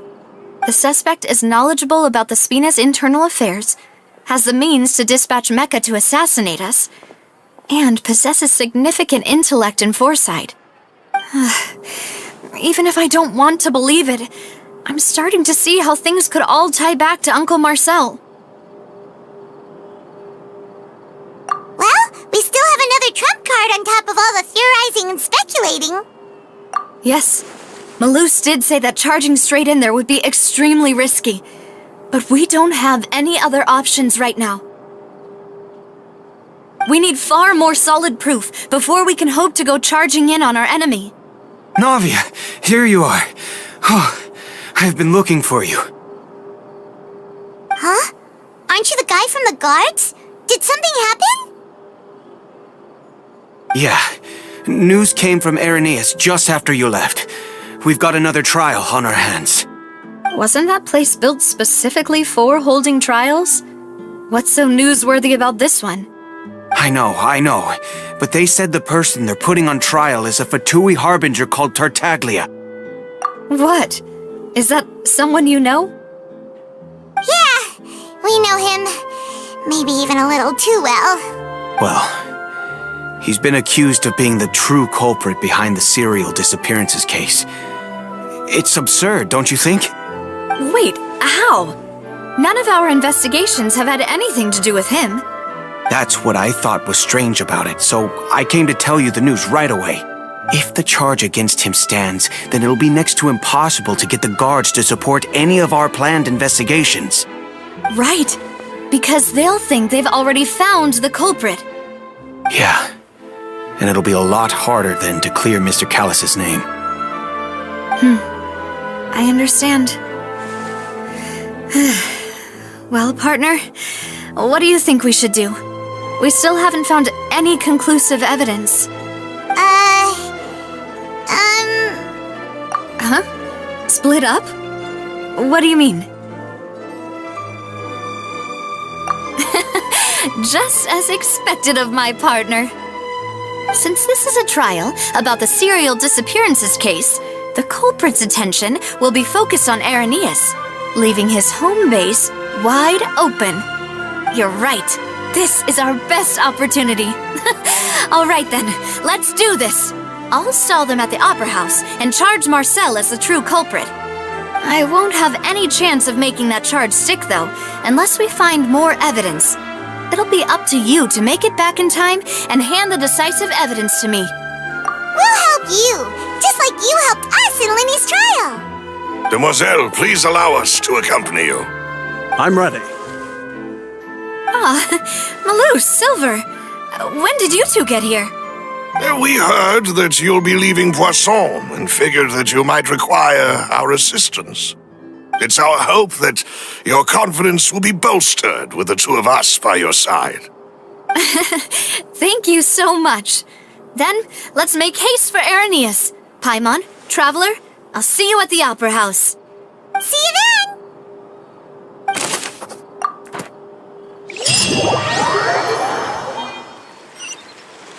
Now that Navia has set out for Irenaeus, we should also get going. The location has already been marked on the map, so let's head over.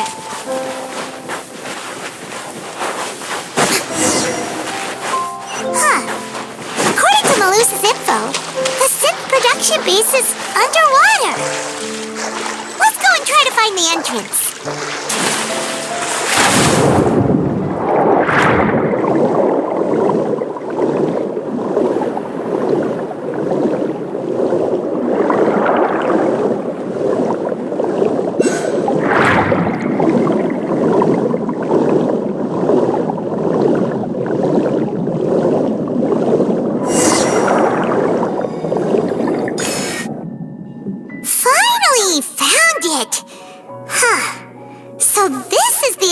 That leads to the synth production base. It sure doesn't seem out of the ordinary at all. You're right. An important place like this is bound to have a ton of protective measures and mechanisms. Navia's probably arguing up a storm right now to stall for us.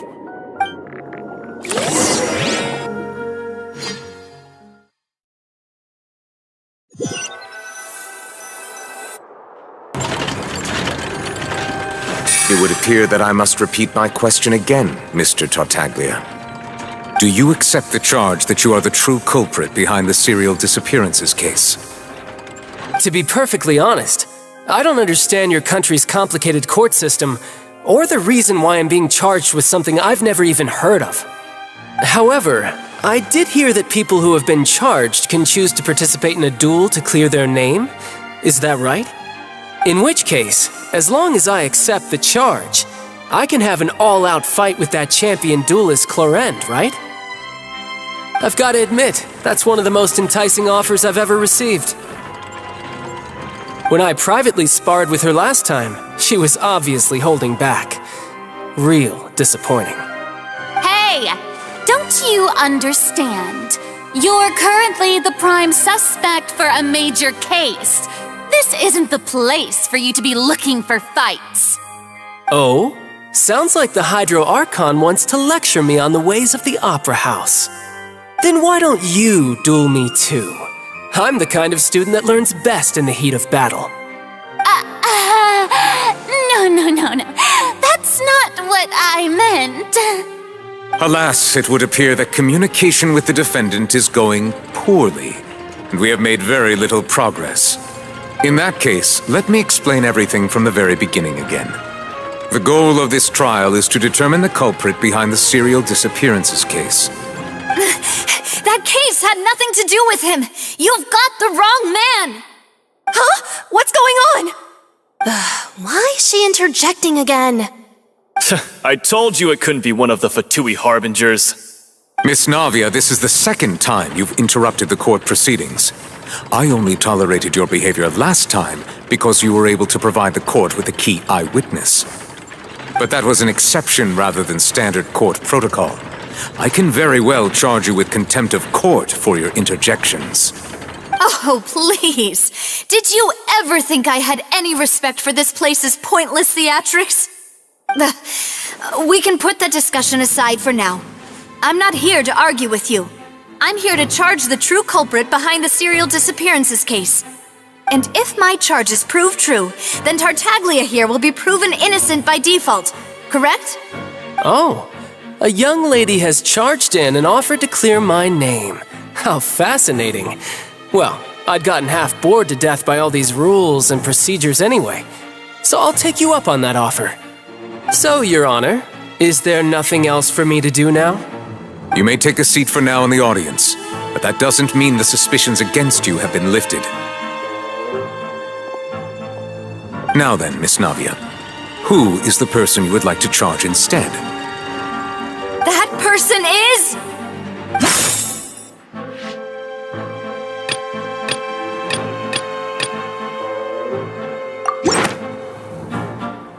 Marcel, the head of Confrérie of Cabrières! Huh? What confrérie? Never heard of them in my life.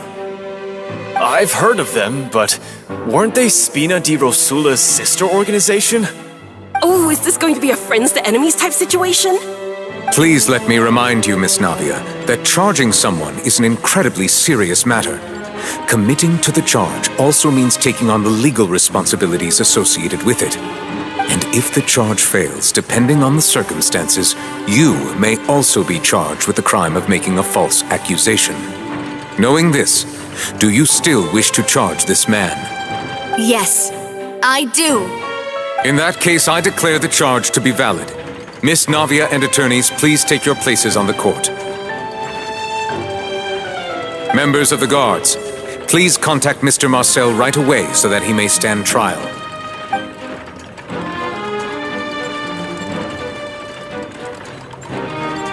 Mr. Marcel, you will not require an attorney. Is that correct? Apologies. It all just happened so quickly. I still haven't figured out what's going on. I think an attorney won't be necessary. This is probably just a misunderstanding between me and Navia. Very well. In that case, since both sides have now arrived, Miss Navia, please present your charges. I would like to take everyone back to 3 years ago, to the case of Callus the Unfaithful. Only through elucidating what really happened in that case can we connect all the dots for the serial disappearances case. Navia, do you really think that I was the one who killed your father?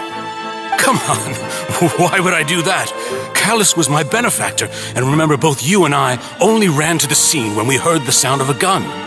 If that's enough to make me a suspect, wouldn't that make everyone at that banquet a suspect as well? I think there's no point in getting into the specifics right now. The audience doesn't even have the big picture yet. Even I'm struggling to remember some details of that case. Exactly correct, Your Honor. I must refresh everyone's memory about that case before I can explain my charge and reasoning. I see.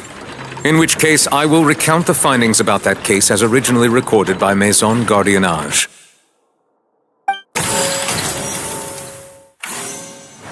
On the day of the murder, Spina di Rosula hosted a large banquet in a countryside estate owned by the Confrérie of Cabrières. During the banquet, all attending guests heard 2 gunshots from the courtyard. When the guests arrived at the scene, they found the primary suspect, Callus, holding a gun, while his acquaintance, Jacques, lay dead from a gunshot wound. The guards' investigation did not recover any other firearms from the scene. As a result, they concluded that the suspect's first shot must have missed, while the second must have taken Jacques' life. The suspect did not dispute this conclusion, and also declined to defend himself in court. Instead, he chose to prove his innocence through a duel. Callus was defeated by champion duelist Clarande in the ensuing duel, and soon succumbed to the injuries. These are the known facts about the case.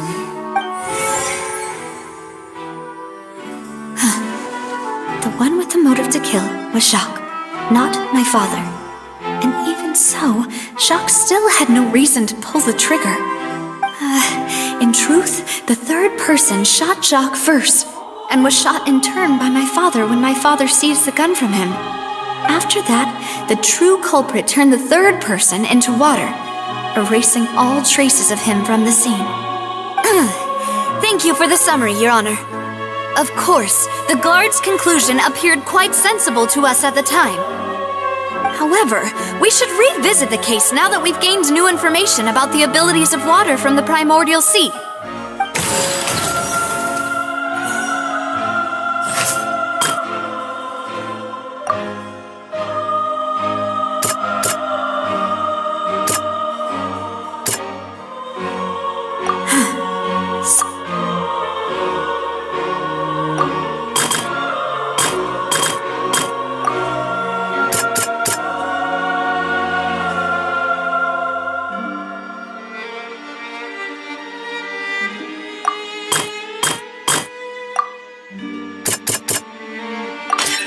This assassin first shot Jacques, then turned to shoot Callus, only for Callus to wrestle the gun from him and kill him instead.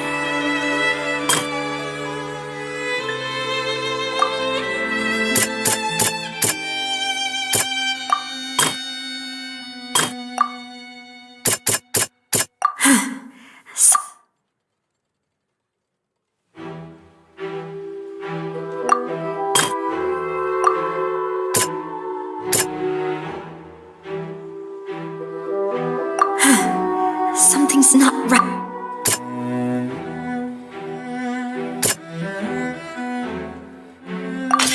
The testimony of the victim's family confirms that Jacques had thoughts of assassinating Callus when he set out for the banquet. However, in the end, he reconsidered and instead shared everything with Callus, hoping to seek the latter's protection. Unfortunately for Jacques, the true culprit had already considered this possibility and had sent out another assassin.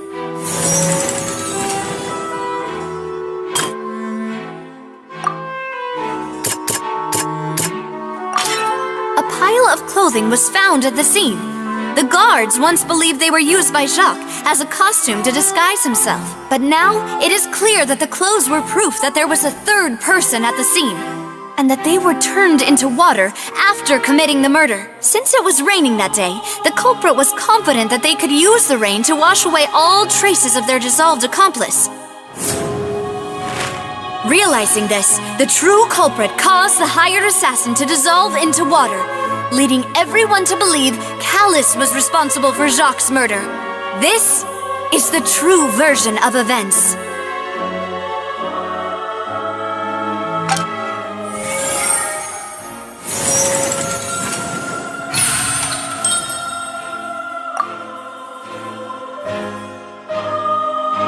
So that's what happened. Wait, you're telling me something as dangerous as water from the primordial sea has been used for all these years? What a great theory. It also explains Callus's and Jacques' respective motives. I guess they didn't shoot each other after all. Mr. Marcel, you are the one being charged with the crime. You should provide a rebuttal if you wish to prove your innocence. But I think I agree with everything Navia just said. In fact, there was nothing in her speech that directly implicated me. Then, may I ask some questions? In my opinion, we primarily need to determine two things. One, do you have the evidence to back up your claims? I'm afraid not. At least not at this very moment. Boo! If you don't have any evidence, you should just go home! I may not have the evidence with me, but I know where I could go to collect it. If we look up the deserted clothes against a record of people who went missing around the same time, we should be able to find a match.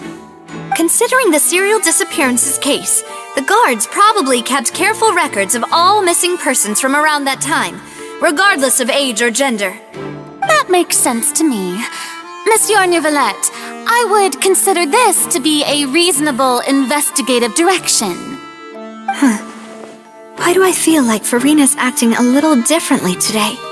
Maybe she's scared of embarrassing herself again? Alternatively, she's become more diligent after charging an innocent citizen in the last trial. My second question has to do with the ensuing duel. If the truth is indeed as you described, then why didn't Mr. Callus explain himself in court? If he had testified that a person had been dissolved, he could have at least mounted a defense. I've thought about this too, and the answer is actually pretty simple. He felt there were things that were more important to him. The dissolving power of water from the primordial sea is an important secret for the true culprit of the serial disappearances case. My father could have exposed it for all to see, but he chose to take it to the grave. At that time, Spina di Rosula was in dire straits, and his reputation had already been shattered. He had no guarantee that going forward with the truth would allow the culprit to be brought to justice. What was certain, however, was that it would paint a gigantic target on my back. Boss once told me that Demoiselle had already been selected as the next target of the serial disappearances case. What? If the secret had gotten out, the culprit would have fought an all-out war with Espina right there and then. I wouldn't have been the only one in danger. All of us would have stood to lose our lives. Of course, the guards might eventually figure out the truth of the matter and determine that we were in the right. But what good would that do? How can a hollow verdict protect anyone? Had this opera house ever given my father any kind of confidence in its brand of justice, Spina di Rosula would have had no reason to exist. But by staying silent, we retained the ability to deter our opponents and continue the stalemate. I was able to become Spina di Rosula's president, which made me harder to target, as well as giving me more time to grow and learn. And once I have figured out the truth and stepped up to the challenge, I will do what this opera house cannot and restore my father's truth and honor back to him. So, you mean to say, your father intended to die in the duelist's ring? That's right. Do you have any proof? Of course. All you need is to ask his opponent, Clarand. I don't need your apology, your guilt, or your support from the shadows. You don't have to do anything for my sake. But since he entrusted his will to you, Clarand, you should tell us the truth about his sacrifice. So, during the duel, did you believe that Callus was intending to die? Yes, I did. As a champion duelist, I've fought many battles and taken a countless number of dishonored lives. In my line of work, I've seen all kinds of people give their all for the faintest hope to continue living. Some were determined, others passionate, and some even manic and twisted. Just one look and I can tell if a duelist is hoping to live or if they're looking to die. I hereby swear on my name and honor as a champion duelist that Mr. Callus never intended to leave the ring alive. Since that's your testimony, I have no more questions. It appears there really are good grounds to reopen this case. I concur. However, Miss Navia, you still have not explained the link between your father's case and the serial disappearances case. Right? What she said was fascinating, but kind of beside the point. Wait, weren't they just talking about the serial disappearances case? Of course, Your Honor. The two cases are connected via a matter of timing. In my father's case, the culprit intended to kill both Jacques and Callus. As a result, they planned to act after hearing 2 gunshots. And, at the end of Linny's trial, the culprit also only dissolved the victim in front of everyone because they realized they were at risk of being identified. The culprit could only time their actions so precisely if they were already at the scene. Coincidentally, Marcel attended both the banquet and the trial. So that's why you suspected me. Even after hearing your reasoning, I still can't help but find it a little preposterous. I'm used to it, though. You've always been an impulsive and sentimental child, Navia. It's one of your most endearing traits. No need to appeal to pathos. I won't try to refute your points one by one, but even if everything you just said was true, can you prove that I was the only person present at both events? On top of that, does a person have to be physically present to control the timing? Can't someone remotely monitor the place?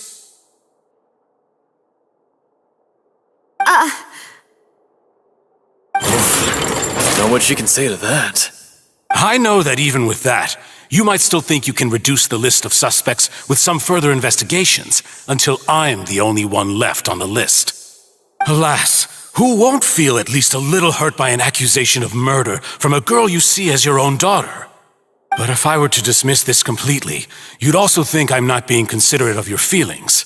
Ah well, let Uncle Marcel teach you another lesson. Do you know what the biggest flaw in your reasoning is? I suppose you're gonna tell me anyways. It's timing again. I'm a businessman by trade. From that standpoint, there's no reason for me to kidnap young women. It's a high-risk action with nothing to gain. In addition, I left my home in Snezhnaya when I was young to come to Poisson and work in some trade. My business only thrived when I received Callus's patronage. But the disappearances began before I ever stepped foot in Fontaine. I do apologize, Demoiselle. This was my mistake. No, it's not your fault.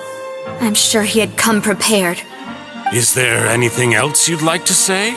Would you like to check the date of my first business license against the first known case of the serial disappearances? You can also take a look at my border entry records, or ask my friends and family when I left Snezhnaya for the first time. Could those records and testimonies do something to appease the unspeakable anguish in your heart? Seems like she got the wrong guy. At this rate, Navia will be convicted for falsely accusing him. I think you've done a superb job of dissecting your father's feelings